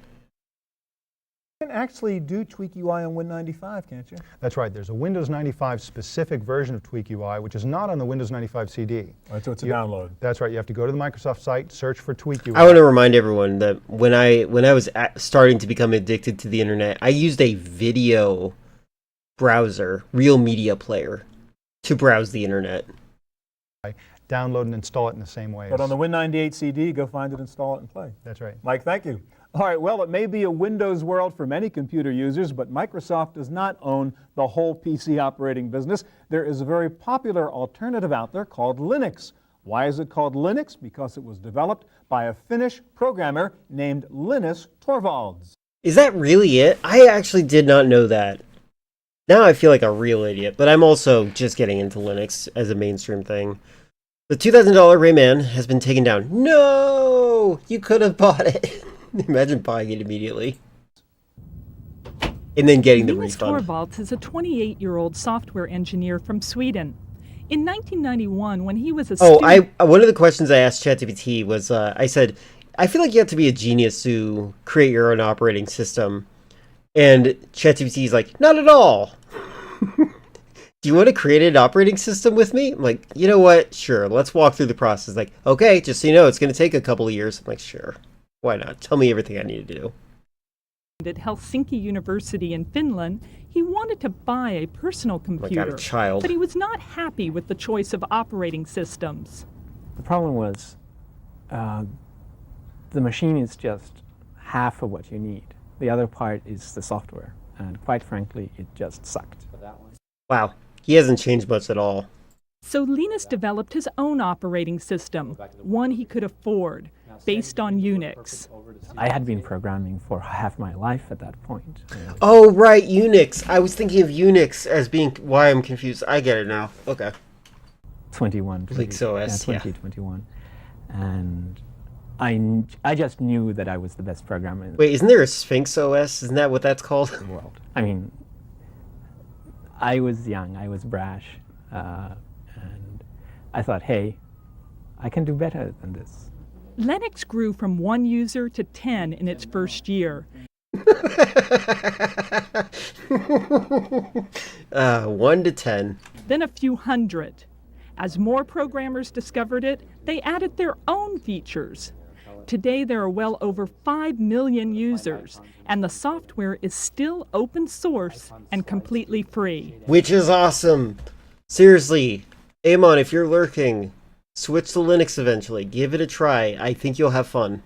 Thanks to a lot of programmers all around the world. I mean, it's been a lot of people working on just it. like your YouTube. But even the people who haven't actually made contributions in the form of code, there are lots of people who have contributed in testing out things, even when they didn't intend to. They did, by using it, they tested it. Linux took another leap in popularity this year when major computer companies, including Netscape and Oracle, announced their support of the operating system. There is plenty of free software Referring to going 1 to 10 in the first year. Yeah, I know. I gotcha. available through the internet, but few commercial applications so far. So how can Linux compete with Microsoft Windows? Linus says the difference is They in pronounce it Linus? the way it competes. How is his name said? Linux. You ever go to Slashdot? Why does it sounds familiar. I don't think so. I was addicted to the internet starting around 2005. So I don't have to look now. Don't have to look now, but I dumped my sketches from the holiday in there. You know, I kind of want to see it now. Why not? Why not? This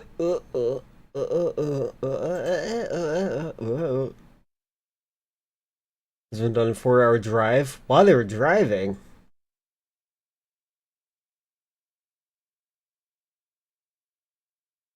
You know, your art ranges from a variety of different methods. I like that it's like it feels like pop art to a degree where like it really stands out. It kind of has that the saturation levels of a Simpsons cartoon, but also it's like stuff that you would see graffitied at the same time at like a public restroom, but nobody would want to trace over because they liked it. And I like that you're just drawing things. I think that's great. And I like that you have a variety of words. Have you ever worn makeup like that where you put on blue lipstick? The teeth brushing. Yeah, I like your style a lot. I feel like you could be a really cool concept artist or even like an illustrator for like a book. Love graffiti. Just don't do it though. You don't do it though, yeah. Just being edgy. It's good. It's good. Yeah, I really do think that you could be like a fantastic concept artist for some things, and like maybe like for like one of those like partially between children's books and like high schooler books, kind of like something that draws the attention of the mind that is like learning about how the world looks. Let me show this one. I like this one a lot. I think this looks great.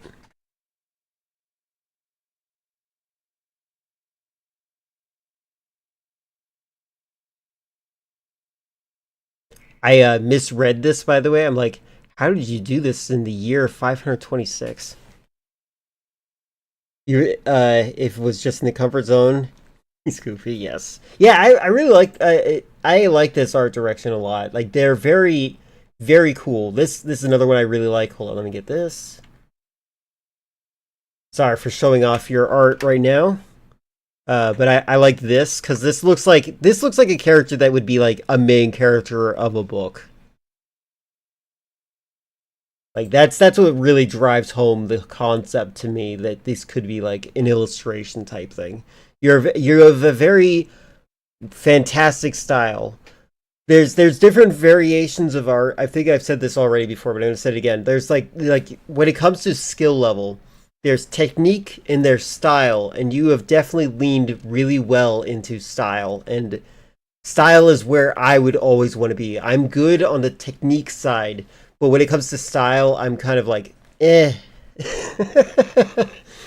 Like my style is like, if I'm going to be an animator, I can draw the between pages. I can't come up with my own concepts. But yeah, I think you did a great job.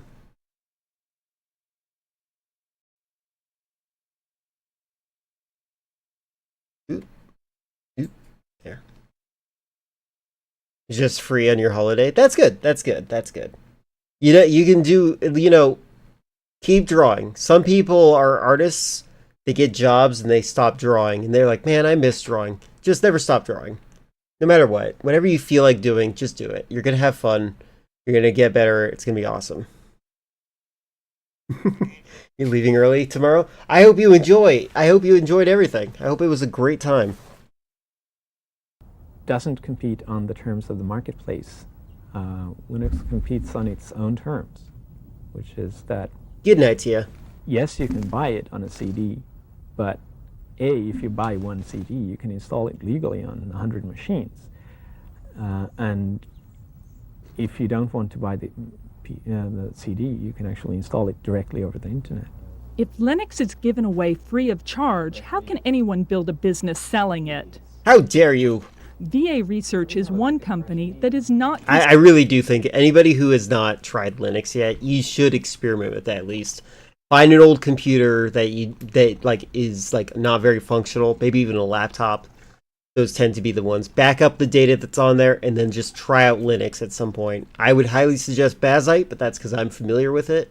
There's a lot of cool different versions of it. Actually, you know what? Ubuntu might be the best one to start with because it's the most similar to Windows, and it's also set up in a way that you can't mess it up. It just gives you a nice little environment to play with until you're like, okay, I'm ready to upgrade. Concerned by the lack of licensing fees. VA has built complete, ready-to-use Linux systems since 1993. The company now ships an average of 20 systems a day. They are no threat to Dell or Compaq yet. They're dependent on what works best for Microsoft. On the other hand, we have a lot of leeway there, and we have a lot of things that we can do to make those things better. We can add to Linux. We can develop code in Linux where it makes things more stable, more reliable, and supporting our hardware and our customers better. For Linus Torvalds, his creation may not provide him with a paycheck, but there are other rewards. It's great for your kind of self-esteem to have people use your system and really enjoy using it. It's a great feeling. I feel that I've done something relevant. For the Computer Chronicles, I'm Sarah O'Brien. Good for him for creating something relevant when he was 28. Some of us haven't left our mother's basement.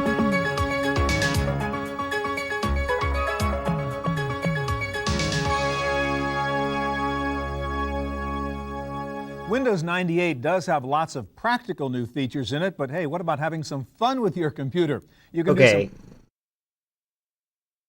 He's wearing makeup, and it doesn't work well with his ears. I'm sorry for noticing. some very cool new things on your PC with 2 add-on packages. And the first one we'll look at is Microsoft's Plus 98. And Kim, you're back with us again. And another $40 or so, I get Plus 98. What do I do with that? So first thing you should do is take a look at some of the new themes. Let's go up here into Plus 98 and we'll pull up some of the new themes. So depending upon your personality, you can really set your computer to match your personality. And the theme is the wallpaper and the desktop, look the of the icons, how it looks. So if you're into Kathy, let's say. So if you're into comic books. You're into Garfield, right. You can go ahead and do that. If you want to go a little bit more highbrow, for example, you could go up to Photodisk, get some images here of different items that were going on. So this is more customizing your desktop to kind of look the fuzzy environment. Exactly how you want. Go ahead and get a screensaver that takes place at the exact same time. So really customizing your desktop how you want it to look and how you want to work. So let's go ahead and actually apply this Peanuts one here. We'll pretend that we're in the comic book mode today. Oh my god, I remember this somehow. So you'll notice that, let me get out of there, and you'll notice that I have all sorts of different Peanuts characters here. All right. A couple of other things that you can do with Plus 98 is it comes with a new music CD player. So one of the problems... What's new about it? One of the problems you used to have... He interrupted her. Come on, man. She's talking. Music CD player. So one of the problems... What's new about it?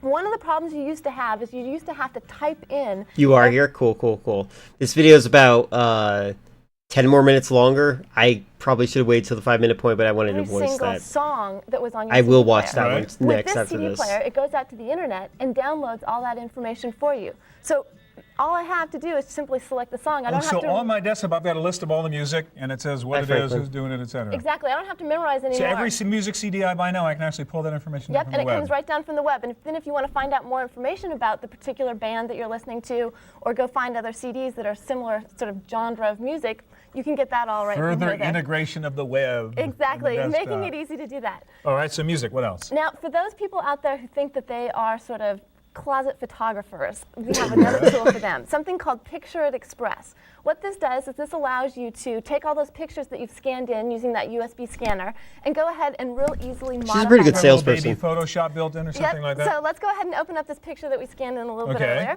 And let's say that I wanted to change the edge effects. So I'm going to go ahead and change some of these. So I can really sort of customize I thought this was for music. modify my pictures real easily. If I wanted to change the tint of this, I'll go ahead and say I'm done there, and let's go back in and change some more of the Man, color it's tint or amazing something like that. All I do how is I good simply at drag the balls image editing around, software and you'll stuff. notice the colors Probably be driving at changing that as I go time? back No through. worries? So let's Okay. say that I Like Photoshop for Dummies or something real like that. easy to do. So real easy and lots of fun Try to be activities safe. that you can do. There's also some games that come with Plus 98, but we don't want to No, play those right no. now. That would take up too All much right, there is time. some serious stuff in Plus 98, right? It comes with, what, a virus scan program? It does. It comes with virus scanning. The It McAfee? McAfee virus All scan. right. It comes with some tools to help you clean up old files that have been sitting on your hard drive, and a real easy way I love how McAfee, the guy, is like, I would never kill myself, and then he kills himself. compressing folders if you want to. So that's for the more serious side of it. Also. I really think it was kind of out of jealousy that Epstein got attention. Bucks or so, you get all that stuff. Exactly. All right, Kim, thank you very much. All right, well, there is a whole software industry God, built this on is weird offering makeup for add-ons to him. Microsoft products. And one of the new entrants in the field is Play, best known for its snappy video capture card. But now Play has come up with Gizmos 98, and here to show it to us is the infamous Kiki Stockhammer. Welcome, Kiki. Hi, Stuart. Now, some people have seen you and I looking at the beta version at some of the trade shows Yes. of Gizmos 98. You got the real shipping version now. Absolutely You got like right. 25 different applications, is it, that comes with this? Whatever thing? it is, it makes it look like he got a facelift. He does look like he had a facelift. Yeah, absolutely. All right, let's go through some of them. We don't have time to do all. This person knows her aesthetic. First of all, what's the little bar at the bottom? Like she's got the color scheme correct for her makeup and everything. You know, there was a problem with you have a lot of files on your desktop. Like she just looks straight up like somebody drew her. Different applications, is it, that comes with this thing? Yeah, absolutely. Like she's like a character that somebody would draw. All right, let's go through some of them. We don't have time to do all of them. First of all, what's the little bar at the bottom? Well, you know, there was a problem with you have a lot of. There's a good. Oh yeah, I think I did hear it. One of the things I had as a concept is to play some of those episodes while I was like playing Call of Duty or something like that. I might do that tomorrow as an experiment. She's perfect. Yeah, she's got herself. She really owns who she is. Files on your desktop, how can we cram them in a small space? So we created what was called Launchpad. I kind of like to think of it as the conveyor belt for all of your different So that's all programs. the apps inside Gizmos there. Absolutely right. All right, so I see you got a bunch of clocks there. So you kind of like improving on what Microsoft has done with the typical accessory stuff? Absolutely. So Oh my our whole God. idea was we wanted to bring a little bit more of realism and add Realism. Microsoft Bob, where are you? kind of a Like more of TV. a personality. Right. Exactly. So this is just one of This is such a weird thing. Like, Mac has always like tried to make it so that like everything was like super translucent, like glass. Windows is always like, hey, you know how your desk is cluttered? Let's clutter up your desktop space now. And then now they're going more simplified these days, obviously, but I'm talking about specifically this era. Do the one about Hitler being obsessed with basically times equivalent of being obsessed with basically the times equivalent to Harry Potter young adult novels. That one is one of my favorites, actually. I have heard that one. That one's one of the best ones because like it helped me realize that like people back then, they were obsessed with like black magic and Hindu culture in such a way that like it makes so much sense as to how the world is right now. Like they're weird. Oh man, I wish Zhao wasn't asleep because I could talk about it a little bit more. Maybe I should do that. If Zhao is here tomorrow, I'll listen to that one because that is a very interesting one. Zhao is from India, that's why I bring that up. clocks. This is a digital clock that you can actually use your CD to wake you up with music if you want to. Some other cool features. There's also a neat little analog one. So Okay, again, is that a little alarm clock kind of thing I see down there too? you can totally just have your own choice of Okay. whatever you want to do. All right, now you've also improved on the calculators, right? You got a whole bunch of different yes. calculators up there that look real. Yes, Look that whole real. mathematical process, we just can't seem to get it out of our Scientific brains. calculator. Yes, so this is what we call, this That's is a price of admission right there. the right? PC 100. This is what we call AKA the brain. Okay. And one of the cool Oh, features this is weird. as I'm just kind I of kind of remember this. through here and doing stuff, you can see It's a it little paper starts roll. a paper roll, exactly. Mhm. Now you can also print it out, and not only do we have the scientific calculator, but we have cool financial calculators, just a bunch of different Okay, stuff. now something really cool, what's it called, Picture Explorer, that lets you organize all the pictures on your hard drive? Yes. Now this was a big thing that I really wanted because, of course, being the snappy queen that I am, I have all those images. Put all those images in, you don't know where they are, what Exactly. they're called, how to find them. Exactly. So what you see here is God, look we at have- this interface. Sorry, I want to go back. Of course she has rats. I love this interface. Because it's like very of its time. Obviously, I think the current interface is much better. I would rather use that. But like this looks great. Put all those images in, you don't know where they are, what Exactly. they're called, how to find It them. looks like it's trying to compete with Macintosh with this interface. This just kind of clunky design. Exactly. So what you see here is you have little thumbnails, and just double clicking on them, I can instantly, Mhm. access them. Now, I don't know if you remember in Blade Runner, they had this cool machine that allowed you to look at pictures and zoom in on them. Well, we can do the same thing. Blade Runner And it effect. even, brings it to We could do the same thing. Zoom in. really nice resolution. Now, does it automatically go out and find all the GIFs and all that stuff and put them together? It has a special cool little search file, so you can go through and search your hard drives and set up files and do the whole thing. Another thing I want you to show us quickly, you have an amazing little thing in here called Performer 98 that actually lets you kind of make slideshows, movies, commercials or something? Yeah, our whole idea is, think of it as kind of PowerPoint mixed with the television studio in a way. And again, just by double-clicking on the little apps down here, we'll bring up Performer 98, which we kind of look at as the internet filmmaking tool, where you can take your own pictures, your own music, your own narration, make a little movie graphics, type thing and actually use it as a file which you could send an email? Exactly. And so just as a quickie example, this is actually something that I emailed to my mom last March. So what is it? This is a cool little Be patient, Shafay. email just about my birthday. I'd bring my birthday to you. And so you had stills. It's my birthday, Mom. Snappy grabs, I take it, and music and voiceover. Okay, her photos are also pretty good because they give like social media vibes before social media. Again, this is advertising Windows 98 right now, so like her photos are actually like very much what people aspired for during like the MySpace era and such. I feel like we are in a very kind of tragic era for social media these days. Like, how often do people upload pictures of themselves anymore? Or even like things that they're doing? But then again, it could be my own little echo chamber of people that are just kind of nervous about doing such things. And you're like a little movie maker here. Right, and the coolest part about it is what you're actually seeing is full frame, 60 frame per second transitions. This has never been done before. TV style stuff. That's right. So what we've done is we've kind of... Okay, how did she send this in an email? It's already exceeding the amount of megabytes that I can think of. But then again, she probably doesn't have a private email server. She probably has her own email command prompt. You guys remember Telnet? I love Telnet. They disabled it, but you can enable it again. But they got rid of Telnet. I love Telnet. The early 2000s digital camera with bright flash has become popular again. Yeah, I think I've said this already. I kind of been considering buying a 2008 digital camera if I can find one. Because I think that I don't like when I take a picture now. It's like my every picture is like 6 megabytes. I'm like, I don't need a 6 megabyte version of the image I'm looking at. Back the lost art of assembly language programming, and you're seeing here directly just a generic piece. Like, I don't need every detail. I just need to know what it is. I want you to show me. We're going to be out of time. You have a cube demo in which you do this incredible 3D rotation that really seems sort of impossible to do on a plain old PC. Well, you know, basically it's the nerd in us, Stuart. Basically, you know, we wanted to be able to show off the power that you have in your personal computer today. And again, this is not using any 3D accelerator card. PictureCube allows you to create your own cube where you have your own images. Now I just popped on some different... Look at the stuff, the style of photo she does. Create your own cube. This is like very like Instagram, isn't it? Like, this looks like it's an Instagram post. Where you have your own images. Now I just popped on some different images here. This is called the Kiki Cube. That's just like show off what you can do, right? Yeah, exactly. And you can have a really impressive screensaver now on your desktop if you want. I want to get another Sony ARX100. It's a small camera from 2012 that has incredible quality. Yours broke. The Kiki Cube, yeah. Now I can also press a magical button here, the M key, and voila. A video. Not only do you have stills, but you can put video in there as well.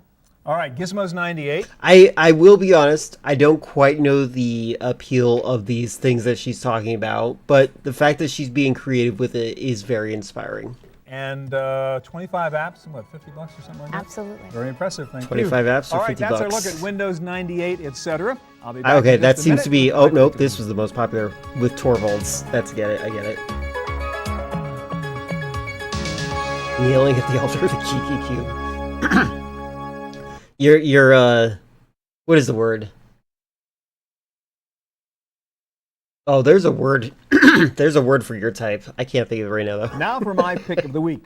These days, you've got I want to call you some type of womanizer that doesn't imply misogyny. to be connected to email no matter where you are. The problem is that usually means literally connected to something by a wire. It also means carrying around your laptop so you can access your email account. Simp is just treating women the way they deserve. True, some people do email on palm tops and organizers, but that's not always a very practical thing to do. I have now found the ideal mobile email solution. It is this little pager Oh my type God, device. it's so This is cute. a lot more than just a pager. It is really a wireless mobile internet terminal that lets you receive and send full email to and from any email address. That is so cool. It can handle text messages up I wonder how well it works still. A 2,700 ladies' man? I feel like ladies' man means it also works in reverse. words. As you can see, it comes with a complete QWERTY keyboard. Yes, the Here's keys a are word, tiny, though. but you're not Hold on, I'll typing a look for novel, just an email, and for that it works just fine. It also has this mouse-type device, which lets you scroll through mouse? pages or menu items, and it has a button which lets you click on items to select them. And like a pager, it beeps whenever a new email arrives. This little device runs on one AA battery for up to 500 hours. That's almost a month. It has a great screen and many other pager-type features, which I don't have time to get into. It is called the RIM Interactive Pager. The hardware comes from a company called Research in Motion. The radio-based modem uses the Bell South Wireless Data Network. Coverage is available in about 90% of the country, and it is all digital. This little guy is really a problem solver. The device itself costs around $350. The service runs $25 a month. That's it for this edition of the Chronicles. We'll be back again next week with more of the latest You know what? in hardware. Ladies' man came up as a suggested. Maybe you're right. It is ladies' man. A man who is attracted to women who enjoys their company, but without necessarily implying manipulation or promiscuity. I guess you're right. Software and the internet. Thanks for joining us. I That's hope a to see BlackBerry you company? That thing's so cool. They advertised that so briefly. I wonder... That's so cool. here next time. I want to make my own BlackBerry. Like, unironically, I do. The Computer Chronicles is made possible in part by Cybersmith, wired for fun and learning, with locations in Cambridge, Massachusetts, Palo Alto, California, and White Plains, New York. There's And also by a TechWeb, phylogenists, apparently. for up-to-the-minute technology news. That was a cool one. This was a really fun one. Hey, would somebody mind sending me $20 so I can buy a VHS tape of this specific episode? Call toll-free 1-888-310-7850. Hold on, $20. Hold on a second. Please. $20 times 433. That's about 866. No, $8,660. Oh my god.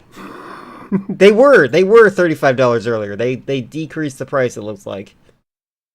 What a cool video that was. That was one of my favorites. Thank you for picking that one. We're going to jump into the Leafeon video, though, now. Leafeon has a very interesting video that seems like it could potentially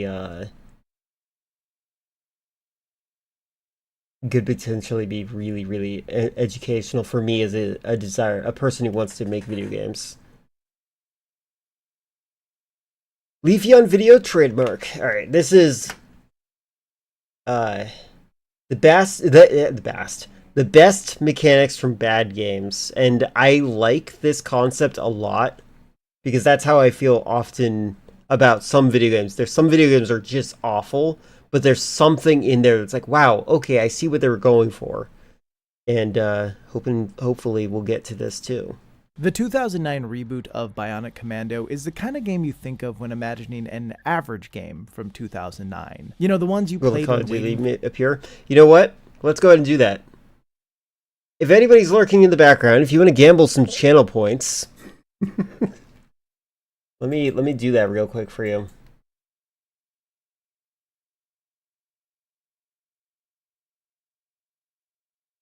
Hold on.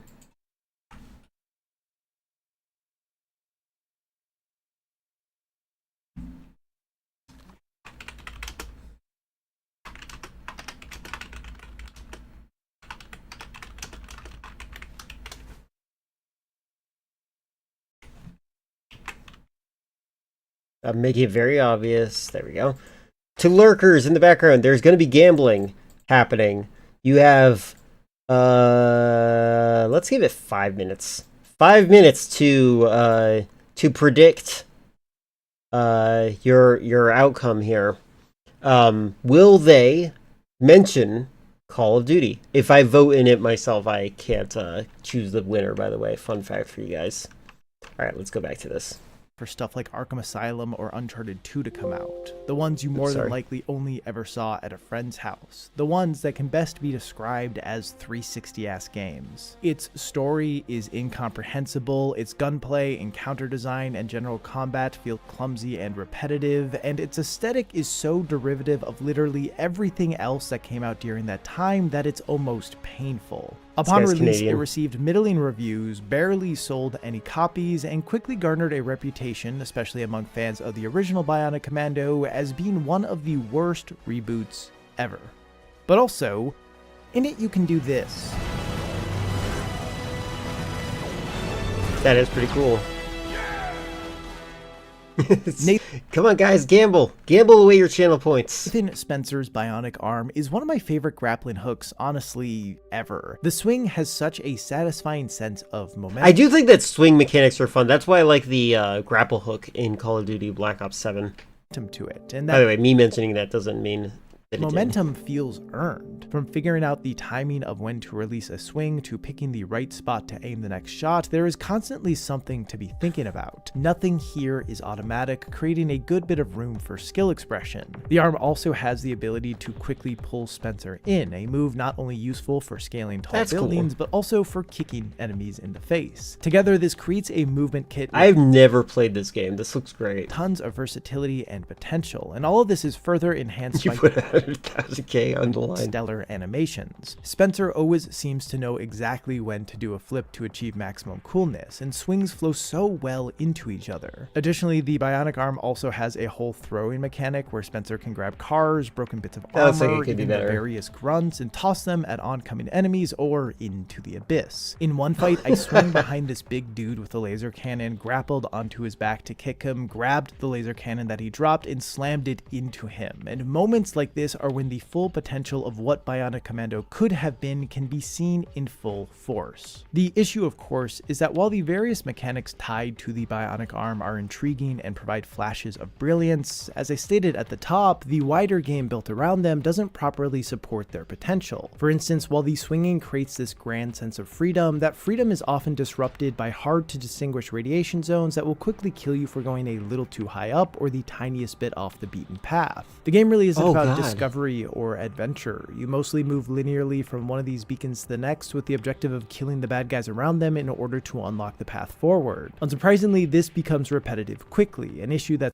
you'll be able to force me to play a video game at those points. It's further exacerbated by the lack of enemy variety, as well as the fact that the core mechanics never really evolve. The majority of fights don't take much thought, and it becomes far too easy to spam certain attacks. Not to mention, the ability to throw stuff, which is what makes combat fun at all, doesn't get introduced until the second half of the game. They seemingly wanted to have some sense of character progression, and I can see why they thought doing it this way was a good idea, but the throw should have been a starting ability that gets built upon as the game goes on, like by adding a spin move or being able to send an electric charge through the grapple. Yeah, this actually seems like it'd be a fun game to just make your character overpowered in the very beginning. Cause an explosion or something. It's too cool to have ended with its introduction. Most aspects aside from the swinging feel underbaked, and given that the developers Grin not only released a game 2 months before Bionic Commando, but also one literally on the same day, stretching what even their sizable team could handle, it isn't a huge surprise that the game didn't feel properly built around the central mechanic, and that's a shame. Bionic Commando's grappling hook certainly shares some DNA with the Spider-Mans and Just Causes of the world, but it offered something different than either of those, and I at least haven't seen anything quite like it since. And so even though Bionic Commando get a backfire and someone wins and redeems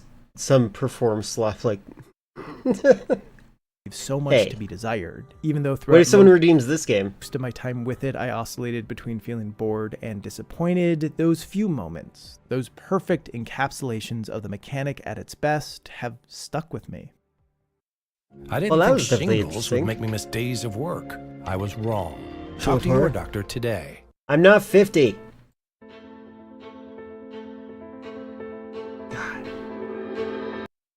A while back, Jacob Geller released a video titled Perfect Moments in Bad Movies. In it, he examines 2 scenes, one from Spider-Man 3 and another from The Matrix Revolutions, that stand out as something special amidst the messiness of the rest of those films. And ever since watching it, I've regularly thought about video game analogs for this. Obviously, the cleanest parallel would Someone used points.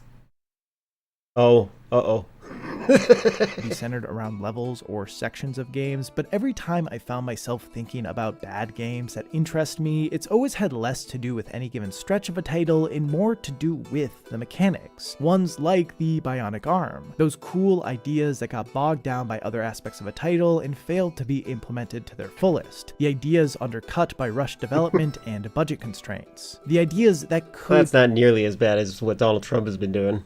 To have been something that could still be something. I find it hard not to be drawn in by games with mechanics like these. There's a joy in tragedy to them in that something so intriguing could be found in something so flawed. Bionic Commando is not exactly a rare example of a title. I love how arbitrary channel points are. It's just like the human brain. Just like number go up, good. Number go down, I feel bad. Uniquely great mechanic while falling apart in most other ways. Frankly, there are plenty of examples from that same exact era that do the same thing. With the runaway success of Gears of War, the space became flooded with third-person military shooters all trying to capitalize on what it had established while also... I was just talking about this game. The cover shooting mechanic, it's a game of peekaboo at some point. Peekaboo and whack-a-mole. Which isn't bad necessarily, but it's overdone by the time you get to the end. So aiming to stand out in one way or another. One of the more compelling mechanics to emerge from this can be seen with Fracture, a game that asks the question, what if you could create your own cover in a cover shooter? Through the use of a terraforming gun, you can raise and lower the ground based on where you shoot it, not only allowing you to control sight lines, but also to launch yourself or enemies into the air. Having so much control... I like the aesthetic of Gears of War for a little bit. It looked like a really fun game. When I was a kid, I was like really excited for it. I was a teen. Which is a kid, I know. But I never actually played it. I think I've played it on a friend's console one time and like, this game's boring. Let's play a different one. I'm like, I've never played this before though. Terrain is wildly satisfying. And Too Grimdark. I like Grimdark. I am obsessed with Grimdark.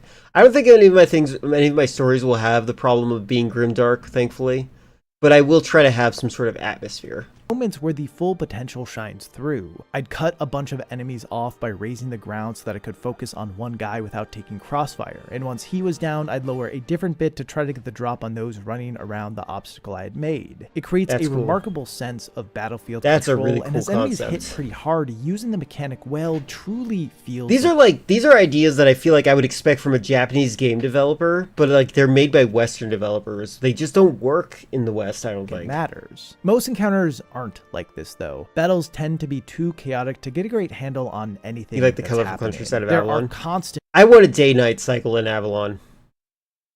Explosions that shake the screen, making it a nightmare to aim and generally get your bearings. And as enemies hit so hard, if you find yourself out of position for even a second, chances are you will be dead before you can do anything to react. Also, in some sections, the focus moves away from terrain manipulation and more on the gunplay, which is not the game's strong suit, as it feels sluggish and limp. I also, you know what? I will sacrifice day-night cycle if they could give a better stealth system too. I'm a little sad that there's no good stealth in that. Shots against you hit like a truck, but the ones you land hardly feel satisfying at all. Furthermore, a significant chunk of Fracture's short runtime is spent in what may be the worst driving sections I've experienced in a game, as well as fighting the same boss type 4 different times. Something that isn't a problem in a game with dozens of bosses, but does feel underwhelming when it is the only one the game has. Regardless, its core idea is still incredible due to the way it can quickly shift the appearance and functionality of a battle, giving an additional layer of control and consideration to every fight. The mechanic also has a decent... weather's bare minimum. I'll be happy about that. Puzzles. The ones in the game end up being underwhelming, largely consisting of rolling a ball down a hill or lifting a fallen object, but the mechanic itself provides plenty of space for more complex implementations, even if those can't be found here. Both Fracture and Bionic Commando... This looks like such a cool idea. I feel like Miyamoto would have fun coming up with ideas for this. Ultimately failed to balance the ideas that made them stand out with the ideas that... But also, this was definitely the era of bald white guy main character. Like, this is when those stupid gamers complain about the person you play as is like a person of color. This is who they want to play as. That or some girl. But like, this is so stupid. This is a boring character design. I'm so sorry for anybody who's offended there. That were popular. Because I didn't realize that I had anyone stupid listening to me right now. At the time, leading to messy experiences that blended in with the field they were trying to stand out from. Earn 100. Like, at least that guy had a mullet. Or actually, rocker long hair, not really a mullet. Why do people like? What is this? Do we have anyone in chat who's had a Sleep Number bed? I need to know, like, anecdote. Is it better than a normal bed, or are you just having buyer's remorse? In a similar vein, I'm in a feisty mood now. Titles that fall short trying to implement something that sets them apart from everything else, there's also something fascinating about games that miss. Would a bald white guy or a girl? Yeah, exactly. A girl that, a girl who is wearing scantily clad outfits. Which, by the way, that's fine. Let your game have whatever character you have ambition to make. And if you're drawn to the game, go for it. But if you want bald white guy as your main character, I don't want to talk to you. Like, that is a boring personality. I think we'll see more day-night cycles generally as we get better lighting. I know it's not mandatory for day-night. But we've had it since GTA 3. It's easier if they don't have to bake in reflections. You know what? That is probably it. They probably do bake in the reflections. Do you remember me like complaining? Well, of course. It's like iconic. I go up to a random light bulb and I'll shoot it, and it doesn't do anything. Like, that kind of thing actually upsets me. I want them to fix that. Like, there's no reason for it not to shoot at the light. When attempting to address a common critique of the genre they are in. For instance, in the 90s, turn-based RPGs fix your performance. You're using up 100 megabytes or gigabytes of my hard drive. One of the most popular types of games out there, and especially when things shifted into 3D, there was a growing desire to see what a more interconnected experience would feel like. I love Legend One that Dragon. didn't have separate perspectives or character models for combat, primary locations, and the overworld. And Nintendo's attempt to address that can be seen with Quest 64, developed by I think we see this. Imagineer. To preface, Quest 64 is the first game... I thought it was the other game. Do you remember that weird Zelda clone type thing? I remember not liking. During my early years of gaming, I found the mere act that I could play video games at all to be exciting enough to get me through any experience. But Quest 64 ended that. In it, very little is done to explain how things work. It is filled with a ludicrous amount of empty space that is annoyingly easy to get turned around in. That run animation. It's like you're dreaming and running away from a monster but can't run fast enough. And the camera is awful. The characters have nothing to... I really like, I hate that I used Metal Gear Solid as a reference point, but I really like Metal Gear Solid 5. The day-night cycle, the lighting engine in Metal Gear Solid 5 is so good. Like, it actually feels like it's cool at night, and it feels like it's warm and hot in the sun. I like that. Them and the sound of... I also like it when it's dark at night. Oh, wait, you're thinking about Ghost Recon Wildlands. I forgot that's the full name. You're right. No, I agree with you. It is one of the best. Yeah, I frequently compared Metal Gear Solid 5 with Wildlands. They were very good at that. Brian's walk chips away at your sanity bit by bit until nothing is left. And yes, they named the protagonist of their fantasy video game Brian. FF7 has Cloud, Legend of Dragoon has Dart, and Quest 64 has Brian. Anyway, when comparing this to other titles on the N64, the golfing quality is unignorable. Shockingly though, its combat, at least once you trial and error it enough to figure out how it works, is great. As fights take place in the overworld instead of on a separate battle screen, it not only adds a level of cohesion to the world, but also makes terrain something you actually have to consider. The spells you use do not automatically hit enemies, so you have to position Brian tactically in order to land attacks. On top of that, as enemies attack, you can have Brian move around to try to avoid their spells. There are 4 different branches of magic that not only do different types of damage, but also have vastly different forms of attack. For instance, the starting water spell is only effective up close, where the starting wind spell is great at a distance. Each type is beneficial in different situations, but also as you level any individual branch up, you'll unlock It has been decompiled. This might be worth playing. Spells that add more versatility to each magic type. Like, if this had a 360 camera, I think I'd be all for it. There are no spell indicators that show the exact area of effect, which I do get is a quality of life. That's really all you need for modernization. Sure, some folks would probably want. However, I found that part of the fun was in the uncertainty of if something would be properly lined up or not. And it felt incredible once I had a good sense of what would and wouldn't hit. Truthfully, there are few better feelings than hitting a full line of enemies with Rolling Rock. I think if there had been a visual guide, it would have made me feel more disconnected from the magic system. It became something I really had to learn, and I always had to weigh how the environment might impact an attack. Another part that's interesting is how the action economy works. No matter how many foes Brian is facing at a time, one of them will go and then he will go. And so where in most games the conventional strategy is to take out the ads and then focus on the big guy, that isn't always the best approach here. Depending on the situation, there are times where it is better to leave the ads as they do less damage and have attacks that are easier to avoid. And by keeping them in the fight, it means not having the big guy do big damage every single round. I don't want to act like this is the deepest approach of all time, but it does lead to something that feels different from anything I've played before, and I enjoyed strategizing in a way I'm not used to. Altogether, these aspects create a singular and engaging combat system that continually evolves throughout the game's runtime. Frankly, it feels like the devs recognized that the combat was so much better than everything else that they decided to up the random encounter rate by 10,000%, which unfortunately does mean that by the end, even the best part of the game wears thin. While this system certainly has a bit in common with battle systems in CRPGs and tactics games, it splits the gap between those and they both more decompiled. turn-based Nice. systems in an I am appealing so way happy about this era of decompilations. I look forward to more. that I wish would have caught on more. Allergies? No! Full allergy That relief Benadryl? plus no brain fog due to drowsiness. Discover Allegra. Oh, It's Allegra. a no-brainer. Wait, I was talking about Benadryl yesterday. As a veteran, I turned my skills from the service into a career in tech.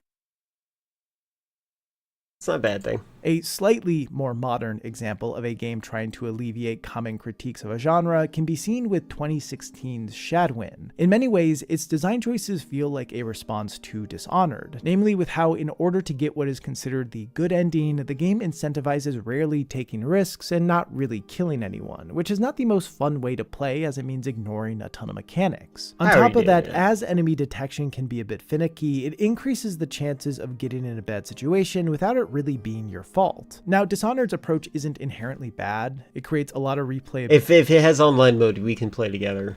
And also most players aren't going to be all that concerned with getting the best ending, but it certainly can lead to some people feeling punished with a suboptimal ending for simply playing the game. Shadwin utilizes a handful of mechanics to try to work around these issues, the most noticeable being its various forms of time manipulation. It uses two ideas first popularized by other titles, one being the ability to rewind like in Prince of Persia: Sands of Time, although Shadwin does not treat it like a resource or have limitations on how far back you can go. The other is that time only moves when the titular character Shadwin moves, similar to Superhot, although as this came out only a few months after Superhot. Oh, that's an interesting idea. I'd imagine the idea was thought of independently. Both of these fit exceptionally well in a stealth game, as they give players the space and ability to fully understand the surroundings and experiment without being punished. I would be a perfectionist about this game. Obviously, not every stealth game should adopt these mechanics, but I found them to be a welcome 3 years per input, you mean? Change to what I've grown used to. I tend to find failing in stealth games more annoying than failing in other games, as it typically results in a lot of waiting where I don't feel like my skills are being tested. And so it was nice to avoid that here. In addition to these two aspects, what may be the most compelling mechanic comes in how killing enemies impacts the narrative. To progress, you not only need to get Shadwin through the level, but also the companion character, a young girl named Lily. Impressively, the vast majority of frustrations that come from escort missions are absent here, primarily because Lily cannot be spotted by guards. However, the only way for her to move forward is if she isn't in the line of sight of any of them. At least that's how it's supposed to work, but I will get to that in a bit. There are two main ways to get her through, either by killing the guards to clear a path or by distracting them to create openings for her to run through. Instead of having the ending be determined by which of these approaches you take though, there is an additional wrinkle to it. As it turns out, seeing a dead body is traumatizing. And so if Lily comes across any of the corpses left in Shadwin's wake, that affects the story moving forward. Interesting. The thing is though, that doesn't mean you can't kill guards. It just means that you have to make sure Lily doesn't see it, creating a dynamic where you're not only hiding bodies to make sure that guards aren't alerted, but also in order to protect Lily from the horrors of assassinhood. This is a very interesting concept for a game. I like this. Unlike in Dishonored, you don't have to ignore a ton of mechanics to get the preferred ending. You simply have to use them discreetly. Unfortunately, although conceptually brilliant, the execution leaves a fair bit to be desired. Fun fact, I was playing Super Hot VR with a guy I had a crush on, and I punched him in the shoulder because I moved too close to him, and we started dating a few weeks later. Sometimes, all it takes is a little violence to convince people to date you.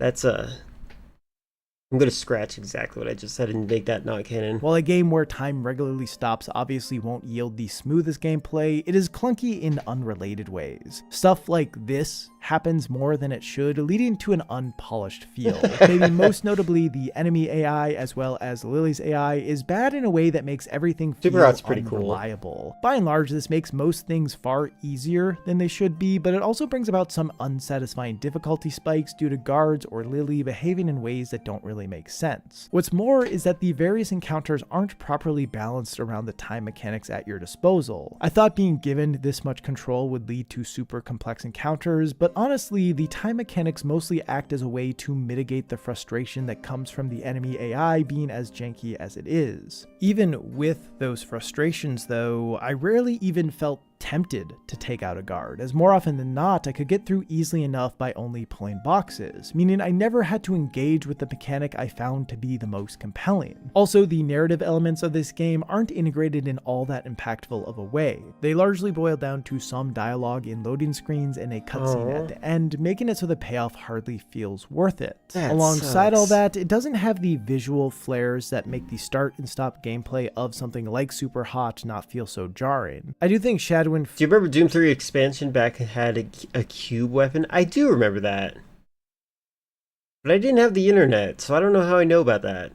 Feels better to play than you'd expect it to. Maybe it had some sort of special edition of the game. From just seeing footage, but I just remember being disappointed that there wasn't local multiplayer in Doom 3. Is lacking something. Still, despite the game's final state seemingly not matching its ambitions, it presents a take on stealth that has a tremendous amount of promise. Might as well. New Briar Sunday Swirls. Our classic vanilla, that's a nice looking ice cream. Truffles and caramel. This okay, that is an amazing ice cream. I'd eat it. Is how you Sunday.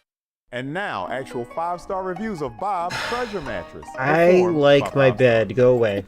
Another thing I've noticed about some bad games that have cool mechanics is that those mechanics don't always shine in the standard mode, but do when integrated elsewhere. This maybe is best seen with Red Steel, a launch title for the Nintendo Wii that made I love this guy's obscure game references.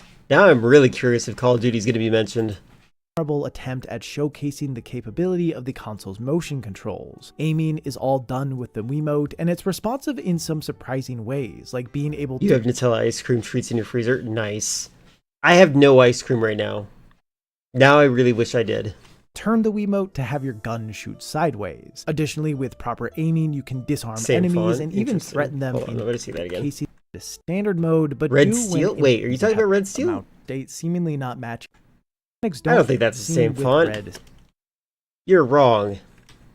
Responsive in some surprising ways, like being able to turn the Wiimote to have your gun shoot sideways. Additionally, with proper aiming, you can disarm enemies and even threaten them into surrender. Oh wait, I'm thinking about a different font. Maybe you're right. The nunchuck can be used to reload and throw grenades, and of course, there are sword fights because it is in fact a Nintendo Wii game. Yeah, I was thinking of the most recent games. Pretty sure Reggie mandated it. Now, most of these things don't work that well. And can I be honest? This is like these mechanics of like the sword and the gun. This is definitely what people were expecting the Wii to be able to do, but like the Wii's a glorified remote control. Right, like it can only work when pointing in one direction. I'm pretty sure Reggie mandated it. Now, most of these things don't work that well, and as the game is designed in a way that asks for a level of precision, they are kind of similar. You're right. Maybe I'm wrong entirely. At launch, it leads to a stilted feeling experience. Regardless, the ideas are cool, and given that it was cutting-edge technology, I can't help but give it a little. Okay, this looks great. The one mechanic that has always stood out to me, though, as being the most intriguing and well implemented, actually isn't tied to the action side of the game. Instead, it's this. Throughout the campaign, whenever you get a call from an NPC, your Wiimote will ring. God, imagine if I had mutton chops like that. Ew. This largely acts as a cute little gimmick to make you feel a tiny bit more immersed, but where it truly shines is in the game's multiplayer. Yeah, everything's destructible back then. Specifically the killer mode. In it, every player selects one of the iconic Red Steel characters like Tuna Cutter, Wader, Superhero, or Dino Boy, and then throughout the match, everyone receives calls on the Wiimote with some sort of direction. Unlike in the single player though, you actually have to hold it up to your ear. The orders range from taking out a specific character to protecting a specific character to killing everyone with a certain weapon. If you kill anyone that isn't your target, this is you cool. lose points, creating an interesting dynamic where you have to weigh if it's worth lowering your score in order to prevent someone else from completing their objective. Throughout all of my years of playing couch multiplayer with friends in my parents' basement, nothing hit in the way this mode did. That is actually really cool. Every time our Wiimotes would ring, the goofiest air of tension would fill the room as we raised the controllers to our ears and listened to the orders while also trying to overhear the ones given to everyone else. And amazingly, when I replayed it with some friends to get footage for this video, that same sense was still there. This proved most true whenever the order would be related to... This is a really cool concept. Okay, this is like a mandatory game. If I ever own a Wii, this is a mandatory game. Finding the mystery player, as in these instances, the Wiimote doubles as a radar of sorts, beeping quicker and quicker as you approach the target, signaling the impending conflict. For being such a small mechanic, the Wiimote operating in these ways generates a tremendous amount of intrigue and chaos, ultimately succeeding in creating a connection between the controls and players in a way that all the other mechanics never did. This era of gaming is one I miss a fair bit. And yes, a big part is that a W triple? That is because I was 15 at the time, and we tend to view everything from when we were 15 as the peak of human civilization. But also, back then, due to the popularity of couch multiplayer, far more titles included these kinds of extra modes, often throwing experimental stuff at the walls to see what would stick and pushing developers to find creative ways to use the mechanics they developed for the base game. I love a standard just normal deathmatch, one versus all type deal, but I also really like games where they give the players competitive missions or like cooperative missions. Cooperative. Another example of this can be seen with a different Nintendo exclusive. Think, what's that game called? Perfect Dark did a great job with that. From a year earlier in Geist, a first-person shooter with the twist of being able to possess objects and characters. While the use of this mechanic in the single player ends up being a little underwhelming as it is fairly restrictive in terms of what you can possess and how you can possess it, it gets closer to its full potential in multiplayer with the Hunt mode. One team takes the role of the humans and the other the ghosts, and each team's goal is to kill the other. The humans do this by shooting. These are cool games. At the ghosts, and the ghosts do it by possessing the humans and having them run into various hazards across the map. I'm very ignorant about the Wii, so these are the very ghosts interesting. Can influence the humans' movement and where they look, and the humans try to counteract this by pressing the opposite direction on the joystick to stop the movement, all while mashing A or trying to shoot an anti-ghost cloud at their feet to become dispossessed. This all allows for plenty of mind games and the exact type of discord you're looking for when playing games in the same room as your friends. Admittedly, the mode isn't as fleshed out as it could be. It would have gone a long way. I think I'm going to definitely get Red both Steel. I gotta just trying to find kill that. each other. The humans would have had some alternative objective that the ghosts were trying to stop them from doing. Also, It's on as the you might GameCube? expect Okay. from a first-person shooter on the Nintendo GameCube, the movement and gunplay do not feel that good, all leading to an experience better remembered than played. But still, the existence of this mode revealed the wider potential the core mechanic had. It bums me out that this sort of thing is so much less common today. Multiplayer titles obviously are still thriving. Frankly, the last few years have seen a pretty huge resurgence of them. However, these experimental multiplayer modes that pull from the assets and mechanics of a game's core single-player mode are far more rare. It used to be that the vast majority of titles would include some sort of separate mode for local multiplayer, and that eventually shifted into most of them having some sort of separate mode for online multiplayer, and now it's either nothing or co-op. The latter of which I am certainly happy happy to see, but these modes rarely are reworking the mechanics into a new form. It's just adding another player. Unfortunately, with game development being as time-consuming and as expensive as it is now, it feels less and less likely that studios will take the risk of diverting resources to see the weirder ways their game could work. It is promising to see some bigger studios dip their toes into modes like Valhalla in God of War, but this isn't exactly reasonable for the average dev team. While understandable, it's a shame to see the experimentation of that era be left behind, as I think it will leave the potential of a lot of mechanics unrealized, both ones from back then that are unlikely to be revitalized in the current landscape, as well as ones from modern day that would be better suited in a different mode. Now, even though that era has passed, at least the games and mechanics from it are theoretically playable, something that can't be said for all modern titles. In Albany, we root for the home team because Fun fact, I live very far from Albany. our team too. On January 12th, 2026, the servers for BioWare's Anthem shut down, leaving the game completely unplayable. If I'm being honest, I'd kind of forgotten that Anthem even came out. I remember seeing trailers for it and being impressed, but after its release was largely met with negative reviews, critiquing it for being filled with the kind of bloated game design I had grown all too tired of by that point, I entirely forgot about it as nothing seemed to be there for me. One thing you'll find in most reviews of the game though, as well as in many of the recent reevaluations due to the shutdown, is praise of the flying mechanic, the feel of weightiness to it, the movement tech needed to keep the engines cool, the quick transition from air to ground and ground to air. A big reason there was so much hype behind the game to begin. You know, that's probably the best flying game out there. Probably better than Superman 64. With was because of how cool the flying looked, and that at least they nailed. And a part of me regrets never giving it a shot. To be clear, I still don't think I would have liked Anthem, and I definitely wouldn't have wanted to spend the money on it. But now with this mechanic locked the away environment's looking due to the interesting. game being online, Although I've said this before, I'm not a big fan of like open world games, but like there's some like it's nice that it looks better than. It looks like what Breath of the Wild looks like, so it's very gorgeous. You're right.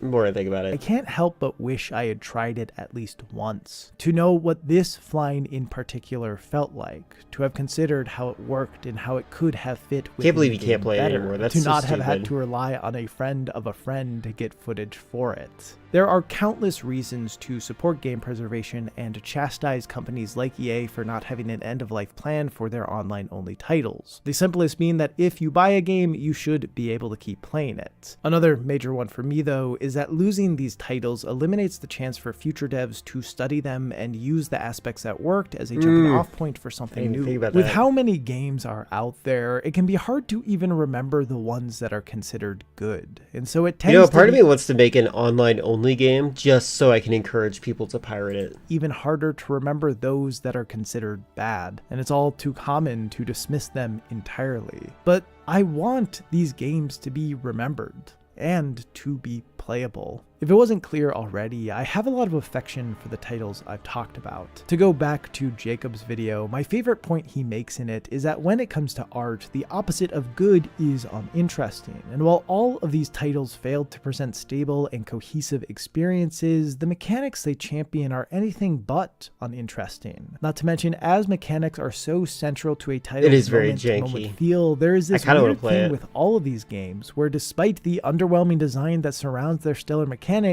they still can be fun. And if you play them just for small bursts and only focus on those little bits, you can walk away feeling pretty good about them. Also, as most of these mechanics haven't been explored all that thoroughly, these titles are still the best way to experience them. In some ways, I think this means time may be kind to these games. With something like Bionic Commando, the further removed we become from 2009, I don't think he's going to talk about Call of Duty, to Chris. Ignore the ways in which it fell short by 2009 standards. On one hand, I like the idea that these games will age well because they do stuff that nothing else really does. On the other, though, I think it would be a waste if these mechanics ended with them. When it comes to conversations around game design from folks like myself, things understandably maybe we'll get a little tend clip. to center around successes. Because of how much is on the line, I will qualify if we see some footage from the game. it stands to reason that when talking about good game design, the focus should be on games that people broadly like, ones with few shortcomings that are fairly easy to look past. And this also holds true for design trends in the industry. Dark Souls came out and everything started to take ideas from Dark Souls. Breath of the Wild came out and everything started to take ideas from Breath of the Wild. Balatro came out and everything started to take ideas from Balatro. And again, it makes sense. These games are all good and filled with good mechanics to build off of. They should be a point of conversation and inspiration. However, I do think this instinct can cause the gaming landscape to feel homogenous. A lot of these ideas that started out as great have become stale more quickly than they maybe should have due to the market being flooded by so many things that feel the same. If I had to see the Breath of the Wild pen one more time, I may lose it. This amount of oversaturation can be detrimental to the reach of any game that pulls from something popular, as sticking too close to everything else not only makes it harder to stand out, but also makes it less likely to get out from the shadow of the original inspiration. Where a genre classification like roguelike has become relatively disconnected from the actual game Rogue, when it comes to more recent stuff like Dark Souls, like Breath of the Wild, like Balatro, that same degree of separation doesn't exist. And so instead of being purely a classification, it is also a comparison, one that doesn't always help newer games. All of this is to say, I love when devs take inspiration from past works that aren't so prevalent in the zeitgeist, especially those that were seen as failures, and I hope more start to do it. There are so many intriguing systems waiting to be revived by the right dev, and while I understand the interest in financial incentive that pushes studios to iterate on the mechanics that are most relevant within the current gaming moment, the untapped potential of failures contains a staggering amount of promise. Now, as there are more games out there than ever, it is possible that these ideas have been iterated on, and I just haven't seen it. I suppose if you've played something with mechanics reminiscent of any of the ones I've talked about, please let me know. I'd love to play them. It is also possible that despite me liking these mechanics, they don't actually have as much potential as I believe they do. That the reason these games struggled to be great was because they were limited by their mechanics. With most of these, I don't think that is the case, but it is hard to know without actually trying to develop them into a new game, which unfortunately is not currently something I have the skills or capacity for. However, I hope someone can prove that notion wrong with all of these, because they're mechanics I want to keep experiencing. Of course, if the only way I can keep experiencing them is by dealing with stupid guards, incessant footsteps, and repetitive fights, I suppose that will have to do.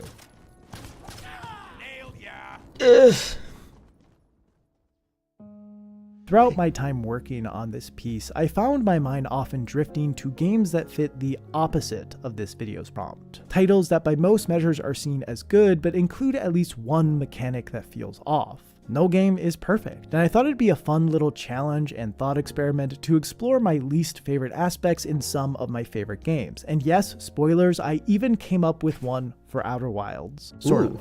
You'll see. Instead of doing all of this alone though, I enlisted the help of a few friends, Jacob Geller, Eurothug4000, and Iron Pineapple, and we talked for almost an hour and a half about our nitpicks with great games. And if you're interested in watching that conversation, it is up on Nebula right now. Nebula is a big part of why I get to do this job. It supports the work of a ton of incredible creators like Jacob and Eurothug4000 and provides various opportunities for us to create great stuff. One example of this is Liam Triforce's exclusive series Legends of Zelda, which focuses on how the work of specific developers and creatives has influenced the Legend of Zelda series. The most recent episode covers the various actors that have portrayed Link and the small yet powerful ways they helped characterize him in their respective games. Along with Liam's series, there is a ton of other exclusive stuff on Nebula. Lindsay Ellis has hours and hours of incredible work over there, and Abolish Everything has become— I forgot completely that Lindsay Ellis is over there. —my favorite show to watch while eating lunch. There's even a fair bit of exclusive stuff over there made by me. Wait, is Call of Duty in here?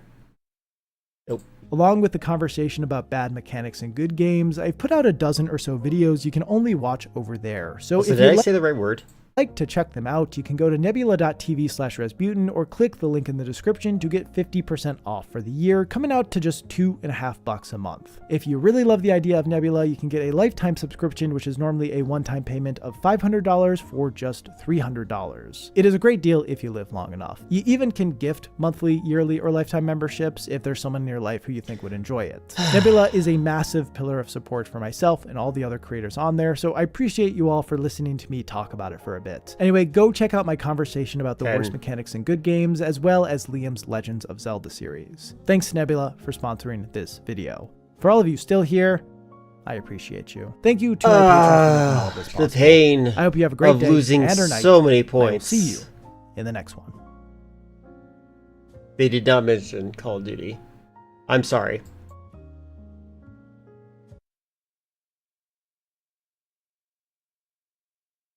Goodbye, everyone. Goodbye. I mean, Chris, specifically. Not everyone. Everyone who voted for all those points. There you go. They did not mention it. Therefore...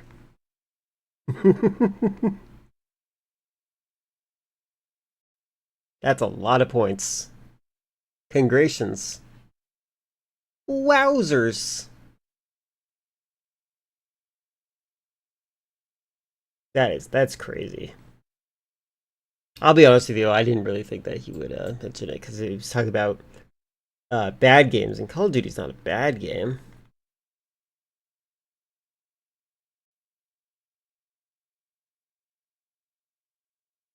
Okay.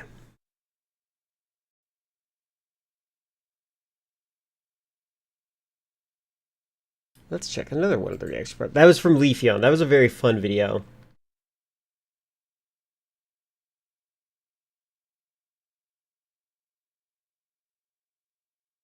What am I going to do with my 250,000 channel points? Whatever you want. It's like Willy Wonka in the Chocolate Factory. Come with me and you'll be in a land of lowered expectations. Oh wait, that's probably not the lyrics, is it? That's just the theme song of this stream.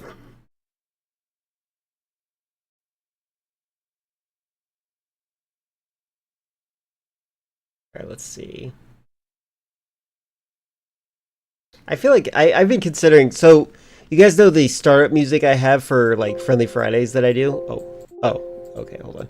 The startup music for my stream that I often do, the, where is it?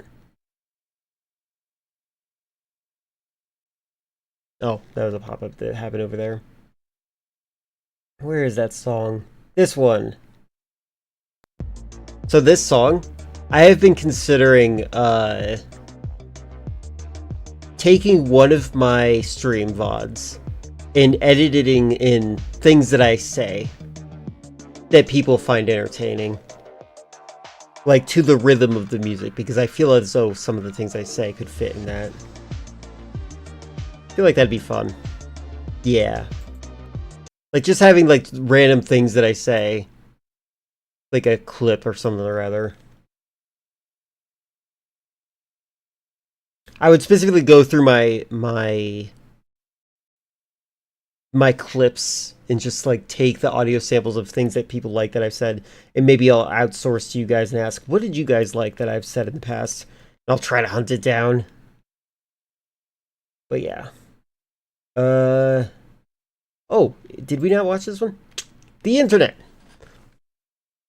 By the way, if you guys are interested in something else, I'm interested in random things right now.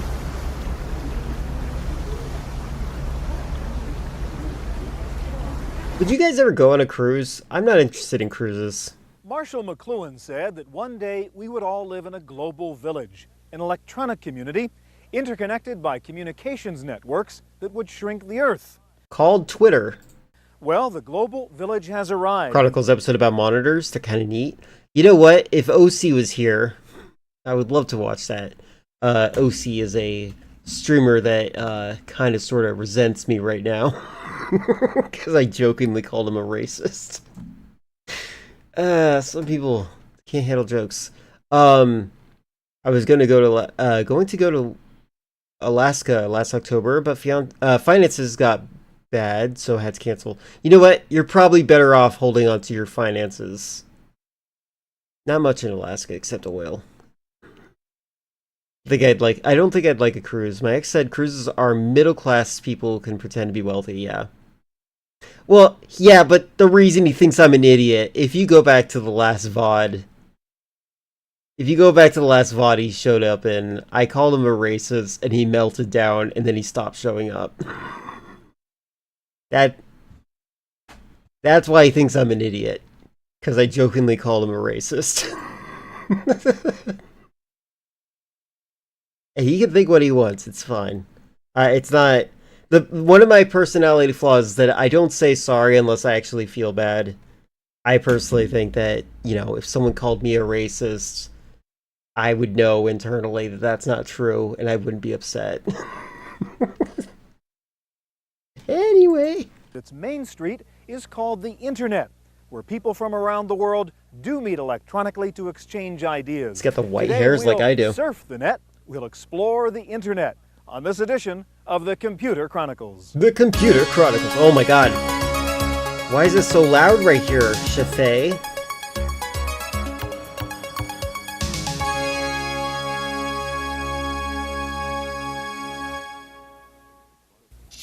Computer Chronicles is brought to you in part by Intel, microprocessor technology for the software of today and tomorrow.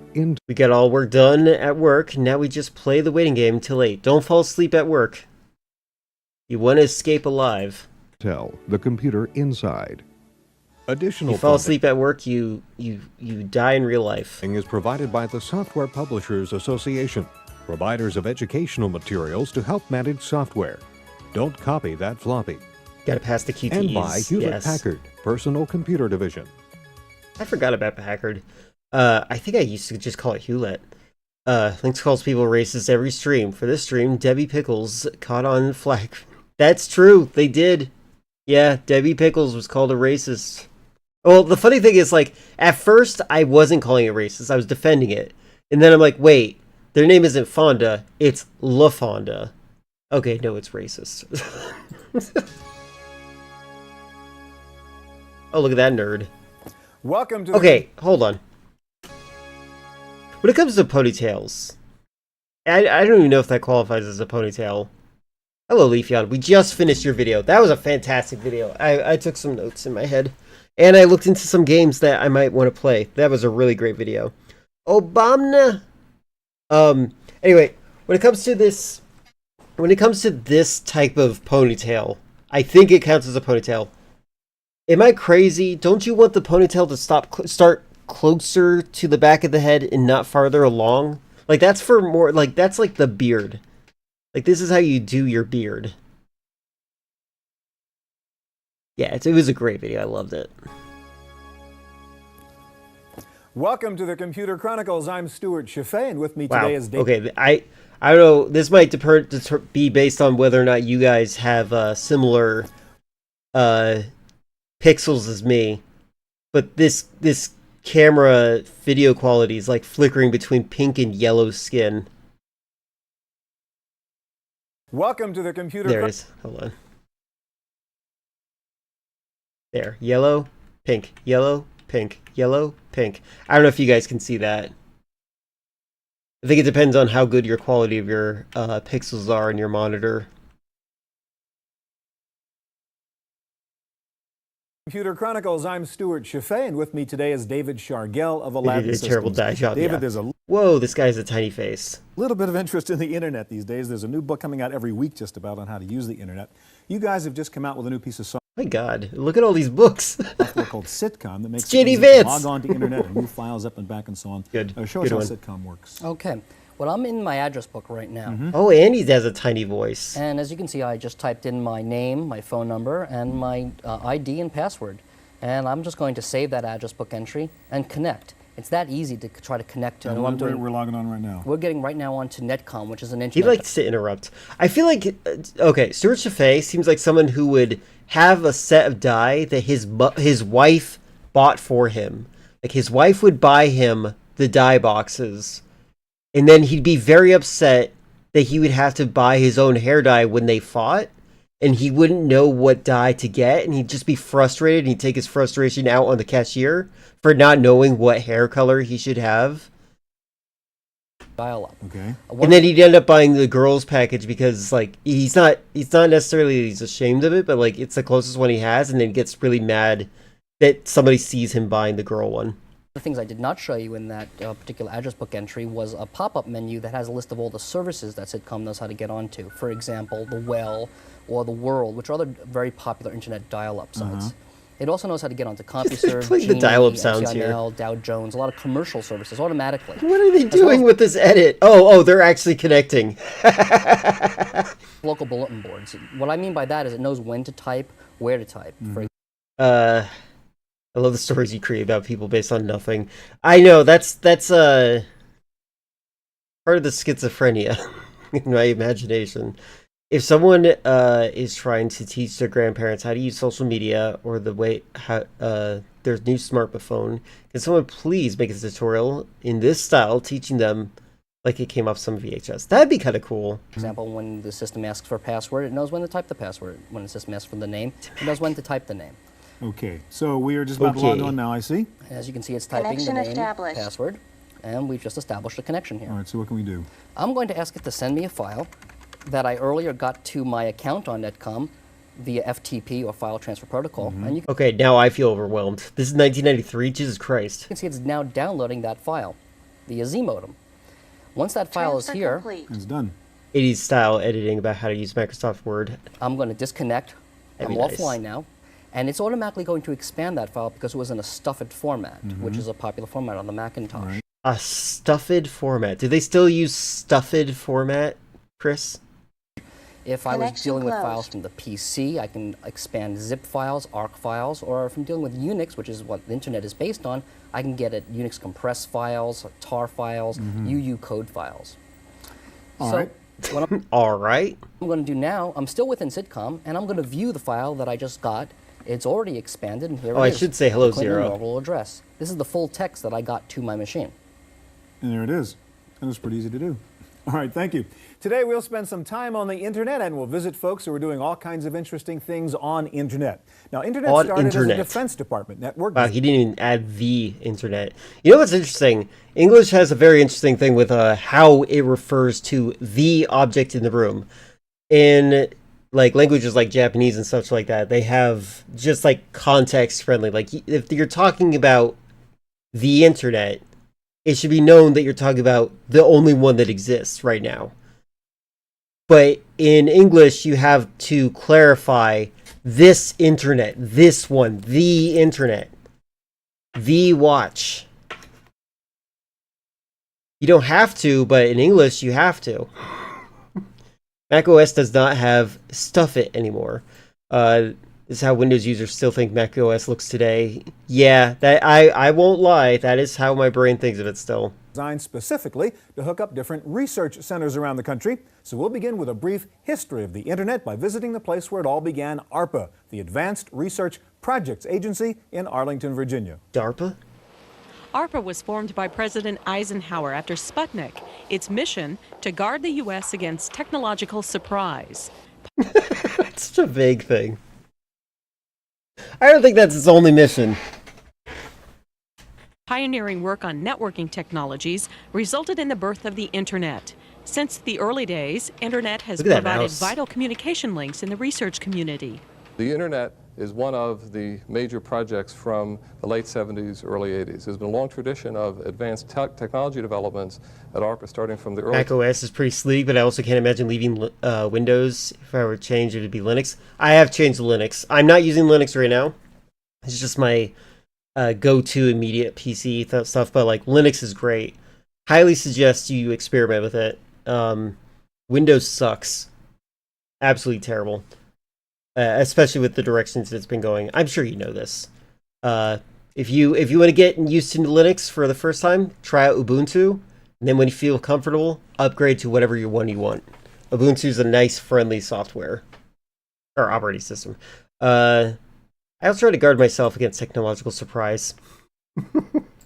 time-sharing projects through computer graphics, into computer networks, through personal computing, and more recently to the new world of scalable high-performance computing. The most recent Internet-inspired development at ARPA is the Enterprise Room. Probably. That's Enterprise. It's crazy how things get so expensive. Like, this guy has no idea how expensive this monitor is going to be in the future. He probably broke it during transport because it's so heavy. I feel like Linux is easy enough to learn if they're used to Windows. Yeah, no, I think Linux is a lot easier than people think. The only difference that I can think of is, like, instead of going to the website, clicking on a little package that says install, you just type in a little command that says, hey, I'm the super user here. I want this package. Please install it. Like, you're just typing a command that's like that. And then, like, that's it. And then you manually type in your upgrades, your updates, etc. It's not bad at all. It's really not bad. People need to lose their fear of Linux and get rid of Bill Gates' control. As in Starship Enterprise. It's not even Bill Gates. It's just like the principle of the thing. Like, the idea it went from being called my PC to this PC, from like forcing AI on us. All sorts of junk. I saw a mechanical keyboard at a thrift store. Tried clicking the keys. It felt good. Didn't grab it because it was bigger than I wanted to have on my desk. I love my keyboard.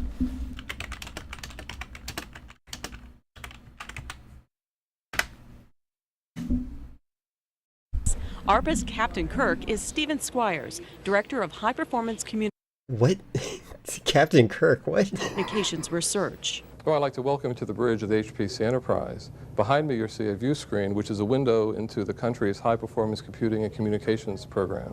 On the center screen, you can see a map representing all the bitways which are feeding the Washington area to which this facility is connected.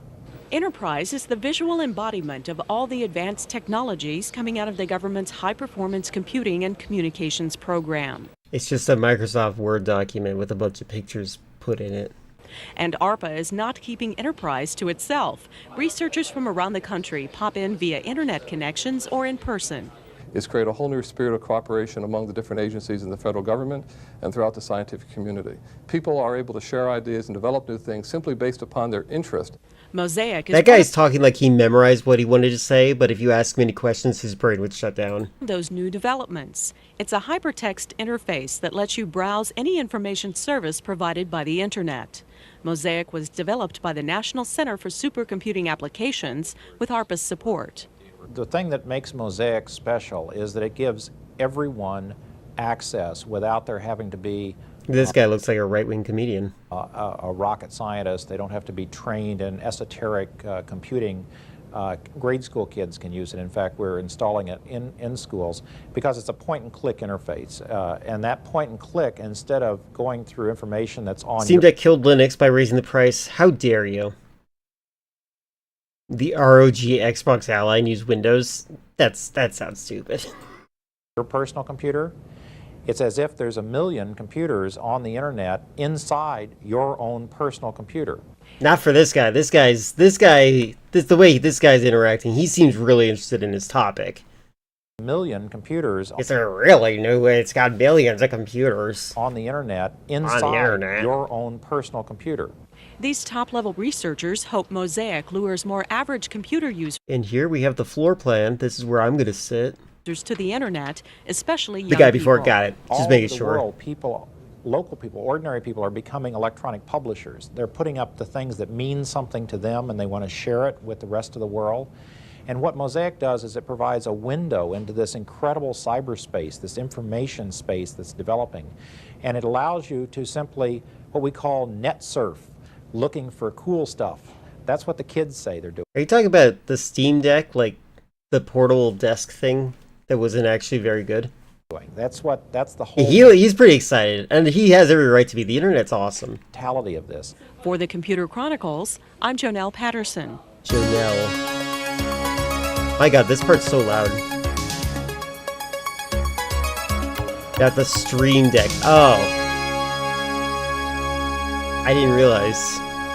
As we mentioned earlier, there are lots of books out now on the internet, and one of the best net surfing, as the kids say. By Brendan Kehoe, who's our guest now. This is Brendan's book. I love these people Like, hold on. It's out now on the internet, and one of the best is by Brendan Kehoe, who's our... I love these guys wearing... First of all, his clothes don't really match, but also... He has the same fashion sense as Bill Gates, but also... he's like wearing old people clothes before it became old people clothes. I guess now this is Brendan's book, Zen and the Art of the Internet. Audio levels. Audio balancing is the final boss of streaming. Beginner's Guide, and there's a new edition just coming out in January, I guess. Right. Brendan, I want to ask you to log on to the internet, and while you're doing that, we're going to run over to NASA at Moffett Field in California to see how they are using the internet. This is the Operations Center for the NASA Science Internet, the network that lets NASA mission scientists around the world share information. NASA provides information for public internet access, but the NSI is strictly an insider network. The public... I wonder if the NSI still has an insider network. I would assume so. Cannot get an account on the NASA Science Internet. You have to be funded somehow by NASA. However, anyone with access to the internet can access the public information that NASA makes available. The latest innovation on the NASA Science Internet is... Okay, these guys use webcams a lot more often than I thought. It's kind of cool. I would like to see the camera. I wonder if they're going to zoom out for that. Jog to California, yeah. Video. NASA has devised a way to compress the video and That's his mic. That's got to be his mic. audio segments of conferencing for carriage on... Is that his camera? On the internet. All right, that makes great sense. I understand it now. Thanks a lot, David. You're welcome. Packet video will cost a lot less. Is that the same graph? Hold on. No, it's not. I understand it now. Thanks a lot, David. You're welcome. Packet video will cost a lot less than traditional video conferencing. Video conferencing facilities typically cost 10 to 20 times as much as the desktop. This is going to be my hair in like 5 years. Hi, TL. Video conferencing technology we're developing here at NASA. Also, the camera looks like a shotgun mic. Yeah, I feel confused. I don't know if it was a camera or not, but like the angle that I was looking at from his reflection looked like it might have been. Interconnectivity between sites often costs $50 to $100 an hour, whereas using the internet we can transfer the material at approximately $10 an hour in wide area conferences, saving a tremendous amount. NASA is developing video hardware to reduce the signal load on the internet and a whiteboard for document sharing. All of this technology may show up soon in schools nationwide. In 3 to 5 years, we expect to be able to put this technology into every school system in the country. You know what? I so appreciate that they did do this. It's amazing. Like we take a lot of things for granted, but like the fact that schools had access to like internet and whatnot for like resources and such. I used to read Wikipedia for fun when I would go to the library all the time. And share it for use in distance learning. And it can also be used for sharing valuable resources like a gifted instructor. Google is so hard to search for older info, but what I can find at one point, you could buy a refurbished Steam Deck directly from Steam for $279. Interesting. Yeah, Google sucks. I use Yandex now. You know what's interesting? You could probably... Oh, wait, no, that's too old. I was going to suggest looking in the Google forums that they have. There's like some there's some forums that were converted to Google forums. They were like from the 90s, but I don't think they'd have anything about the Steam Deck. I just wanted to talk about it.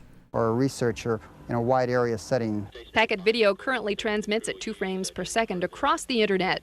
Stations running at 10 to 12 frames per second will be deployed within 2 years. That's so cool. We'll have remote exploration vehicles sending back packet video information, Antarctica missions having to do with using visualization technology and virtual reality technology, using packet video to distribute. You grew up probably in the last time the internet was seen as a tool rather than just a fact of life. Probably. Me too. Like starts using Yandex and starts talking about how Ukraine should concede to some territory. Concede, yeah. Yeah, we should start succeeding.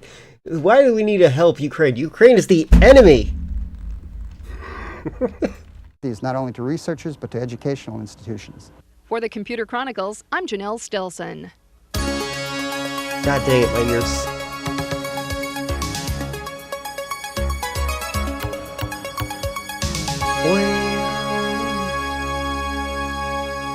She's just reading a book instead of talking to him. And we're back here with Brendan Kehoe, and you've logged And we're back. I'm done ignoring you now. Let's talk.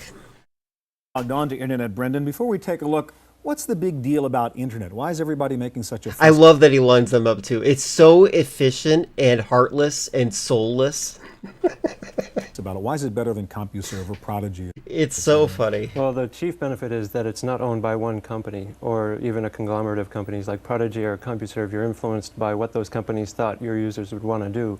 Where on the internet, anyone can put any service on. This guy has the face of an Ewok. That's what it reminds me of. And have it do anything they want with it at any time. It's kind of user controlled. Right. It's completely molded by the people who use it. All right, let's Dude, it took so long jogging back from NASA, I started reading a manual. take a look and show me some of the neat things you can do on the Internet. Okay, the first thing we'll be doing is looking for a job for a friend of mine who just got her teacher's certificate, Gopher. and she's in the Northeast. So we'll be using a tool called Gopher, which lets you burrow around the internet and pop up where the information you need happens to be. And we're going into the Online Career Center. Oh, that's so cool. And this will let you search the job listings. It'll also let the internet was basically a Yellow Pages. search resumes if you're looking for people to work for you. Do you kids remember Yellow Pages? And here we'll search for the word teacher. It'll go and perform the search. So you're looking for a Yeah, he looks like someone I know that I don't like either. I think that we can just not like this guy, just because of how he looks. teacher's job in the Northeast? Right. Okay. And this is running on a machine in Michigan. And here we've got a small list of positions, and let's say she wants to be a substitute teacher. She wants to be a substitute teacher. He's creating his ideal girlfriend. Bayview Healthcare Center. We'll get the list of contact information, the phone number, the requirements, salary, that kind of thing. Yellow Pages is a weapon. The last place I worked at had a phone booth and Yellow Pages, and I had to update the Yellow Pages because they would send us new ones, and I'd update it. And by update, I mean put it on the counter and throw out the old one into the recycle bin. I remember customers would be like, "Wow, a payphone! Does it work? Pick it up. Wow, it works!" I'm like, "Yep, feel free to use it." The only people that ever used it were drug dealers. It was great. It's you. You're the substitute teacher they're appealing to. That's probably true. What else? And the next thing we'll be looking at is one of the more silly parts of the internet. It's called Finger, which usually will let you go and check if people are logged into certain systems, but some people have set up the information that gets I wonder if this protocol still works. Put by Finger. I wonder if I could figure it out. Can I still... Hold on, I'm actually going to Google this. I really would like to know. Not Google. I'm going to use Yandex. Because I don't use Google anymore. I just changed to Yandex recently because I'm super irritated. Super irritated with Google. Gopher Protocol is a communication protocol. It exists still. It's less used. I mean, that's obvious. Oh my god. You can use it in Linux terminal. I'm gonna make that a goal for me to browse the internet using Gopher at some point. That is only Black Mage only? Oh, interesting. It's an entrapment payphone. You know what? That's fair. They definitely recorded everything that happened there. I absolutely have seen people get fired for things that they talked on the phone there.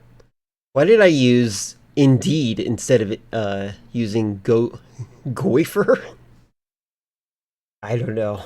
To be whatever they want, like NFL scores or the Billboard charts or that kind of thing. So here we're Yandex, Gopher still exists. It's a great protocol that is trying to be destroyed by the Russian separatists who live in the territory of Ukraine.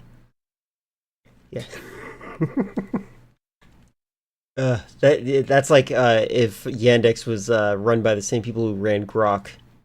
Isn't it funny that Grok is like going through so many horrible growing pains of being forced to say things at the highest level possible?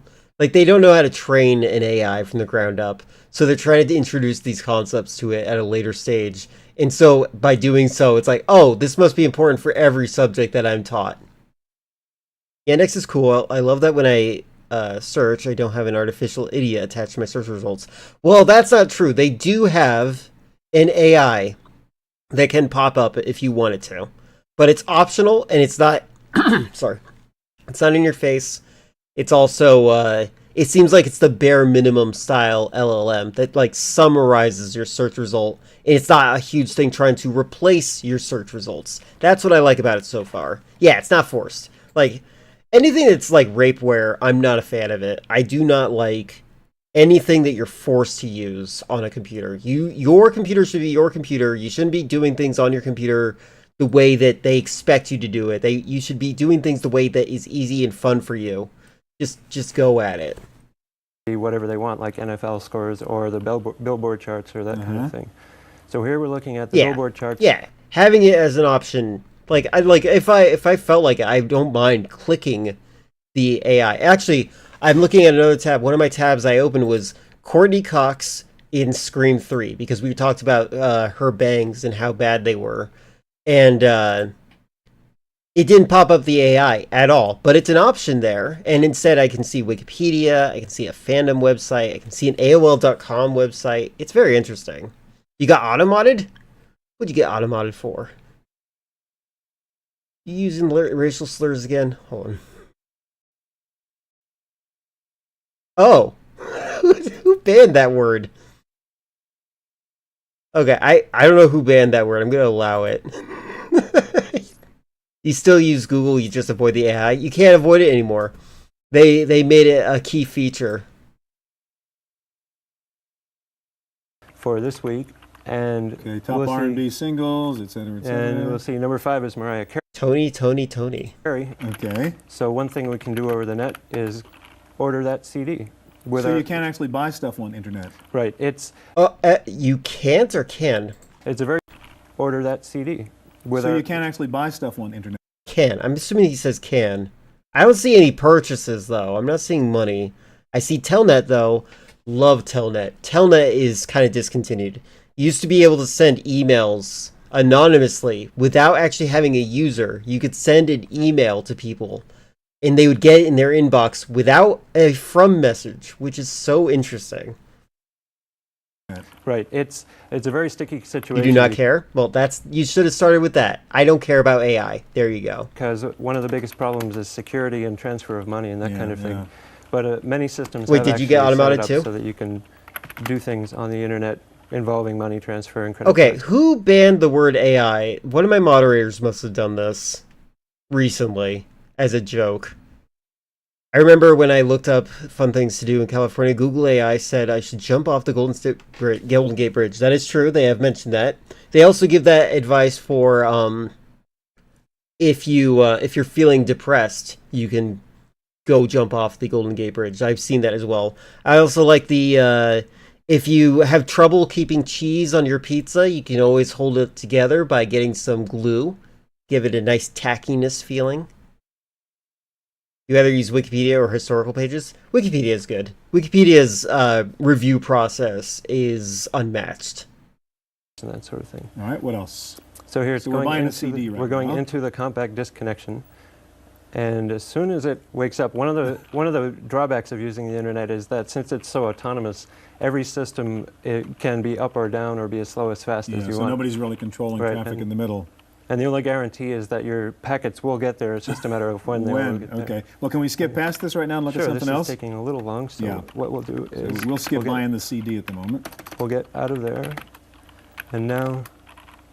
now we'll go... Hold on. CD at the moment. We'll get out of there. And close. Invalid command. Exit. Invalid command. Now... quit.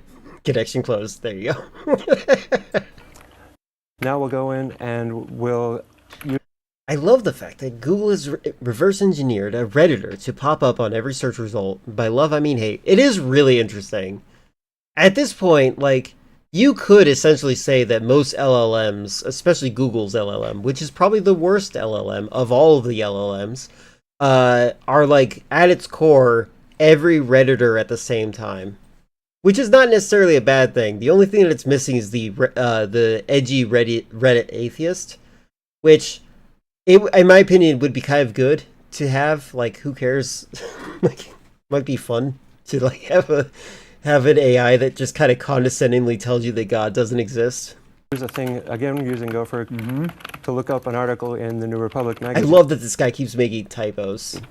Internet. And we'll fix the typo, and there we go.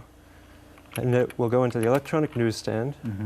And all of the articles in the current edition of many magazines are available through this, like the New Republic, Internet World, in fact, is actually one, Foreign Affairs magazine. Kennedy Institute of Ethics Journal, New Yorker. That's cool. So now we'll go into the New Republic, and we'll go into the current issue and see what their editorial is about. It just happens to be about NAFTA. That's pretty neat. So if you do a sit return on there, and there's the editorial. Full text article. Full text for it. And what we can also do now that we okay, that's I gotta find out if they still do this. I know Gopher still exists at this point.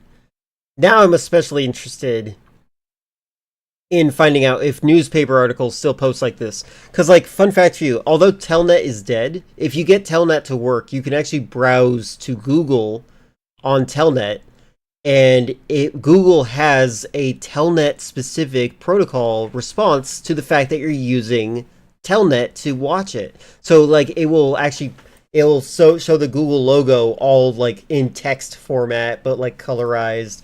It's really interesting.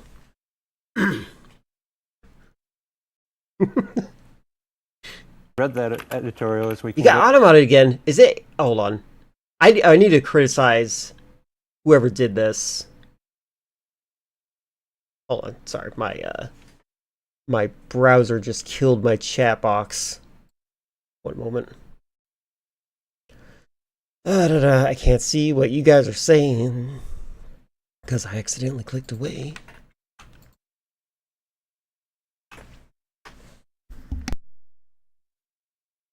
Okay. Yeah, you can deactivate Google AI in the settings. I don't know if that's true. Just continue using Wikipedia. It just doesn't matter. Like, the fact that they're forcing us to use Google AI, like, just use something else. If you're fine with it, that's fine. I'm not fine with it. I'm using Yandex, you know? I'm using a Russian authenticated search protocol over the search engine that existed forever. I also like Dogpile. That's another good search engine that I used to use all the time. They used to have a category for downloading music directly. They removed that, obviously. Go over to another system, in this case in University of North Carolina, and we'll use Anonymous FTP. And by typing Anonymous at the name prompt... What is this guy's hand size? Like, why is he typoing so much? And then use our email address as the password. Hungry. You don't need a real password for this. This will let the one thing I cannot provide for you is food. I have hot sauce. Do you want hot sauce? Anyone put files available on the internet. And so in this case, we're going to go into a political science. This is crazy. Imagine using the internet like this. I like it, but like this is area. And if we do a directory, we'll see it has a whole bunch of stuff. The U.S. budget. Wow. Glad you introduced yourself. Now we'll go into NAFTA, and we can see that we can actually get the full text of NAFTA. Full text. No such file directory. Separated by full the text and by the appendixes. Couple of quick questions. If I want to get onto internet, how do I do it? How do I get into internet? The best solution, since it's very dependent upon where you live, is to call something called the Internet Helpline. And you call 1-800-444-4345. Oh my God. Okay. I'm not joking. I think Filler did this. I think they did this and then they left.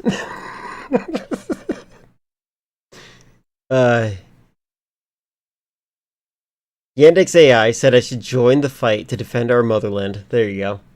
How do I get into internet? Hold on, I'm gonna find something real quick because this is reminding me of something. Oh my God.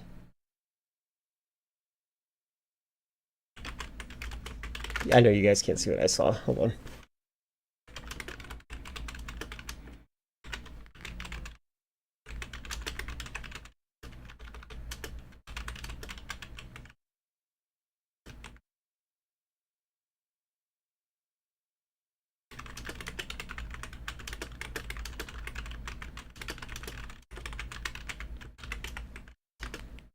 Oh my God, I can't spell anything. Alright, sorry. Was it AI? It was AI. Yeah, AI is what's automodding right now. And I don't know who... I think it was Filler. I'm going to have to check up on that. Oh, perfect. Okay, I found it. Hold on, I'm going to show you guys a funny joke. Funny joke. Nope, I'm not that old. Why is he dressed like that? Is he a millennial? I'm not that old. God dang it. Shut up. Alright. Loading, loading, loading. Alright. Yeah, Filler put an AI filter. I'm thinking. You guys remember the show? Doubt it.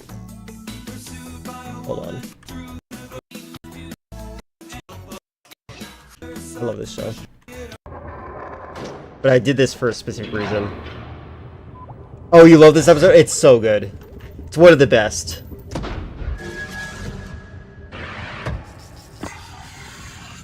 Hi everyone, Mike Nelson here. Welcome to the Satellite of Love. Well, once again, we're live. Something wrong, Crow? You know you want me, baby. Hit it, Servo. That's not the one. Hold on. Where is it? Where is it? Where is it? This one? This is a good episode, though. Hi. Henry, come on. Honey.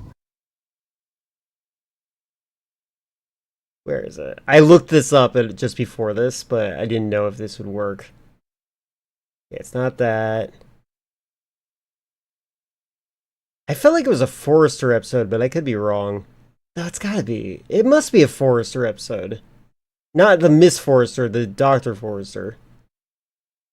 This is one of the best ones, though, for sure. This is not the one. This is, yeah, Raul Julia is in this.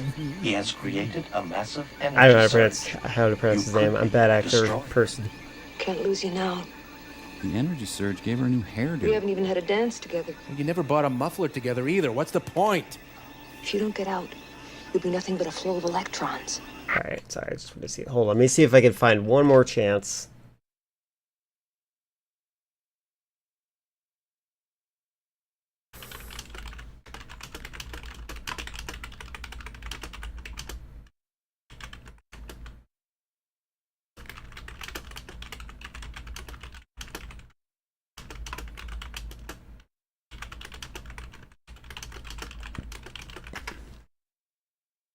Yeah, he's in the Addams Family.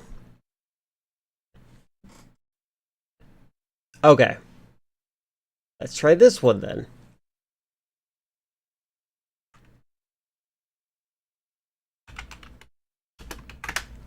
Starfighters, maybe?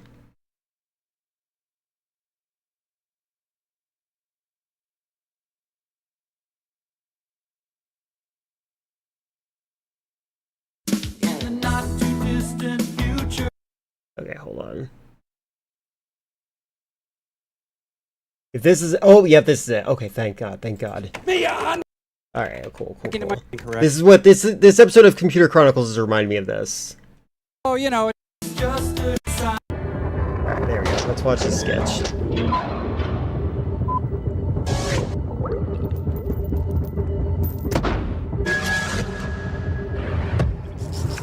I agree with you, Chris. Be careful. Hi, everyone. Welcome to the Satellite of Love. Say you're just in time to see old Crow here log on to the information superhighway. I want you to tell us about your system there, Crow. Oh, you know, it's just a basic multimedia package. Nothing special. 90 megahertz Pentium with 32 megs of RAM and a quadruple speed NEC CD-ROM. Sound Blaster 16 multi-CD sound card through that in, and a Courier V3428K baud modem. So, I want to point out, if you understood anything he said, you are the joke. You think that'll make you happy, huh? Yes. Accessing my slip server, entering my IP address, okay, crow@biteme.com, and enter. Huh, server timed out, try again. Oh, I can read, thank you. Must have typed the wrong parameters. But soon you will be merging on to the information. That's right, Mike. I'll be pulling out into the information superhighway, and the traffic will. Oh. Wow, it looks like it locked up, huh? Yeah, looking for UART at FX1050. What does that mean? I don't know. I must have configured my COM ports incorrectly. Of course. Well, I'll just assign my modem to a different COM port and get back into my SLIP server, and there we. Whoa! Locked up tight. Looking for UART at FX1050. I can read. Don't you think I can read? Gee, sorry. All right. Okay, I'll try this. Let me on the information superhighway, you stupid little.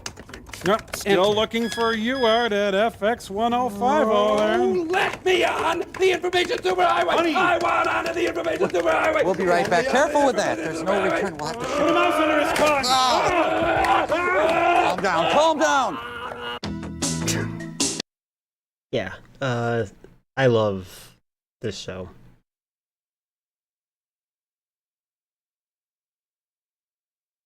That's what this entire thing's reminding me of. This guy keeps on doing typos. And that they'll help you find out who you should What's talk the best to way to get in your local area. What on average is it going to cost to use internet? Between $10 and $20 a month All right, for a not too normal bad. user with a modem. Brendan, thank you very much. All right.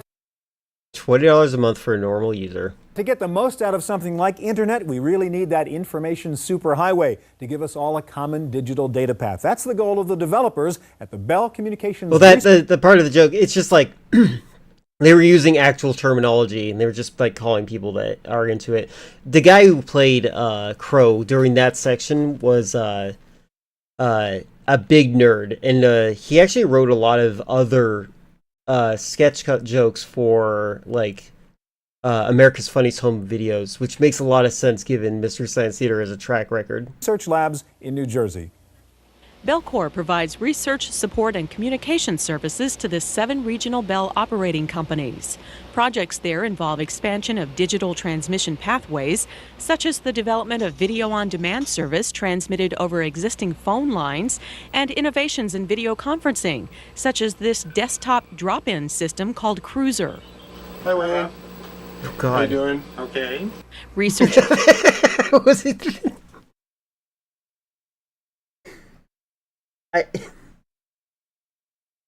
They called it a video drop-in system? Or desktop drop-in system. Okay. Which implies that you can just immediately connect to another computer, right? Please listen to the guy's tone of voice. You're gonna hear him say, he'll be nervous. He'll be like, okay, like, am I in trouble? And innovations in video conferencing, such as this desktop drop-in system called Cruiser. Hi, Wayne. How you doing? Okay. Okay. Like, why'd you contact me? I had to use satellite internet for a while. We had to pay for an ungodly amount of money for bad internet. That sucks. Was it Comcast by chance? Or... Oh, wait, you're not even in the United States, are you?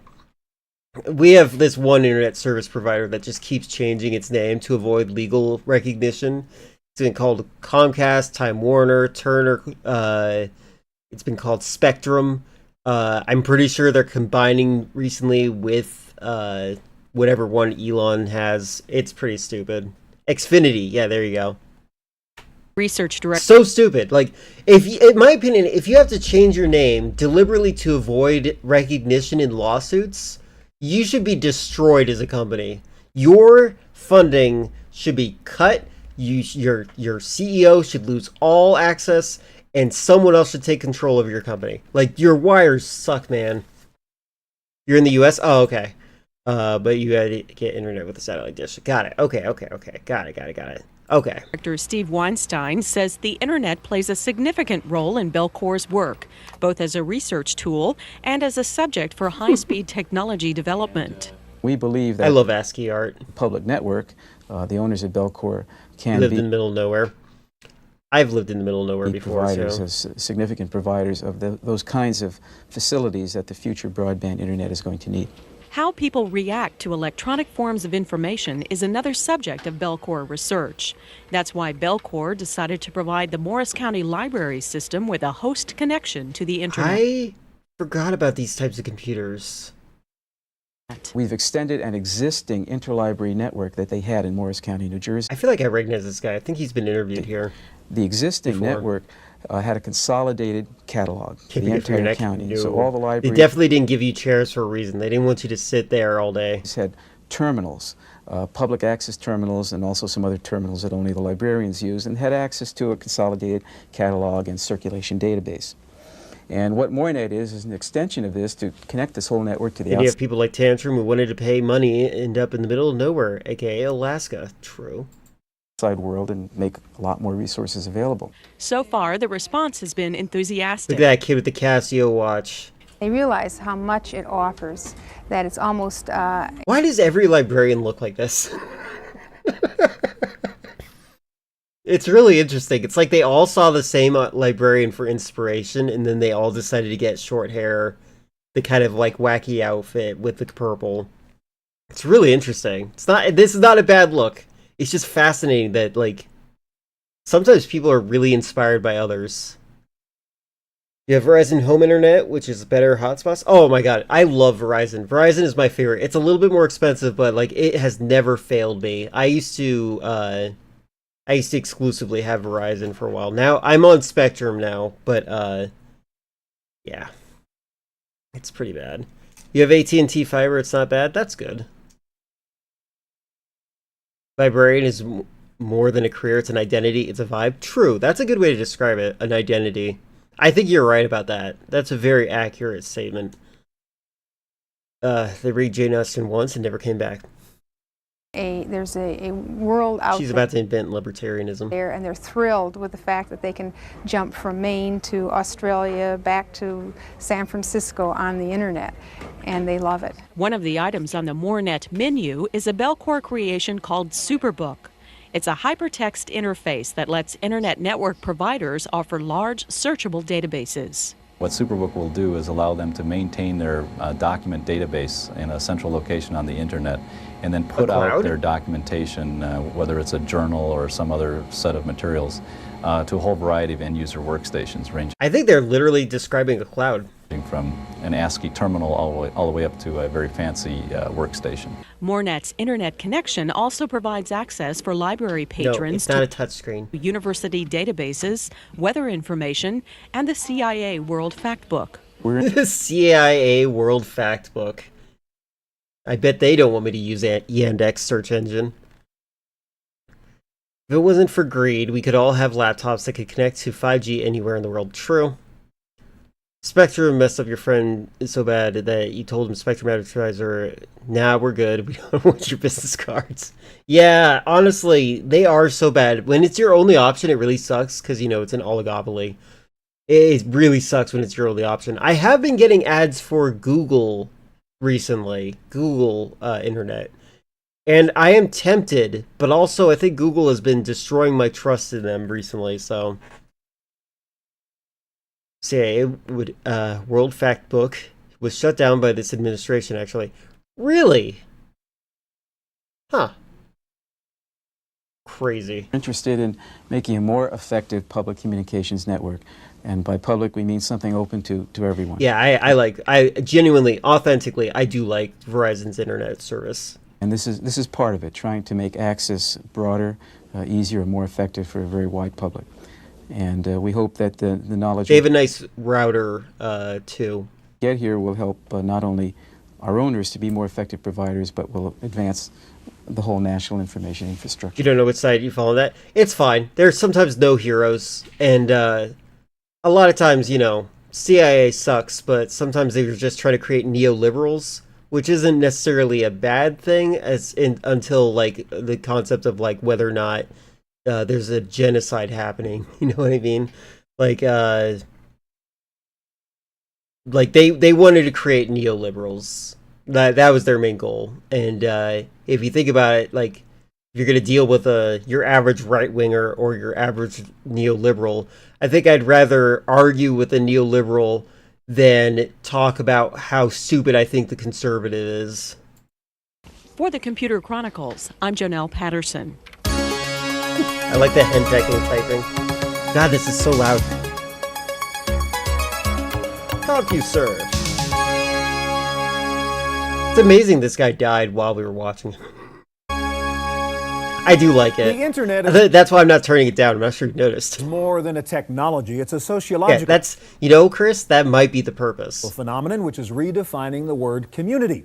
Here to show us that aspect of internet is Howard Rheingold. He's Howard's about the to author teach us about communism. of this book called The Virtual Community. And I of internet is Howard Rheingold. Am I crazy? Does he look like he would be drawn by Disney? Where are the unique looking people like this? Where are they hiding? Howard's the author of this book called The Virtual Community, and I want to ask you to sign Although on. he kind of looks like Big Jewel in the sense of uniqueness scale. I don't mean actually like visually. Keeps reading the same manual. It might be the script. It might be. Believe it or not, that jingle Chris's morning alarm. It should be. Wake up. Why'd you leave your kids on the table? Looks like Hunter guy from 1996 Jumanji, or 1995 Jumanji. For us, I like and that you while had we're to waiting for you clarify. log on, Howard, we're going to run over to Washington, D.C. to see one of the most No jogging, innovative we're running. applications on the internet. It's the world's first computer-delivered radio station. People are afraid of being unique. It's not just being unique. It's also, I think people are always inside. I think the internet kind of like made people withdraw a little bit, so we don't really get to see people wandering around. But then again, I'm saying this as an agoraphobic that never leaves the house. You've been listening to Geek of the Week on Internet Talk Radio. Sorry, what? Carl Malamud is Internet Talk Radio. He produces audio data files at this studio in the Okay, why are you using her credit name? Credit him. National Press Club building, then uploads them onto the internet via the World Wide Web. By sending mail I was to considering getting a ham radio license so I could broadcast my streams that way. I feel like that would be kind of fun. info@radio.com, you can access his interview program, Geek of the Week. Just not a very popular type of unique. That's a good way to describe it. Used to have those headphones as a kid. Wow, AKG, look at that. Confirmation. I'm imagining during every segment, the reading the script for this 1 minute segment. Recordings of the National Press Club Luncheon Series. I'd like to welcome club members and their guests in the audience today, as well as those of you I just use OBS watching on C-SPAN or accessing it on the global internet. This guy's oozing personality. I want to hear it again. Hold on, I'm sorry. I'd like to welcome club members and their guests in the audience today, as well as those of you watching on C-SPAN or accessing it on the global internet computer network. Did he have to change page there? It's one of those ideas that started as a hobby and kind of went nuts. Okay, I want to see if this guy's still around. Hold on a moment. Yandex, tell me. Carl Malamud. Malamud. He still exists. Oh, I love his profile picture for Wikipedia. Hold on a second. This is him 2 years ago.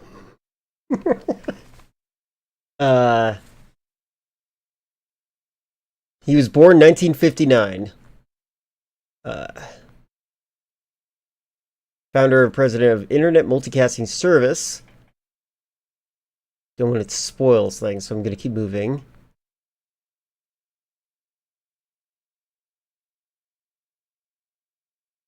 Mahmoud contended that the federal court archive, public access to electronic court records, which was charging 8 cents per page, should instead be providing the information for free, because government documents are not protected by copyright. Wow. I agree with him entirely. The fees were plowed back to lower courts, tech finance technology, but the system ran budgets of 150 million.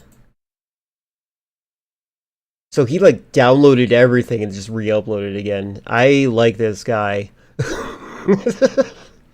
This guy's great. Why did they use this terrible picture of him? Yeah, he's a public domain advocate. I love him. He's awesome. Anybody who's a oh, he also wrote a thing called 10 Rules for Radicalists. He's cool. Alright, I like this guy. I was making fun of him for being a geek, but guess what? That's why he called it Geek of the Week. If Wikipedia used that photo of me, I'd sue. Honestly, Wikipedia picks an unflattering pic. I'm going nuclear. You know what? I will just say now, if there's ever a Wikipedia article about me, They can use whatever image they want. I don't care. Anything, especially if it's eye-catching. I wrote books about computers. I wrote 7 books, and I wrote magazine articles, and I was looking for a magazine about This the guy's internet, awesome. and there wasn't one, and I wanted to start one. The more I think about how he's like a public domain advocate, like the more I appreciate him. Anybody who's public domain advocate, these guys, copyright lasts way too long. I feel like we need to kill the copyright at the death of the person that invented it. Do as you will. But that's expensive because you have to print paper and you have to mail paper and you have to audit who gets the paper so you can get it back to your advertisers. And I decided, gee, let's do something on the network. Unlike a normal broadcast station which transmits programming on a regular schedule, Malamud's cyber station is asynchronous radio. Our radio is a kind of radio Is that your way of saying you stream it whenever you feel like it? station which you pull up when you want. You come in the morning, a phone call comes in, you put the radio on hold. You decide you're tired, you put it on hold again. You cut out the part you don't like. You just in a weird way, this kind of sounds like Ted Turner's concept for 24-hour news. Because he was an insomniac. Rest in peace, Ted Turner, the only good billionaire. Ted Turner, although he invented the 24-hour news cycle, which I'm just talking about, he invented that because he would stay up so late, and then he'd go to watch what happened that day, and there was nothing for him to find out because there's no news that runs that late. So, like, it's pretty cool that, I don't know, Ted Turner's awesome, and this guy's awesome. I appreciate these guys. Anybody who, like, does anything to try to get information out there, I love them so much. Chop it out. You don't like my restaurant reviews? I love doing restaurant reviews, but you don't like them? You just want to hear the technical meat? You cut them out. I love that. I actually really like this guy. Nonlinear digital approach guy's to ahead of his journalism time. raises both ethical and procedural questions that Malamud looks forward to discussing on the internet. We need to start seeing the Nina Totenbergs of the world showing up on the internet, and we also want the individuals of the world being able to publish themselves. For the Computer Chronicles, I'm Janelle Stelson. I feel like he needs a better chair for that. Hold on. Being able to publish themselves. For the It looks like Markiplier's, some of Markiplier's streaming rooms. I have so much respect for this guy just because of what he stands for. Computer Chronicles, I'm Janelle Stelson. And we're back with Howard Rheingold. And Howard, let's get back to the virtual community note. There's the guy with the weird hairbrush mustache. That's the word. And you're logged on to something called The Well. How does that relate to the internet? Well, if you think of the internet as a digital superhighway, something tells me this guy wants to see himself as a comedian. I love his shirt. Then all that information you can get, that's like libraries, and all of that software you can get, those are like warehouses. The Well is like a community where people live. It's not just information or products that you're looking for, it's connecting with other people. And there are many communities accessible through the internet. All right, show us on The Well the kinds of communities you're talking about. Well, communities. Well, this is called a furry community. These are really built from people talking with each other, and this is about... Jacket is also as well as shirt. Yeah, this is very cool. Using computers to structure communication. I have so much love for this show because, like, there's so many interesting emergent things coming from these. Like, I feel like I need to have my own archive of this on my hard drives. Between humans. So here's a list of all of the general topics that people discuss in topic areas. So you have social responsibility and politics, and that includes everything from environment to firearms. There are hundreds of discussions in each one of those conference areas. Media and communications, you can see there are dozens of different... You know what this looks like? This looks like a image board website. Topics without images. There. Business and livelihood. Yeah, it's a beautiful this time screen capsule. will go on for minutes. And each of these I would love to name exactly what this reminds me of, but I have a personal rule. My camera is really the recording, if you will, of all the discussions that have taken place between all the members of this community, right? That's right. It's as if you walked into a cocktail party and you reeled back a conversation to the beginning so you could see what people were talking about. All right, how do you use this? It's called a forum. I love this. Example of one of the conferences you would be involved in. Okay, well, one that has a lot of heart and a lot of use to me is the parenting conference. We're not talking about computers, we're talking about our children there. This guy, I feel like he's probably a public speaker. He has a lot of lines that sound like he rehearsed them. Go to the parenting conference, you will find that there are a lot of topics within that parenting conference where people... 3-year-old jealousy. Territorial issues? Oh my god, 1,000 words worth of that picture. Our new one. What's wrong with America's kids and how do we fix it? Computers for kids. Baby pictures for the well. A child of cyberspace. That's me. I'm a child of cyberspace. Kids slang. Classes for small kids. Kids in clothes. That's so funny. People talk about where do you get a martial arts teacher for kids? I am impressed by the mustache. Kids, or what do you do about 3-year-old jealousy? Like you shave that mustache off, you're erasing his identity. Or a child of cyberspace, or putting baby pictures up online. So you can talk to people who have similar problems that you might not otherwise be able to meet or get to have this conversation with, right? Yes, in fact, you can have a kind of ready-made community when you need one. One real example of that was when one of the members of the community discovered that his son was diagnosed with leukemia. So he opened a topic on the well, gave a little introduction to that topic. I don't know. Which he I think Gen X is what's wrong with the world right now. They didn't push back enough on the boomers. There's someone that kind of like him called Randy Grubb. Makes cars from scratch, and they're all very ridiculous, silly, but mostly practical. It's also more jolly than this dude. I can see that. Discussed what was happening. This guy seems like he'd be a very fun guy to talk to, but like right now he's doing a performance. And Randy really Grubb, within minutes, other people began flocking to his help. And it was not just emotional Leukemia. support. There were a couple of doctors, a couple of nurses, and a couple of recovered leukemia patients. So that's and a couple of liars. Kind of priceless. Some fanfic writers. A couple of people that were trying to ship him and his nurse. Help you can get from people you may have never met before, but the well or other communities put you in touch with them. And you're on the well, but you might also be able to talk to people in another part of the country, another part of the world for that matter, that they might be dealing with similar problems. Oh, absolutely. You can get onto an on-ramp of the internet in Tokyo, and a second later, you are in the parenting conference of the well. So that's what I mean by a virtual community, is the time and space. This is great because like this is a very good prediction about where things were going to become more normalized. I kind of think that forums are a really good concept. Constraints of our normal communities. We just need to fix algorithms so that they're not so malicious. Are not there. It's what we're interested in and what we talk with each other about that really defines our community here. All right, what else could we do on the well? What other kind of discussion or community could we get into, Howard? Well, you can go into... Oh wait, have we seen this guy before? I'm beginning to recognize him a little bit. Talk about computers. I'm using a Macintosh here. You can go to the Macintosh conference. This is...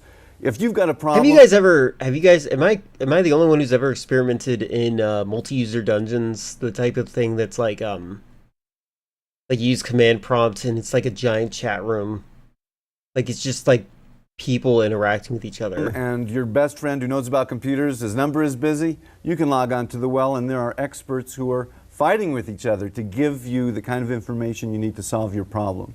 Howard, what's the social significance of this? Is this really a major change in the way human beings may interact? You've never heard of that? You're suggesting that in, say, the leukemia It's a lot of case, cool for example. Well, I believe things that like it is. that.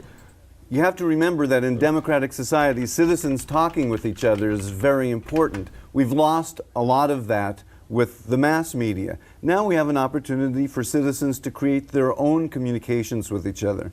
So when these big deals with the big companies and the big governments carve up this new territory, I feel it's very important that we keep a kind of social green belt, that we keep the ability for citizens to talk amongst each other. Oh my God, this guy's important. Briefly, Howard, is there let me show you guys an image of what I was talking about. So this is the multi-user dungeon kind of thing. Like it's a giant, like this is like the best case scenario for a multi-user dungeon. Like it has a map. It's a chat room. You're basically just going different rooms in the chat room and you deal with goblins and whatever. There's different variations of it, but like these are like very important back in the day, and now nobody like knows what they are. Claire says, to see a list of help files in the category, use the contents command. Hold on, where's my chat? Also, regarding Wikipedia pictures, they try to use royalty-free photos, and I feel like it's always a pic of someone you took at Comic-Con 2017. They must hire photographer assassins to get these photos that are awkward. Downside, I mean, there's something limited about meeting people electronically. We're here face to face. I kind of get the sense of who you are and so on and so forth. Is there something missing, some negative to this online? You know, there are people that need this kind of connection. You know, it's just interesting. I feel like if I do need socialization, I can feel really good with how I'm socializing with the internet. I don't need in-person interactions to be happy. But that's not normal, and what he's describing is very normal. Community. I think it's important to remember that just as the computer can connect us with people, it can also distance us from people. And you need to know this that is another just as important you video. can't trust everyone you talk to on the telephone, you can't trust everyone you meet in a virtual community until you meet them and get to know them offline. Howard, thank you very much. That is our look at internet. Stay Amazing. tuned now for this week's computer news on Random Access. It feels like we lost so much information, so much of this kind of like crucial information within the 10 years that were from 2010 all the way to 2019. It just feels like everyone just kind of forgot.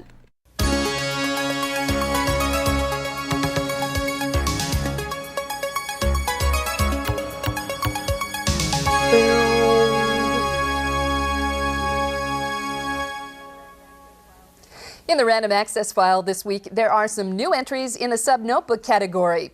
Canon introduced the InnovaBook 1010C family of monochrome and color portable computers. The Canon 486 SL sub-notebooks weigh 4 pounds and come bundled with MS-DOS 6.2 and Windows 3.1. One model comes with an internal BubbleJet printer. That's the smallest Canon printer ever made. Prices range from $1,600 to just over $2,000. Panasonic rolled out its new DX475 megahertz notebook, which comes with a multimedia pocket. The pocket holds a floppy disk drive, which pops out to accept optional peripherals, including an internal CD-ROM drive, an extra battery pack, or a TV tuner. Can you believe it? An internal CD drive? Wild. Prices range from $5,400 to $5,900. And Symantec has released version 2 of ACT for Windows, the popular contact management software which helps you keep track of your business relationships. ACT 2.0 now includes network support, integrated email, and enhanced calendar printing functions. There's also a new version of ACT available for HP Palm Tops. Alacrity Systems has a new hardware-software bundle on the market called Office in a Box that turns your PC and printer into a digital copier, a plain paper fax machine, and an electronic filing cabinet. The $500 Office in a Box bundle includes a scanner, fax modem, and Alacrity's Equip software. And finally, in honor of the 25th anniversary of man's landing on the moon, Alpha Books has released a new title called Computers in Space: Journeys with NASA. The book contains rare photographs and extensive information on the role that computers played in putting people in space, and information on the possibilities of computer technology in future NASA explorations. It's amazing we have computers that are stronger than the computers they use to get a man to space, and like,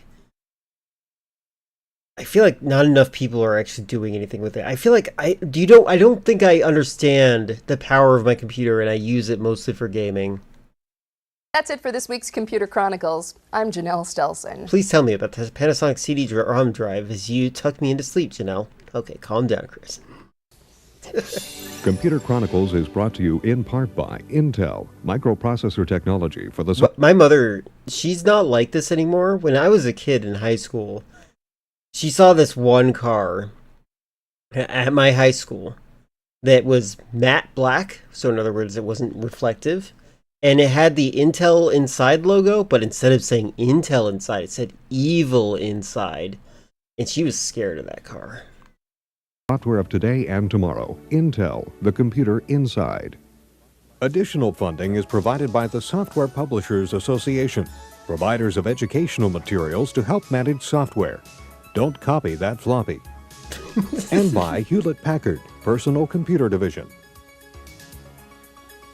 Video cassette copies of this program are available. Computer Chronicles also publishes a companion newsletter containing details on products demonstrated and information on program topics. To order a video cassette or a newsletter, call 1-800-799-4949 This one's $32. or write Computer Chronicles. Please specify program subject for tapes. All orders include a free software program for auditing software use and information on the definitive guide to for auditing software, keeping your organization and By the way, I've never actually understood. Have you guys ever done audits before? I feel like maybe I'm one of the only ones. Audits are like, I feel like you don't need software for that. Where legal. That was cool. I want to see that one guy, goofy guy, shirt. I want to see what his name was again. I forgot. Hit. Which meet. This is a really good one. All right, what is your name? And we're back with Howard Rheingold. Howard Rheingold.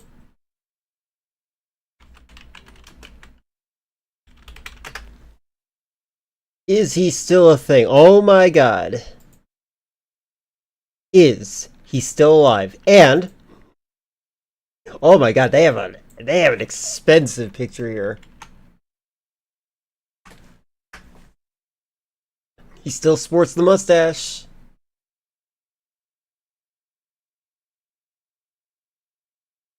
He looks very friendly in general. He has a lot of bibliographies written about him. Amazing. He's responsible for creating a lot of information communities. I wonder why he's recreated them. I wonder if they kind of like became toxic ever. He taught about virtual communities, social media, early concepts. Pretty cool. The fact that he was able to perceive this is pretty neat. That's awesome. What a cool guy. Should go back to the news part with Janelle. We're good. Another Intel Inside logo. How do the people react to this? Oh, I hate this. I hate when people do this format. Look, guys, 2020. I didn't mean to click on your profile. I'm sorry, sir. Oh my god, is my computer dead? Ah, shut up! Look at that. This format is so stupid. Oh, look, paperclip. Clippy.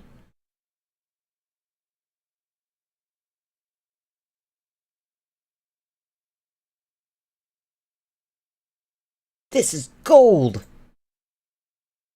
This is a gold website, for sure. This website should belong forever. I love... You know, I want YouTube to last forever. I'm always so worried about it. Oh, so concerned. Joining from Pennsylvania House of Representatives? Oh, what is she running under? What is her political affiliation? Because again, a lot of these guys kind of give me vibes that they're probably Republican because their family is Republicans. Democrats, good. She's smarter than that. I'm glad she's smarter than that. I don't know if I care if she wins though, but I hope she wins just because I know her through this. Virtual reality. You can't tell me, you look at this guy, you can't tell me he doesn't look like someone who would try to teach you about virtual reality in the 90s.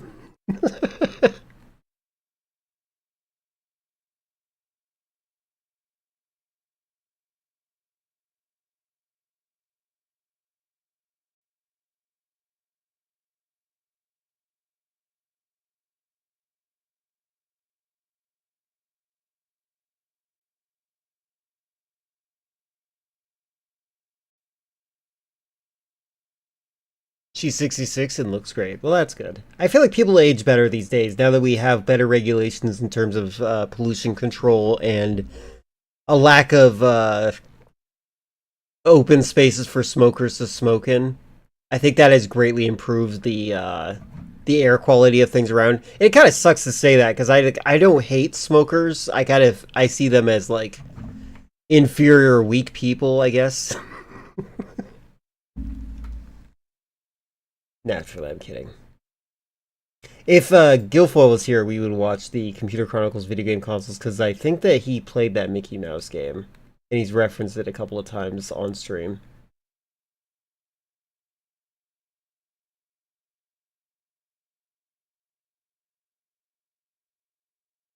Did I just see...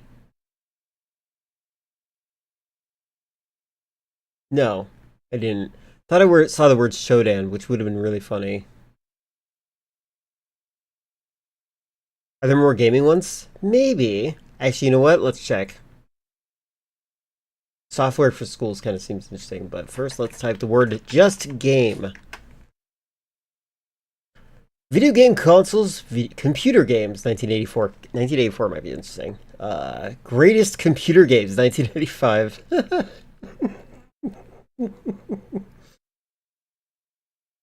Also, is that the guy who got in the bar fight and died because he was punched one time or something? I don't remember. It's so funny how Shafei, like, handled that guy's death. He didn't care. He just moved on with his show. Oh, my co-host died? Great. Now I have to do it by myself. I think Shafei's a psychopath, by the way. I hope you guys understand.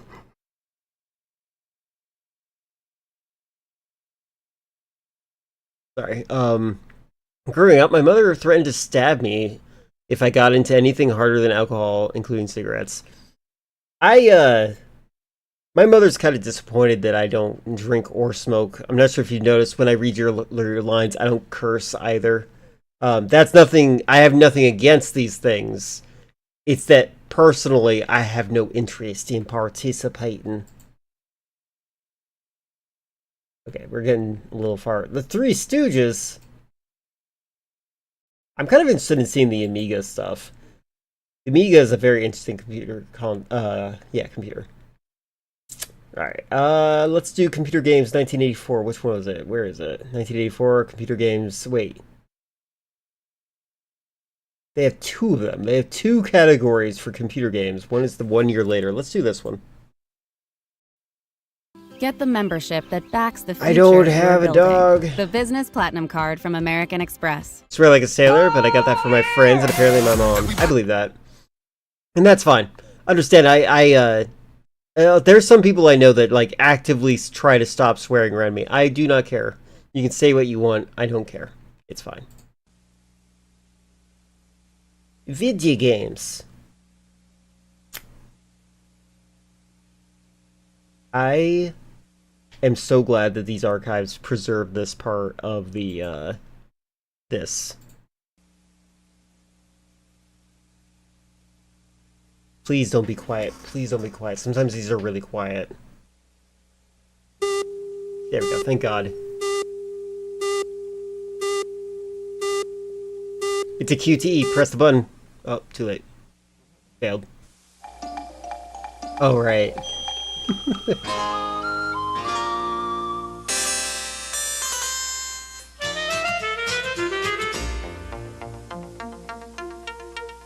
What is everyone's favorite computer? I will be honest, my favorite computer is probably the Raspberry Pi. Yeah, the racist intro. Well, it was racist before we knew that it was their intro all the time. Microfocus, creators of visual programming tools for software development. I love the Darth Vader style voice that they gave computers in the old days.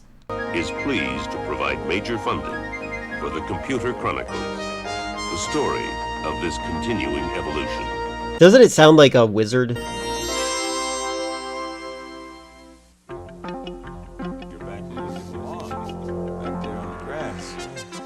Welcome to the Computer Look at that, he has hair. Chronicles. I'm Stuart Shafei, and this is Gary Kildall. Yep, Jerry Kildall, who died by getting punched during a bar fight. And nobody got in trouble for it. I'm trying to...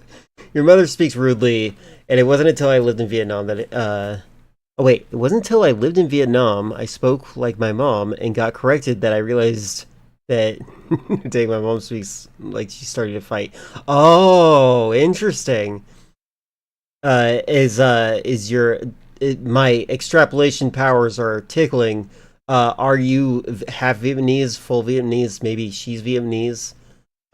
Is that how you got this information? Because like there is something interesting about like inflection and stuff like that. How different languages have like, especially I've noticed with Asian languages, like they have an inflection style that conveys kind of like an aggression. Full Vietnamese. Got it. Okay. And now I know. Favorite computer, I mentioned it a few days ago, but it's got to be the iMac G4. Cool. Cool. I think I do remember you mentioning it. I'm actually going to look it up real quick. iMac G4. Oh yeah. I remember. It looks like where computers were like meant to go in the direction of, but they ended up not doing that. Let me actually get an image of it real quick. Loading. There we go. Computer address. Copy the address. Go here. Paste here. Post that. There you go. Now you guys can see it. Yeah, I like this. It is a nice aesthetic. The little neck on the back is actually an arm. It can bend around a lot more. It's got some flexibility on it. Yeah, but unironically, the Raspberry Pi might be my favorite just because of how easy it is to just get up and running if I need to go somewhere. She'll use a word for you like this in Japanese when speaking to her family. I know how to read that, but I don't know what it says, so I feel hesitant to say it. Beat in a game of Pong. Oh my Pong God! is the Whoa! granddaddy of all computer games, and that's the subject of our program today. Okay, I love that they actually have a Pong thing here, and also that frame rate. Don't people understand that higher frame rates are better? I'm Look Stuart at this. Chaffee, and this is Gary Kildall, whom I'm trying to beat in a game of Pong. So Pong impressive. is the granddaddy of all computer games, and that's the subject of our program today, computer games. And Gary, computer games, in fact, were important, weren't they, in getting the whole personal computer thing going? Well, they certainly were a part of it. She refers to male customers as Big Brother, gangster. Interesting. That's fascinating. The unique aspects of a personal computer is that it often has bitmap color graphics like the Apple II, for example. And that way you can do very dynamic things, games that you couldn't do, say, with a teletype style or scrolling display you would find in a larger computer system. This particular game obviously is a pretty old vintage, and they've gotten a lot more sophisticated since then, and we're going to see some of that today. Indeed, we've got a very... Oh, actually, now I have a question for you. Now that you understand how your mother raised you to speak the language, do you try to tone it down these days? It's usually just used, but rudely. I believe that. Yeah, I know very. So I have like a kindergartner's understanding of Japanese right now. I'm not very well versed in it, but I can understand like the very bare minimum I need to know in order to be a tourist, I think. Exciting show. We'll be meeting some of the superstars of computer game programming from Electronic Arts, from Atari, and from Activision. And while the idea of computers in games may be new, the idea of people playing games with machines is not really new. Now that got me. I got him. That was legitimate. This is what that's the real reason he's dead. He got killed after he beat Chaffee and Pong. Program was written to simulate a starry background or a speeding racer. He toned it down, but he's still pretty close to how I talk in English. Got it. Arcades offered simpler, more mechanical amusements, but with the same goals in mind, to challenge and entertain. If the locale was less exotic and the competition less ferocious, at least some of the game's interactions were similar. I feel like when I've heard Vietnamese, it feels, okay, this kind of conversation always feels like a racism type thing, but I'm not trying to be racist, obviously. I just want to say my personal experience. I feel like it's a very ping-ponging language, like one that bounces around with the tones. Like, more so like in Chinese, they kind of like, they bleed into the next tone, but the other one's like high, low. That's my understanding of it. I don't know very much Vietnamese, hardly at all. So I just wanted to voice that. Look up M1 Mac when you get a chance. We'd love to hear your thoughts. I mean, I have a chance now. Might as well just look it up while I press play here. Press play here. Press play here. Player needed manual dexterity in competing for points or a reward, more tangible in some cases than in others. As a device for escaping daily routine... It's a little too simple for me at this point, Chris. You know me, I don't like Minority Report's computers. It's getting too simplistic for me. I need it to be bulky and modular, like a Raspberry Pi. Computer-generated graphics brought a level of fantasy that no mechanical game could ever approach. Instead of It's totally a very bouncy language. Each word is a syllable. Each syllable can have their own tone. Oh. I know, okay, so Japanese is a very phonetic language. I'm assuming there is a lot of this in a lot of like Asian languages in general. So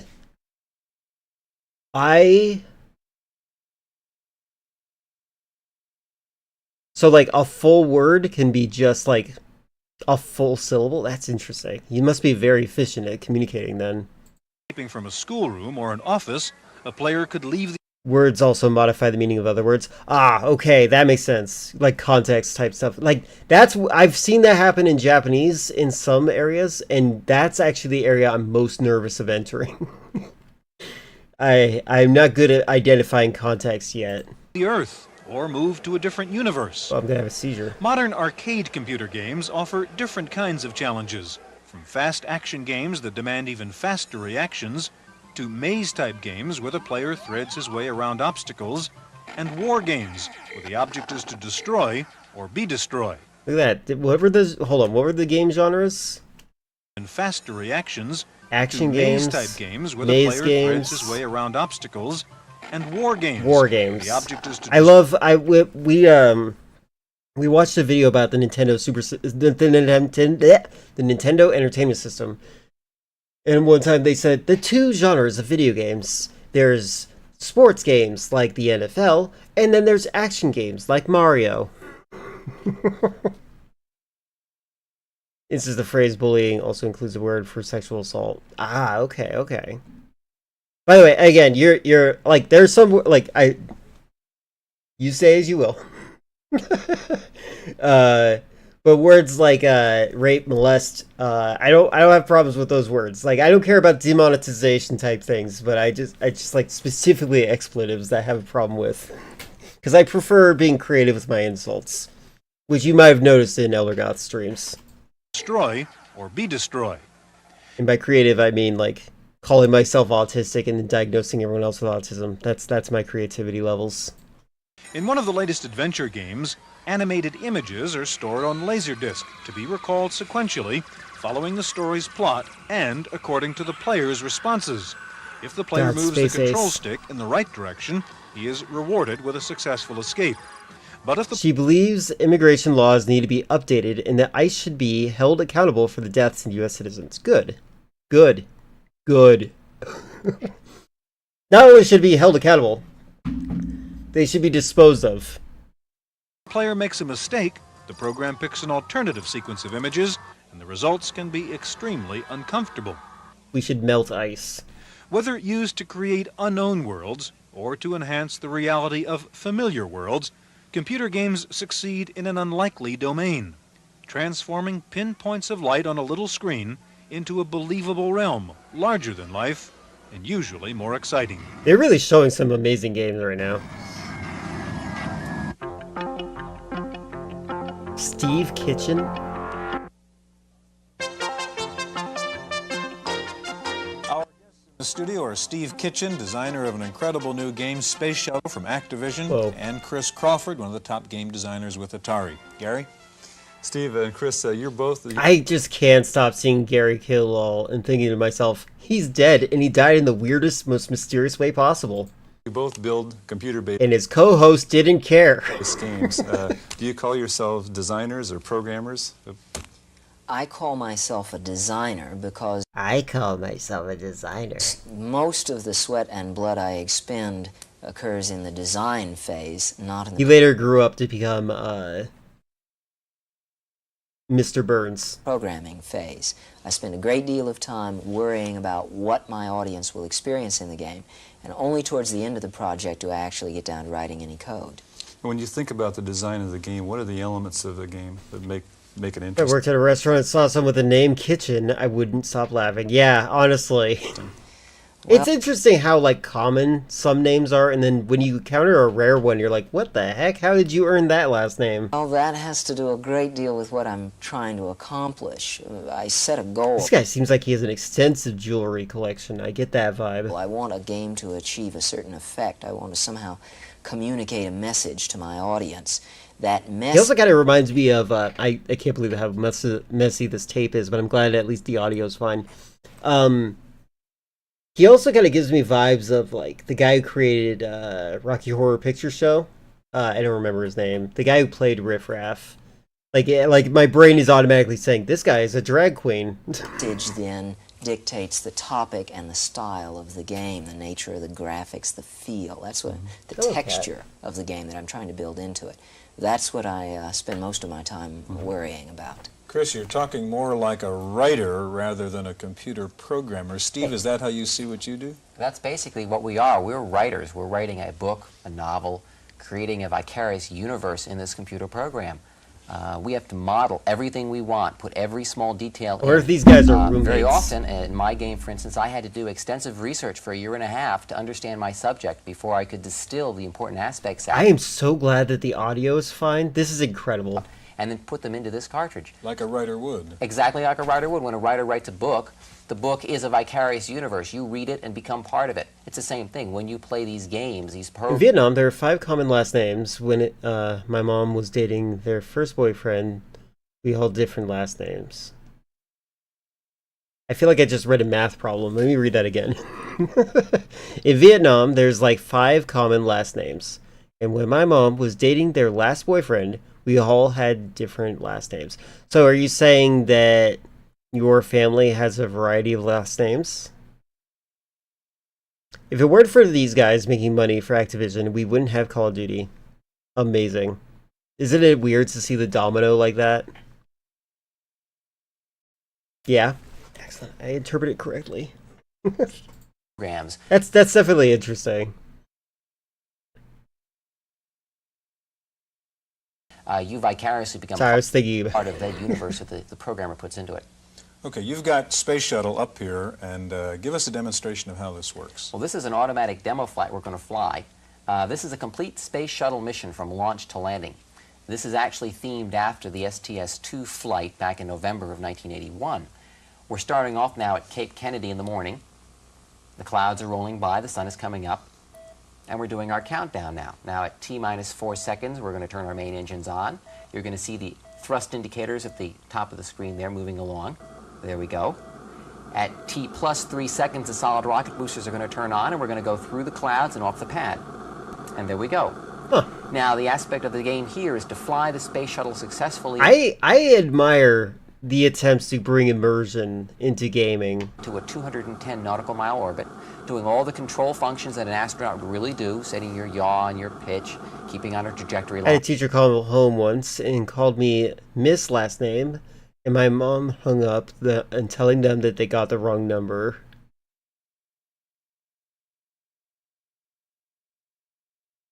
Interesting.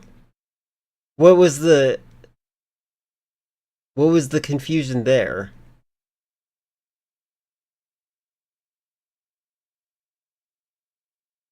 Did they forget what your last name was, or did they not recognize because they're used to your first name? Like, I might not know the full naming system that you are experiencing. At 26.2 nautical miles, a solid rocket booster. Your mom has a different last name from me. Okay. So because it didn't match, okay. Boosters will jettison off. Now this is a very important... I actually have a different last name than my mother too. Point of accuracy is there's a yellow flash. There we go. This is something that wasn't noted until STS-1 when the first astronauts went up. I was an unexpected child, though. That was my reason. That this actually happened. I had to find all of these details out about what you would experience if you were inside of the space shuttle and you were doing the flying, so that when you play this game, you feel like you've actually flown. Steve, it seems to me the incredible thing is this game is running on an Atari 2600, not a computer. How do you squeeze all of this into... I mean, come on. Computers, consoles, they're the same thing. Well, it takes a lot of time programming, coding. You have to model the universe as you feel it should really be, and then you have to find how you can fit it all in piece by piece. You start off with the basic mission, and then you add features and you add the functions. We've been questioning it. He does dye his hair, and it sometimes dyes it too dark, it seems. All along the way. Your goal is getting calls intended for last phone number's owner as well. Oh, yeah, I can see that. When I finished the game, I was not happy with it, and I had an additional list of 146 separate items I wanted to put in that I still felt were important. I spent an additional 3 months finishing those off and getting them all in. I wanted this to be absolutely accurate and absolutely complete. And it is. I love the passion for game design back Put this then. all inside of how big a ROM? It's an 8K cartridge. 8K cartridge. 8K ROM. This incredible amount of. It took 13 months of programming, and a lot of that time was spent putting it all together. That actually is a lot. Wow. There now. We've just achieved orbit. There's the Earth's rim rolling underneath. The external tank will jettison. There it goes. Imagining 146 different box textures.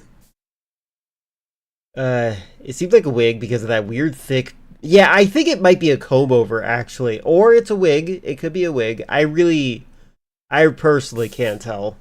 And we've docked with an orbiting satellite, which actually was themed after the Skylab. Oh, that's cool. In fact, Dr. Ed Gibson did a review on the game, and he noted that it looked like you were trying to fly into his old nemesis in space. And then we do our deorbit, and we come in for a landing at Edwards Air Force Base. It's a nerd. Now, one thing unique you did in It's adapting interesting to pay for Chiffey. game to the 2600 is using the switches in the 2600. It does look like it's a dome, doesn't it? As functional switches. How did you do that? And what we had to do was I had to throw out. It's funny that people don't realize that like concepts like wigs are like a form of gender affirming care. Like, it's ridiculous. all the old ideas of what this machine would do. This was originally a video game console, so I said, look, all these switches are controlled by the computer. I'm going to redefine them to be computer switches. I'm going to control the main engines, the backup engines, the cargo bay doors, the landing gear, the sequence of information on the screen. It became so different that we had to develop an overlay to fit over the screen. We had to develop... They call it an overlay. What's called a cheat sheet, which is just There what the you go. astronauts use. This gives you all the instructions that are necessary. Wait, do astronauts use cheat sheets? That makes sense. Sorry, to fly your shuttle. And the instruction book is 30 pages long. And it gives Oh man, I miss instruction books. you a lot of detail into exactly how to fly the space shuttle. And basically, it's a small flight manual. Small? We provide a glossary. We provide drawings of the space shuttle, engine indicators. Here's a side view. And of the trying to space get rid of it. Yeah, I think there's some interesting things that I hear about Elon Musk that I'm inclined to believe. His weird box-shaped chest might be a result of him trying to artificially remove the estrogen from his body because he's a freak that believes right-wing, unhinged gender science. And, like, just trying to remove the estrogen from your body can result in that body physique. And then I also heard that he has a disfigured member from a botched procedure that he had down there. I say member, penis, whatever. And he had a hair transplant, also definitely gender affirming care. I heard that it was that his genital mutilation happened because he was trying to make it bigger, I guess. And I heard that it ended up getting massacred in the process, and there's one source on that I heard from two different people, and that's Grimes. I'm hoping that's the truth, and that's why he mails his sperm to his partners to produce his children. And I hope it's not my gut feeling that he's actually cloning himself. Yeah, don't mangle your member. Exactly. Just get good. Exactly. Set the sides. Do you remember?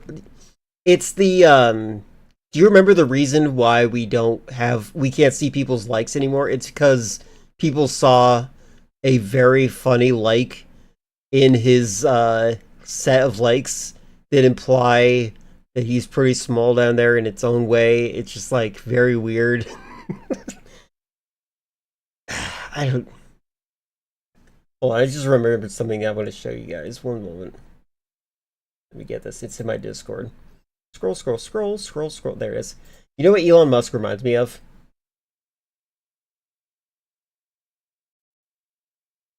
Elon Musk reminds me of this picture.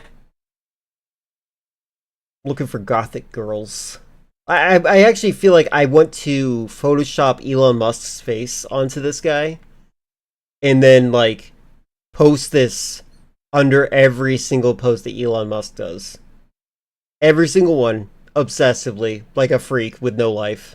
Every time he makes a post, I'm just going to share this. Every single time. Yeah, that's the one. I would love to share it here, but I'm not. I think that would be a not ASMR, a TOS violation. You're looking for 1990s news anchors?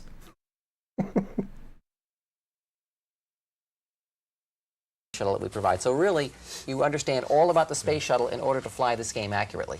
You get a little pilot's license when you get through this? If you fly successfully, you receive a patch, and if you fly just as an astronaut would, You you receive might a get patch? your wings. We're entering the Earth's Oh my god, you know what I want to bring back? I think when I make a video game, which I'm intending on doing, I've been working behind the scenes trying to figure out how Unreal works. I'm doing okay, but I could do better. I think when I make my game, I'm going to make a challenge in the game where you can submit a certain specific score in proof of your acquiring of that score, and then you like get a reward. Because like the concept of getting a patch for playing this is pretty neat. Also tired of conservatives cosplaying punk and alternative people. Oh my god, yeah, nothing's more rebellious than following traditional values. Don't you agree? Those people are genuinely so stupid. I actually there was a guy who got mad at me during COVID for calling him a woodchuck moron, because the guy was like always bootlicking, always like subservient to the authoritarian regime that was going on, and it was like so pathetic. And I said everything I could to not say that he was racist, but if you were actually reading what I was saying to him, I was just straight up calling him stupid. But like he was too stupid to figure it out until I called him a woodchuck. The guy was a poser. That's what I'm trying to get across. Atmosphere now, and you see we're getting the ionization cone that appears around the space shuttle. If you saw the movie The Right Stuff, you would see in the sequence with John Glenn. I'm gonna have a this seizure. is what the astronauts see in the window. This is hot ionized gas. Saw someone in MAGA hat listening to Deer Dance by System of a Down and ice sticker on their pickup truck. Those people are genuinely stupid. It's weird. But if it helps you feel any better, these people are getting isolated. A lot of them like vote MAGA and they're like, but I can still be friends with you, right? Like, I was still friends with you even though you voted for Obama. Why is this any different? It's because they're too stupid to figure this out. So they're becoming more lonely over time. So if it makes you feel any better, they are isolating themselves and becoming more lonely. They're going to be easier to wrangle up in prison to the re-education camps later, I assure you. Being superheated by the friction of the shuttle on the way in. We've even lost our signals. We've lost our altitude and speed information, and we've lost our computer screens. Steve, it seems piloting the space... That's a cool simulator they got there for the Atari. ...shuttle is very difficult to do, one would think. Can a kid or a normal person actually... A normal person? ...pull this off? Well, what I did when I designed this was I understood that problem. Having the average individual fly the space shuttle would take years of work. But I looked at how NASA trains its astronauts, and they start off, first of all, by giving them a lot of book exercises. They give them film strips of what it's like to fly the space shuttle. This is flight number 1. You're seeing essentially a film strip. You can pick up the joystick and take control at any time you want to, but you don't have to. There's a second flight called a training flight, and that basically is like flying in a simulator. Like, this is very ambitious. For this time period, what he did is very ambitious, and I'm, like, happy for him. You can make mistakes, you can make errors, and the computer will compensate. Like, this is passion that's speaking from him. And it will let you know. And then Flight 3 is the actual real thing. So you work your way up to flying the actual mission. You can get into it very easily, and then work your way up and finally try to achieve your wings. The interesting thing about this game, I think, is that it's an educational learning experience as well as... vicariously educational. Right. You're not sitting there playing flashcards. You're learning about one of the most technologically advanced items today. Oh, there are the dual sonic booms that occur. The first one was the space shuttle. The second one was the chase planes. And we're coming in now at Edwards Air Force Base. This is basically a movie. When you get done mastering this game, you've effectively learned all about what an astronaut does when he's in orbit. So the next time you see a launch go off, you're going to know what he has to do, when he has to do it, and what he goes through. That's pretty cool. It's incredible. We need another minute or so before we land here. While we're waiting, Chris, well, they actually want to see the landing. It's called Excalibur. What is that about? Excalibur is a game of leadership.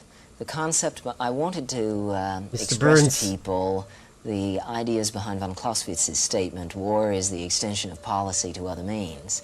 That is, I was a little tired of war games that glorify war. So I wanted to show that war is something that sometimes cannot be avoided, but must never be entered into in a cavalier manner. And so, oh man, if only Trump played this game. But really, I was trying to teach concepts of leadership. And so in the game Excalibur... War is heck. How you doing, Infinite? I make you as King Arthur. I give you the task of unifying Britain. Now, unification is entirely different from conquest.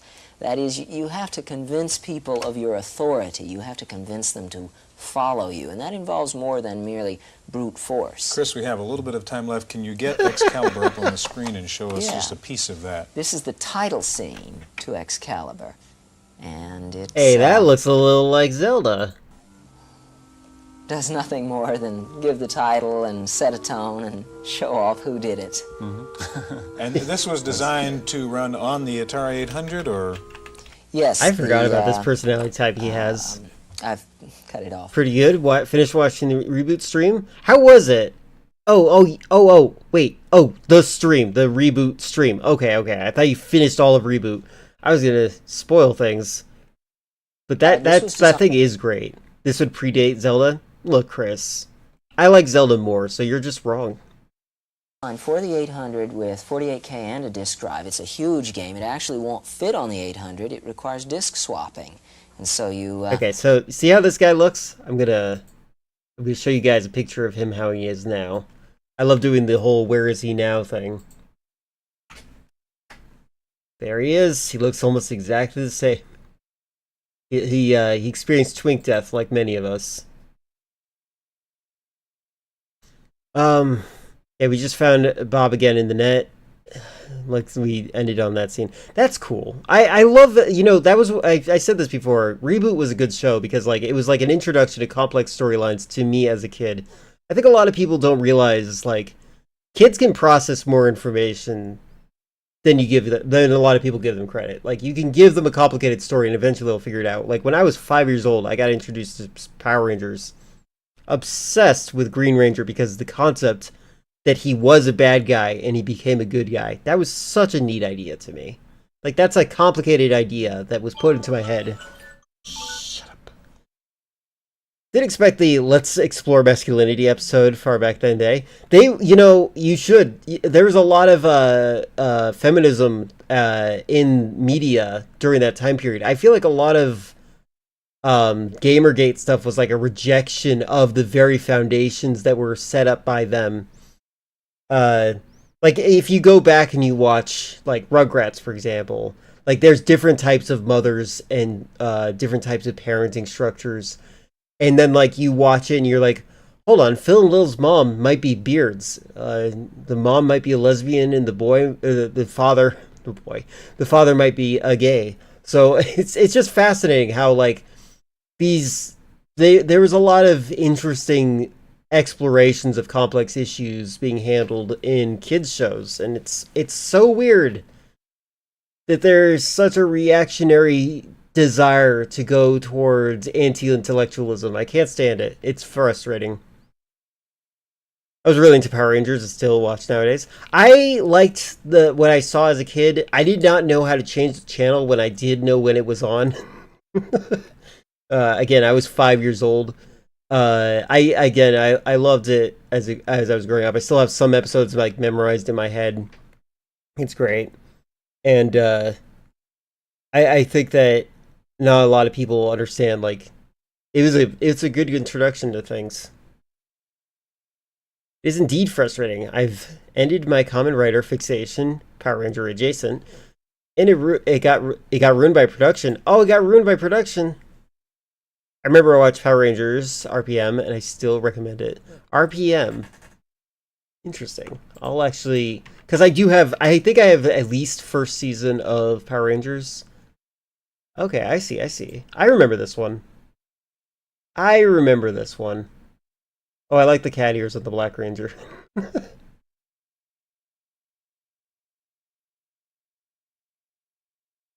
Semi-unrelated, but I binged all of the King of the Hill 2 years ago, and I noticed quite a lot of focus on showing how terrible toxic masculinity is. toxic masculinity was the conflict for most of the episodes with Hank, Bobby, and the other side characters. Yes! So, there's two competing themes in King of the Hill that I love.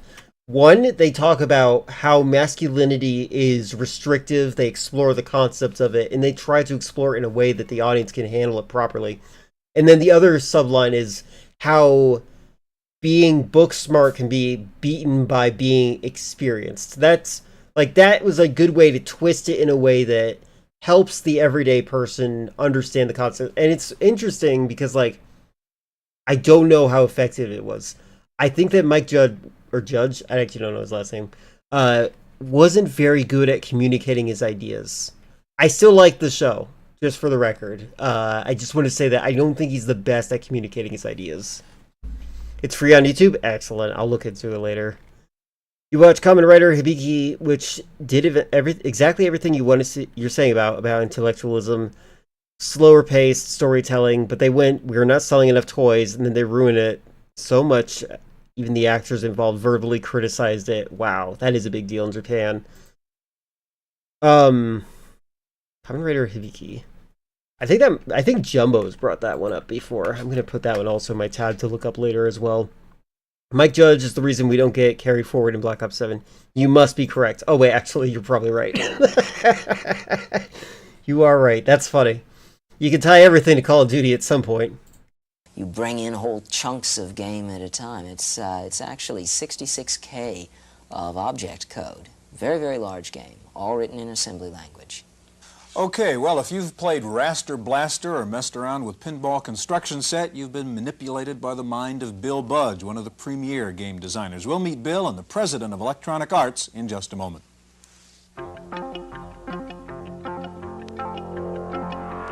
Bill Budge. Also, we didn't get to see the landing from the spacecraft.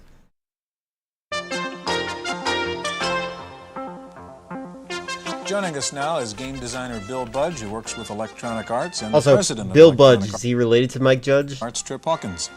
Bill, there's quite an array of games out here on the table.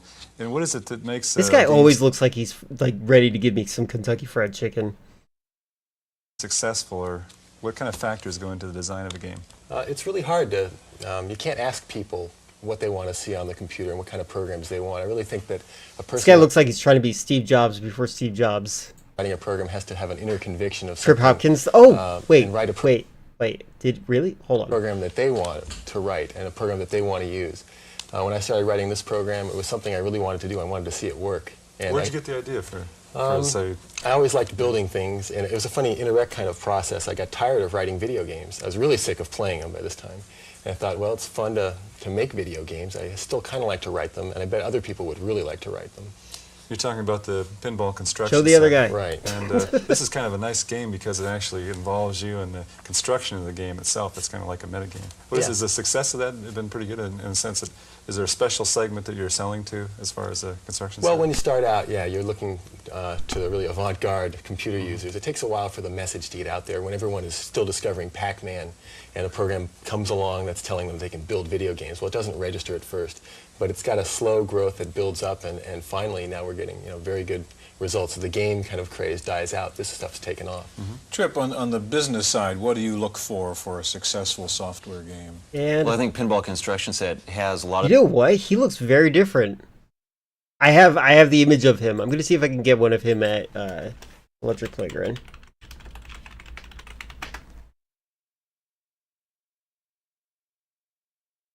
I found him. That's so interesting.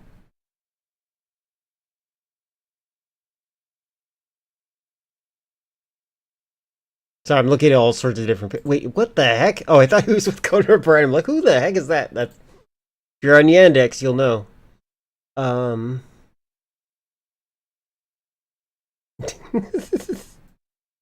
Sorry, this isn't him. I'm sorry, hold on. Oh, that's not... Hold on. Copy, address, image. There you go. I just wanted to laugh at this picture. It's funny that Vic ended up with someone taller than him. There he is. Oh, they are. There they both are. Hold on. Look at that. There they are together. Fun fact about Colonel, there's a hospital in Canada, actually has Chicken Hospital Wing. It's a huge plaque and painting dedicated to him. He donated a lot of money to hospitals since after he left the U.S. and sold off everything. He was only in charge of the Canadian KFCs. And allegedly, he lived in a very tiny house in the suburbs. I believe that. He's not a hero of mine, though. But I believe that. I mean, why are you not going to draw your whole body? He's just got a stick figure body. That's a joke. Other things that you look for, and that's why it's now one of the top 10 sellers in the country, according to 10. Billboard magazine. We have a You know philosophy exactly what I was talking about. Good. Having products that are Sometimes I say things without caring if people know what I'm talking about. simple, hot and deep. Simple so that you don't have to read a lot of instructions. Of course, most people don't want to have to learn how to operate the computer. They want to just do things with it right away. And Pinball Construction Set, you can immediately play one of the pinball games that are included, or you can quickly make up one of your own, and it's very simple to do that. Here, I'll show you guys what I'm we talking also about. like to have products that are hot, in that they should fully use the sound and graphic. Hold on. So, like, the joke is, this is the KFC logo, but for some reason they just drew a stick figure on the body because they got lazy. A lot of popular kids shows are free on YouTube now? Yes. Actually, if you go to archive.org, you can find out why. The copyrights did not get upgraded for a lot of them. I actually watched a lot of, like, Deke cartoons recently. I think that they are the most fascinating because they are the most experimental and also trying to be formulaic. They want to sell toys, but they also want to try something new. It's very interesting. Imagine seeing this guy in GDC 1984. And other capabilities of the machine. And we also look for programs that are deep. In the case of Pinball Construction Set, you can make your own pinball game. So it has a lot of creative possibilities and allows people to control what they're going to make and interact with it and change it. And that's one of the things that extends the life of the product and causes people to come back to it again and again. Bill, kind of fun to take a look at this. I'm dying. Dying to say. Go ahead, Bill. Okay, well, you know, this is a very simple sort of real-world idea. It's a construction set. You have something that you're building on this side of the screen and a set of parts over here. And I have a hand. This is a really cool innovation. Hand here that I control with the like if I was a kid, I'd be obsessed with this. Stick, and I use that to move I have things higher around standards and say on the board the game I'm building. I can modify this game.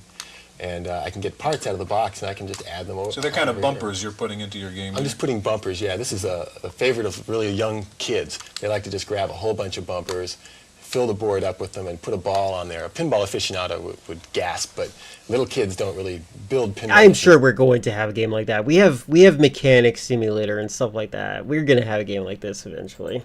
They just sort of build things with this. And Like I can get a arcade maintenance simulator. I'm sure that's going to be a thing. ball and put If that over not, here. somebody Then if I wanna listening, that's a game idea. Go do it. Go make it. try out the game, I can just push this menu selection right here, and the game starts to play. Now, if you can see, I've got two balls, one up there. I can launch this one, and I can go out and play the game a little bit. And the balls drop down at How are you at the playing? bottom It's playing eventually. itself. But before I let that happen, I'll just go back to the parts box and start You're editing 97% again. straight. Get rid of some of these. I have Bill. I have no Well, interest. this was kind of a new level, I suppose, of computer game where you really can design. I'll just defer to you. Yourself. What if you can tell us? What are you working on now? What would be the next step in computer games?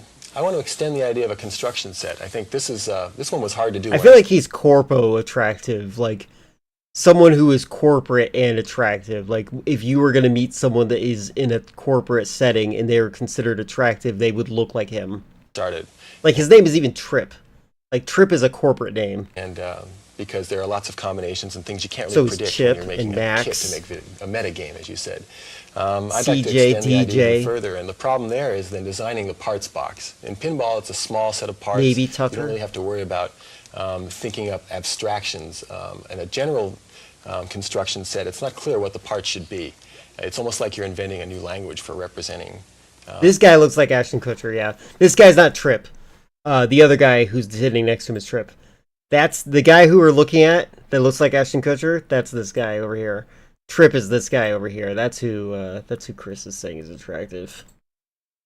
Specifications for programs. It gets very difficult computer science problems. Did recall reading that people with shorter names have far more success in the industry. Yeah, that's the kind of superstition that I can see any corporate entity falling for. Corporate people are super superstitious. They have to believe in some sort of weird outside force that means that they have some sort of meritocracy gamble in the swing of things. It's interesting. It's like the Zodiac for them. And it's okay if you guys believe in Zodiac. I just want to say, if you believe in Zodiac, it might as well be true. That's as far as it goes, in my opinion. To clarify, I mean the other guy, the astronaut guy, has nothing for you. Yeah. You've already clarified that you're a corporate stooge, Chris. I understood. Trip, at the arcade level, we hear that maybe, games sort of peaked and people going after CEOs. Aren't quite as interested. Are women in business suits. Computer games here to stay, or is it a fad? What is that? Look up. Hold on.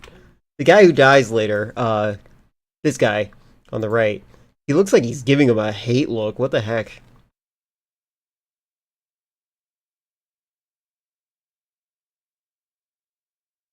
I believe in Zodiac Killer, he's currently in office. I mean, he's never denied it. I think computer games are fundamentally different from video games, mainly because computer technology in the home can be extended and become a much broader base of technology. Just as an example, all of these programs that we're talking about. Oh, this is here, for Electronic Arts. Oh, this is EA. Right, I remember now. Each one of these holds much more memory than can be held in the memory of a coin-operated arcade game.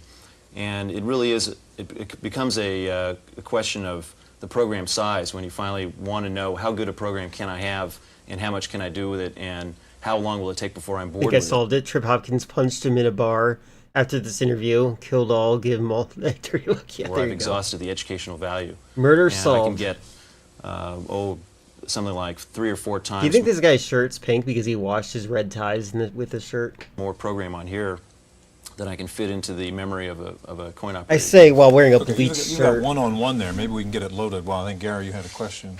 Well, the only thing I was going to mention is it seems like the games have gone from relatively unsophisticated games to something that requires a lot of sophistication in terms of programming, and the memory size is really an important aspect of that. Yeah, it's hard to really put that back into 8K.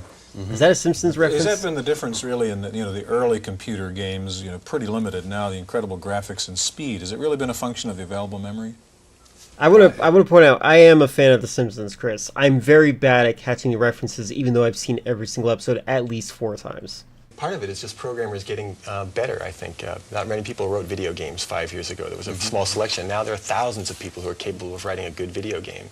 And a few people have upped the ante, so it's not enough maybe to write a video game. You have to write a video game plus a game editor. He needs to bring Girlfoil in here. I think the more popular games really have these extra features built in. Can we get one-on-one in there? That's a kind of exciting demonstration of what you can do. And I was trying to get a large package through the front door, and then you died.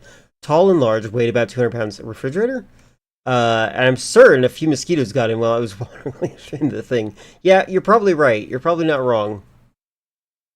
Unfortunately, the only cure I have for potential mosquitoes is to start chewing peppermint gum.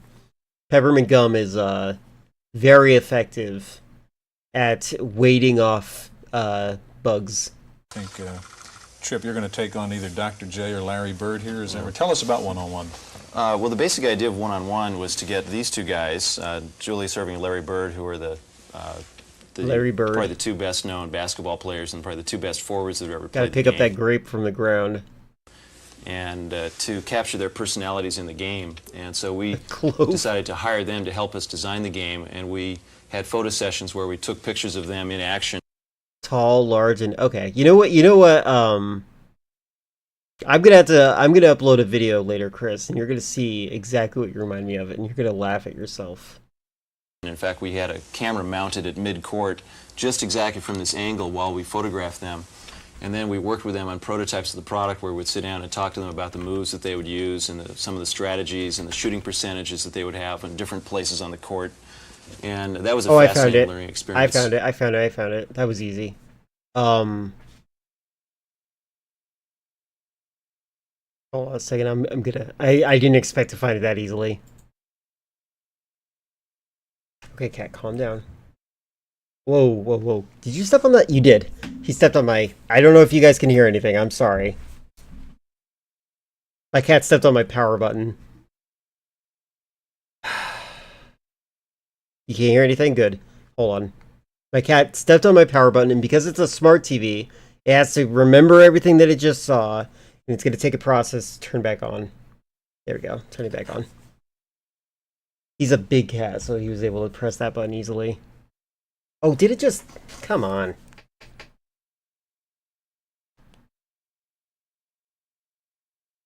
Not here? What about here? What about here? There we go. Jesus Christ. Alright. You guys didn't hear it? Alright, hold on. Chris, I'm not saying you look like this guy. I hope you know.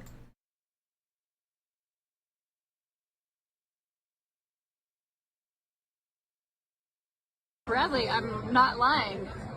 Nestor is gay. No, he's not. No, he's not. He's flaming, man. He's very gay. Why? Because you are who you are, right? Like me, I'm gay. I like girls. Nestor likes boys, and you like macros. Bradley! Oh my god! Yep, that's right.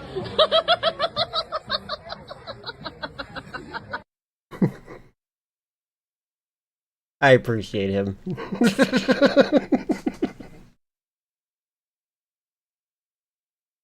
Anyway, I love the internet so much.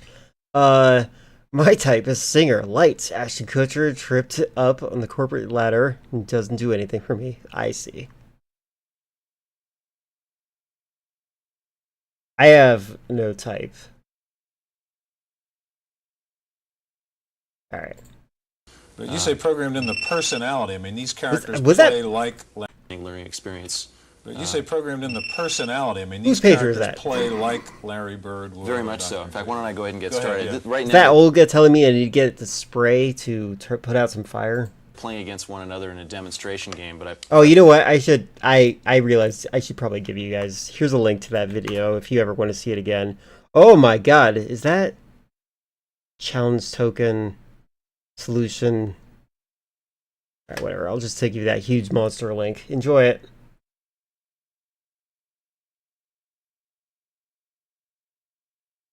press the button on my joystick, it'll take me to a menu, and I can quickly make a selection. I want to play against the computer. I'm going to allow the computer to play Larry Bird, and I'm going to play at the varsity level. There are different levels depending on how good a player I am. And now I go ahead and start the game. And that's Larry Bird taking an outside shot, and he hit it. Now, Bird is particularly effective at outside shots. But watch Julius now. I'm going to be able to drive around him, I hope. Oops, he stole the ball from me. You're Larry Bird now. No, I'm Dr. J. You're and Dr. unfortunately, J, I let Bird steal the ball. computer's Larry, okay. He's trying to work his way into the basket. So he's got a quick 4-0 lead over me. I'm very bad with celebrities. Oh, now I have to have the indignation of seeing an instant replay. That's great. Where do you think Trip, the software games are going to next? I mean, what's the next generation of this? Oh, we're probably going to make Call of Duty.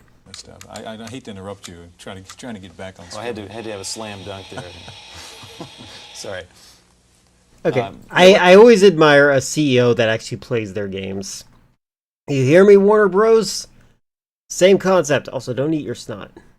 What's happening next? I mean, what's the next tier, the next level of computer Well, games? at a really simplistic level, Maybe you could turn it's that very level easy down, to turn that down. It's very easy to extend the realism and the graphics that are in the current products, and I think it's also now you're it's gonna playing ice increasingly hockey. see Interesting. more creative possibilities for the player. Any other stalking information you got on them? Do you know where? Do you know what? Where she's living right now? Maybe what time she sleeps? Nearest gas station. Which is I think where a lot of the educational value comes from. Being able to create your own pinball game is one example. We've extended that with Doesn't the play construction games. set I love to it.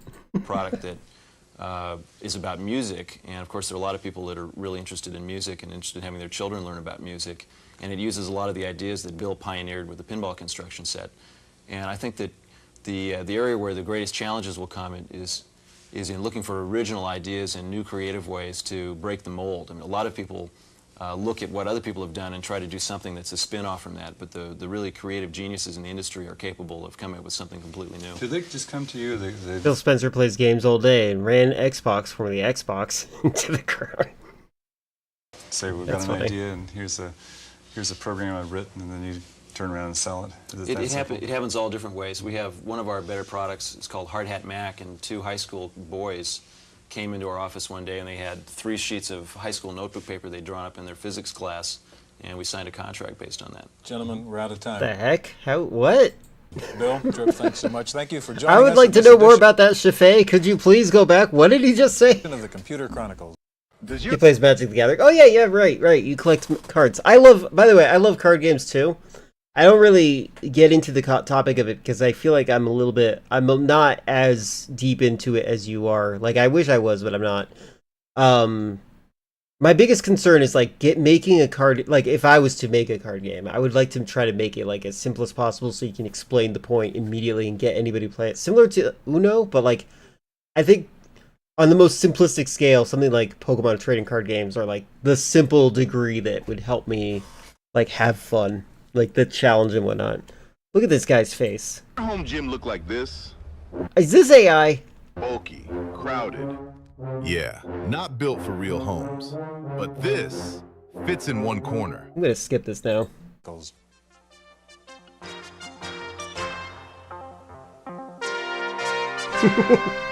I don't have Uno! Yeah, that was very AI-ish. I think the voice was AI. Also, what the heck happened here? Oh, he's doing the news segment. What the heck? Pokemon Trading Card Game is really great in terms of complexity to fun ratio. Yeah, exactly. Like that's my sweet spot. Like it's just enough for me to be like, oh, I just have to look at the card and I know what I'm doing. But I'm still constantly like looking and learning. Creators of visual Why did they turn the lights off at the end? That's just a trope. Tools or software development. I love this voice. Is pleased to provide major funding for the Computer Chronicles, the story of this continuing evolution. Do we still do narration for like trailers? I can't remember the last time I saw that. Like usually it's like that weird like down down down down down down, and then it's like it has that music for like hipster people. It's like oh. And then it just has quick quotes and stuff like that. It's just Adam Sandler like, I'm being stupid right now, and it's like, oh, that's funny. And then it's hard cut, Rob Schneider. You know, maybe I'm crazy. I haven't seen trailers in forever. Yeah, like that. Hipster.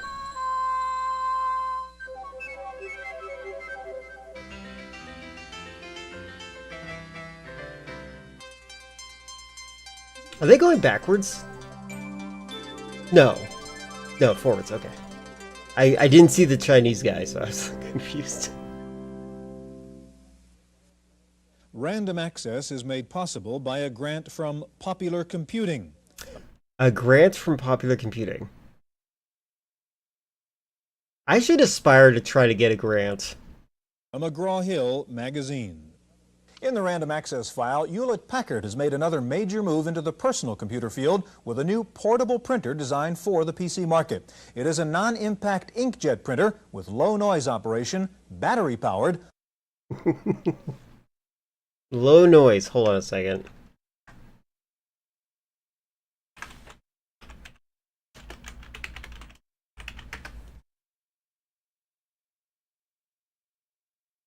Can I just play this? Power their play. Nope, that's not playing it. Please, can I play it? I hate ads so much. They're so stupid. When has anybody ever bought about this?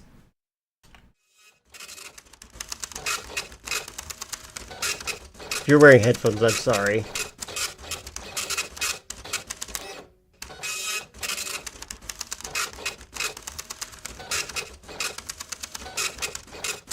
I know what you're talking about. So I'm not no one. Okay, that's enough. 150 characters per second, and an 11 by 12 character matrix. The price is under $500, and it will be available That's not bad. next month. IBM in the news again this week. First of all, IBM announced a licensing agreement with Intel to allow IBM to produce its own 8088 chips. Okay, looking at him right here, can I just say he's in the zone here? Like, he is so happy to be doing this. This guy wanted to be a news reporter. He didn't want to do computer junk. This guy wanted to be a news reporter. He's having so much more fun doing this. I can just feeling it. The idea of a portable printer is funny. I like the idea of a portable printer, like a Game Boy printer. A licensing agreement with Look at Intel this. to allow IBM to produce its own 8088 chips, the microprocessor used in the PC. Tremendous demand on Intel's output of the 8088 has kept IBM from producing enough PCs to meet its demand. Old Perhaps more ESPN, important, though, is yeah. the fact that Intel apparently also gave IBM the right to make its own 8286 chips, a much more advanced microprocessor, which analysts believe IBM will use in its new personal computer, codenamed Popcorn. With the ability to turn out the chips, it is thought that IBM may now be able to introduce the Popcorn this summer. Wait, did IBM make their chips here? Did we stop manufacturing here? Did we export our manufacturing here? Why is Trump such an idiot? Oh my god. Ugh.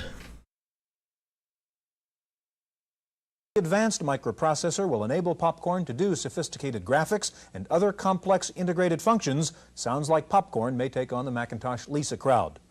Victor Technologies, the high-flying hardware computer company which took a nosedive this year, may be bought out by the British firm Applied Computer Technologies. He's having so much The fun. would-be buyer indicated it might close down the Silicon Valley factory and move operations to Scotland. Scotland, great.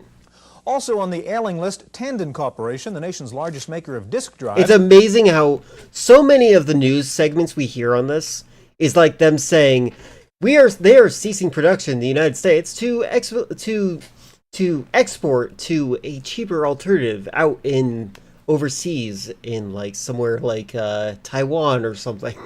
It's just like, what? Like, it's like we're looking at the initial dominoes that eventually became what we are currently today. I hate that we're living in a mundane dystopia. Yeah, it is obnoxious. I agree. I want to go to some protests just so I can feel better about it. It's pretty messed up.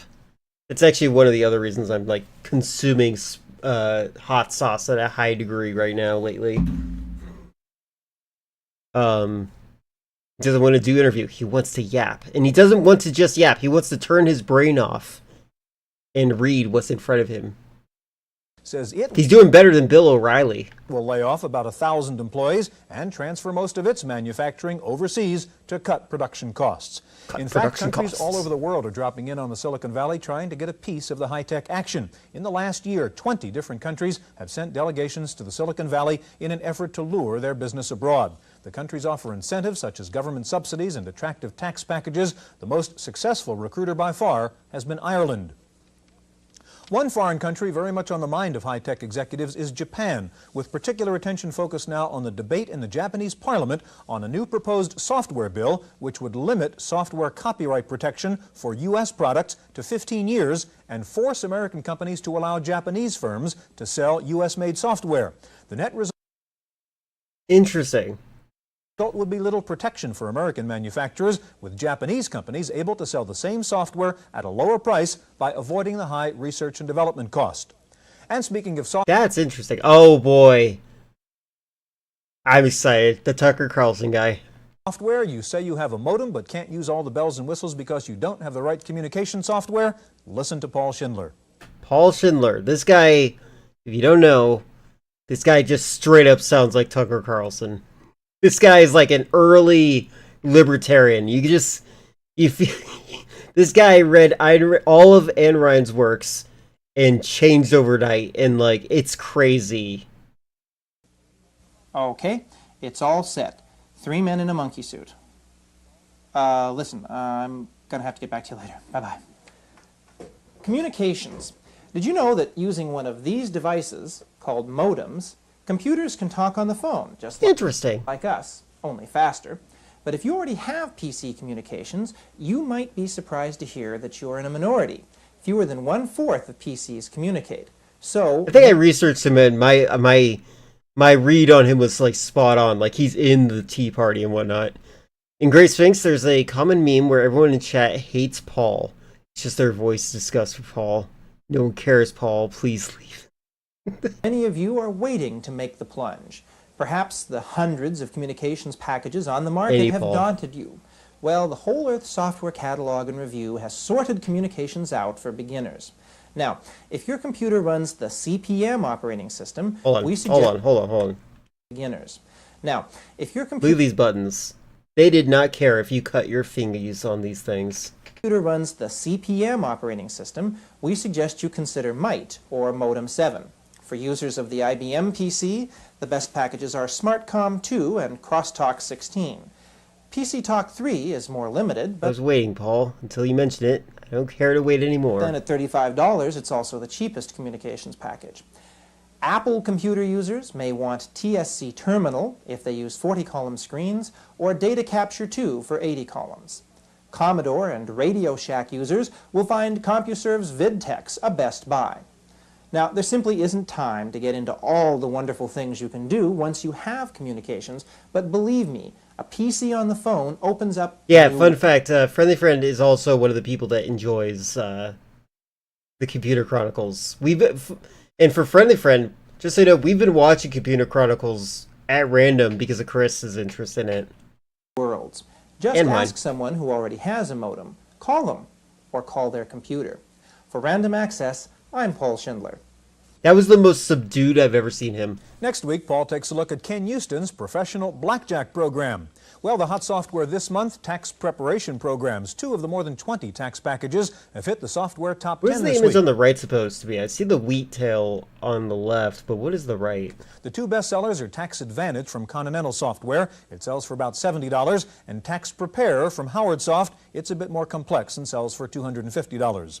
And as if you hadn't noticed, there are still more computer magazines coming out on the market. The latest count shows more than 300 computer periodicals. The fastest growing ones are Compute, Personal Computing, Popular Computing, and InfoWorld. Finally, the last place you want to see a computer, let alone a robot, is in your neighborhood bar. Yet it seems the sweep of... Oh no, is that who killed him? Was it a robot? Technology has no limits. In San Francisco this week, the world's first robot bartender was unveiled. Oh no, he was killed by a robot. The robot can talk, can take spoken orders, and can mix 200 different drinks. But on the first test run, when the waitress yelled out, "Give me a Bloody Mary and a beer," the robot knocked a glass off the bar and onto the floor and poured beer all over the counter. The robot's designer said there were still some bugs to be worked out. Kind of makes a human feel good. That's probably why he got killed. He was trying to mix him a drink. That's it for this week's Random It was a Access cover-up. File. I'm Stuart Chaffee. Right. Random Access is made possible by a grant from Popular Computing, a McGraw-Hill magazine. I feel like I should try to get a grant. Like, the more I hear about that. The robot can take a smoke, true. Maybe the robot had enough? Yeah, had enough of Paul. That would make sense. I love the Computer Chronicles. I'm glad that it's not terribly boring for you guys. 3 vids in the reaction farm? I might not have enough time for all of them. Let me look at it. Let me look. Oop. Would be great if you could check it out. I believe you. Little Jammer Pro, Keep Falling on My Head. Championship Pub Pinball Machine.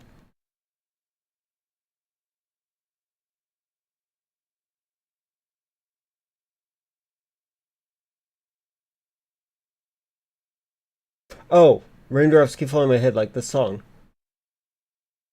Alright. Yeah, actually I was gonna look at them, and I think the pinball one is the one I was interested in the most, so let's check that out. Oh, it's not even that long. I'm being cruel to you.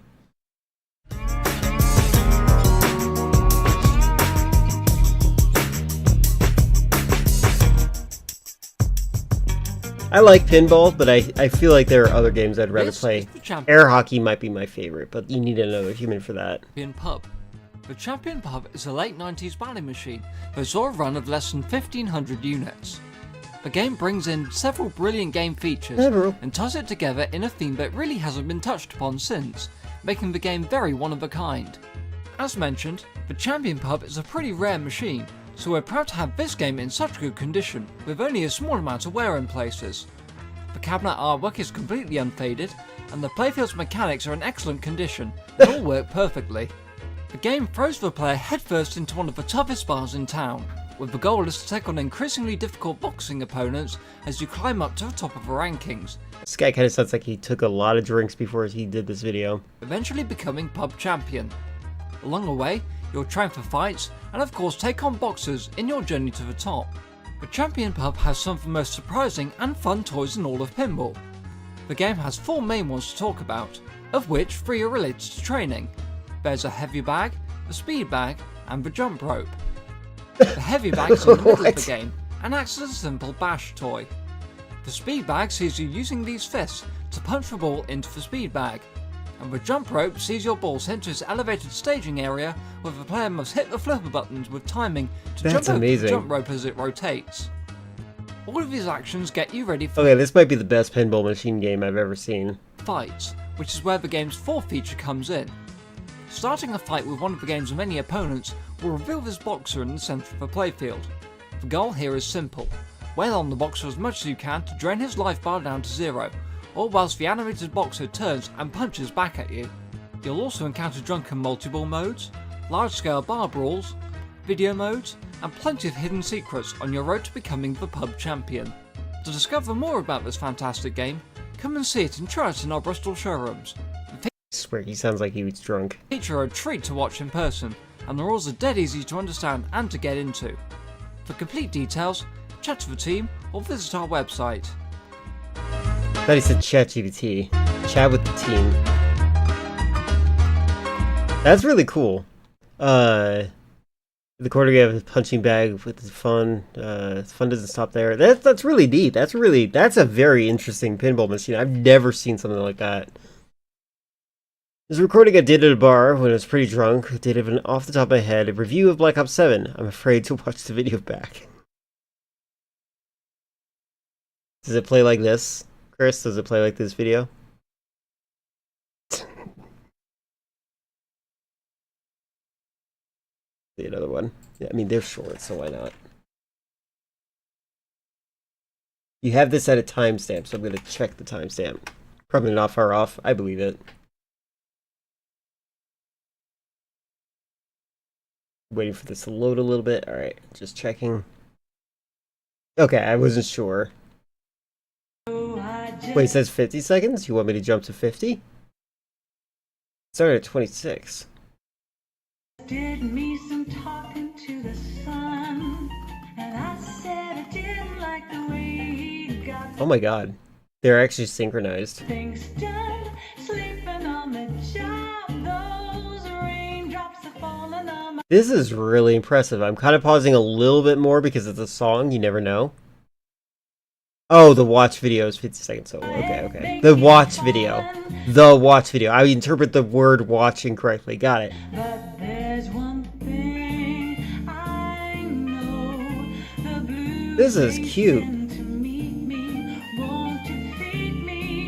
Man, I wish I was a machinist. I would like to talk to Gulif. Gulif makes machines, by the way. I'd like to talk to Gulif if he would ever make something like this. Kind of, I respect his ability to make machines. That's such a neat thing. Raindrops keep falling on my head, but that...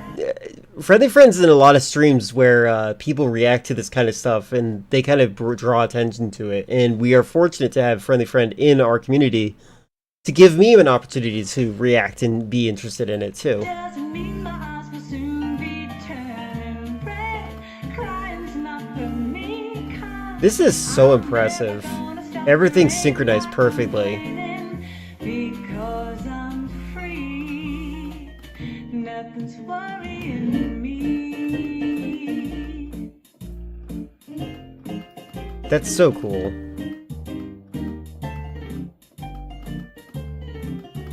I would love to see the mechanisms on this. What does everyone else think? Ah, 0 comments. Perfect.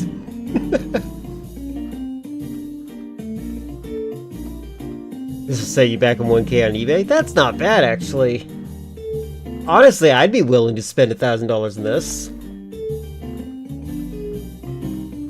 Yeah. I don't have $1,000, by the way.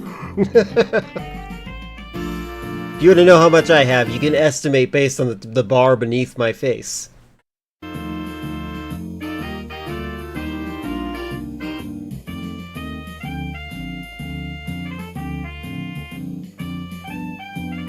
Genuinely impressive stuff. Raindrops keep falling on my head, but that doesn't mean my eyes will soon be turning red. I'm impressed with this. I'm gonna stop it here because I don't want to get my stream muted. I do like that a lot. It's really neat. What is this Snoopy Flying Ace video all about? Oh look! I totally wanted to see this. Don't worry, Shaq. The general. Oh my god, he actually is upgraded. Also, Shaq, do you not get any other money? Is this to pay off something? What are you doing? Gives you a break to keep you covered, whether it's on your car insurance Or a break from your car acting up. He's standing like an old man. His body must be aching. My leg! Go on without me. Let me out of my misery! He's just acting. I see the light. Tell my children I love them. Bumblebee. The general's got you covered. Oh, my hero. Doesn't it like speak with radio sounds and stuff like that? Like, is it like not doing that? Like, these feel all original. I hope he runs out of gas soon. For a great low rate, go with the general. Yeah, I don't know what that was. Good on Shaq, as long as they pay him. He'll accept anything? Maybe. Why do all these robots want to end themselves? It's like a commercial. That's cute. Is this... This is not a smartwatch, I just realized. This is an LCD screen, isn't it? That's impressive. Yeah, it's e-ink? Oh, okay, okay. E-ink is very efficient.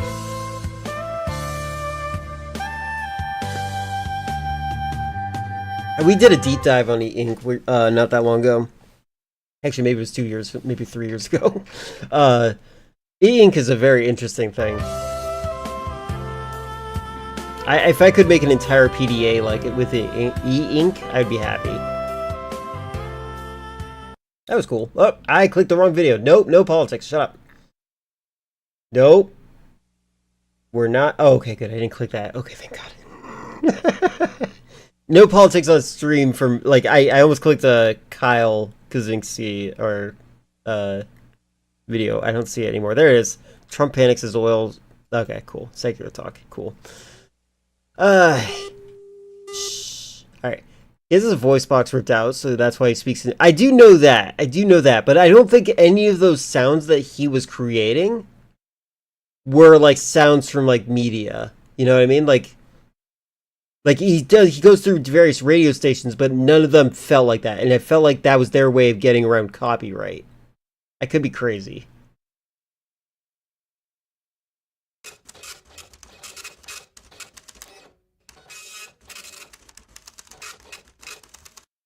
Anyway. Sorry, I just wanted to do that. Alright.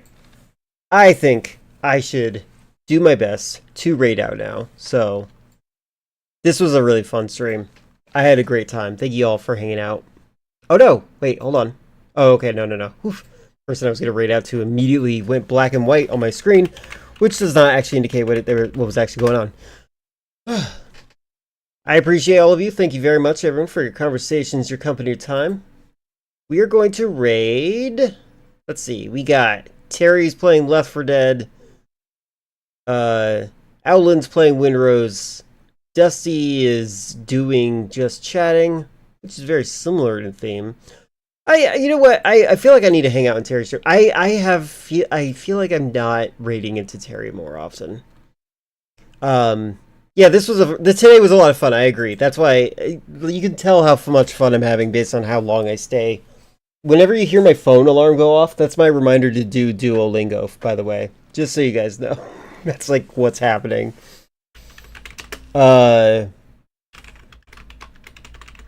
Tomorrow, I'm probably going to do a, I'm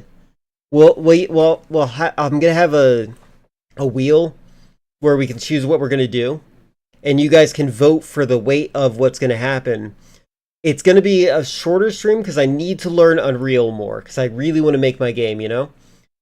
So, if you want to participate in choosing the direction it goes, we might play Zenless Zone Zero, Call of Duty Black Ops 7, we could watch YouTube videos, we can play more Bubsy and try to speedrun it, etc., etc., etc.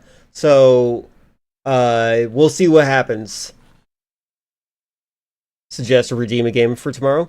Feel free. Honestly, I will actually, you know what? I'll even put in the voting category, friendly friend party game. How's that?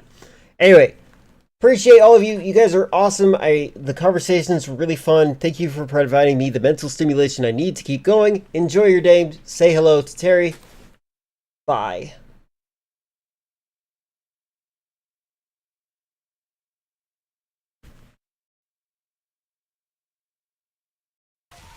Kicks in, so might wait for that.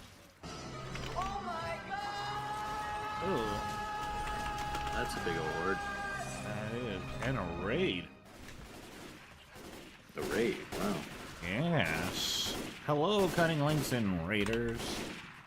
Let me do something real quick, and then I will answer Chris's question.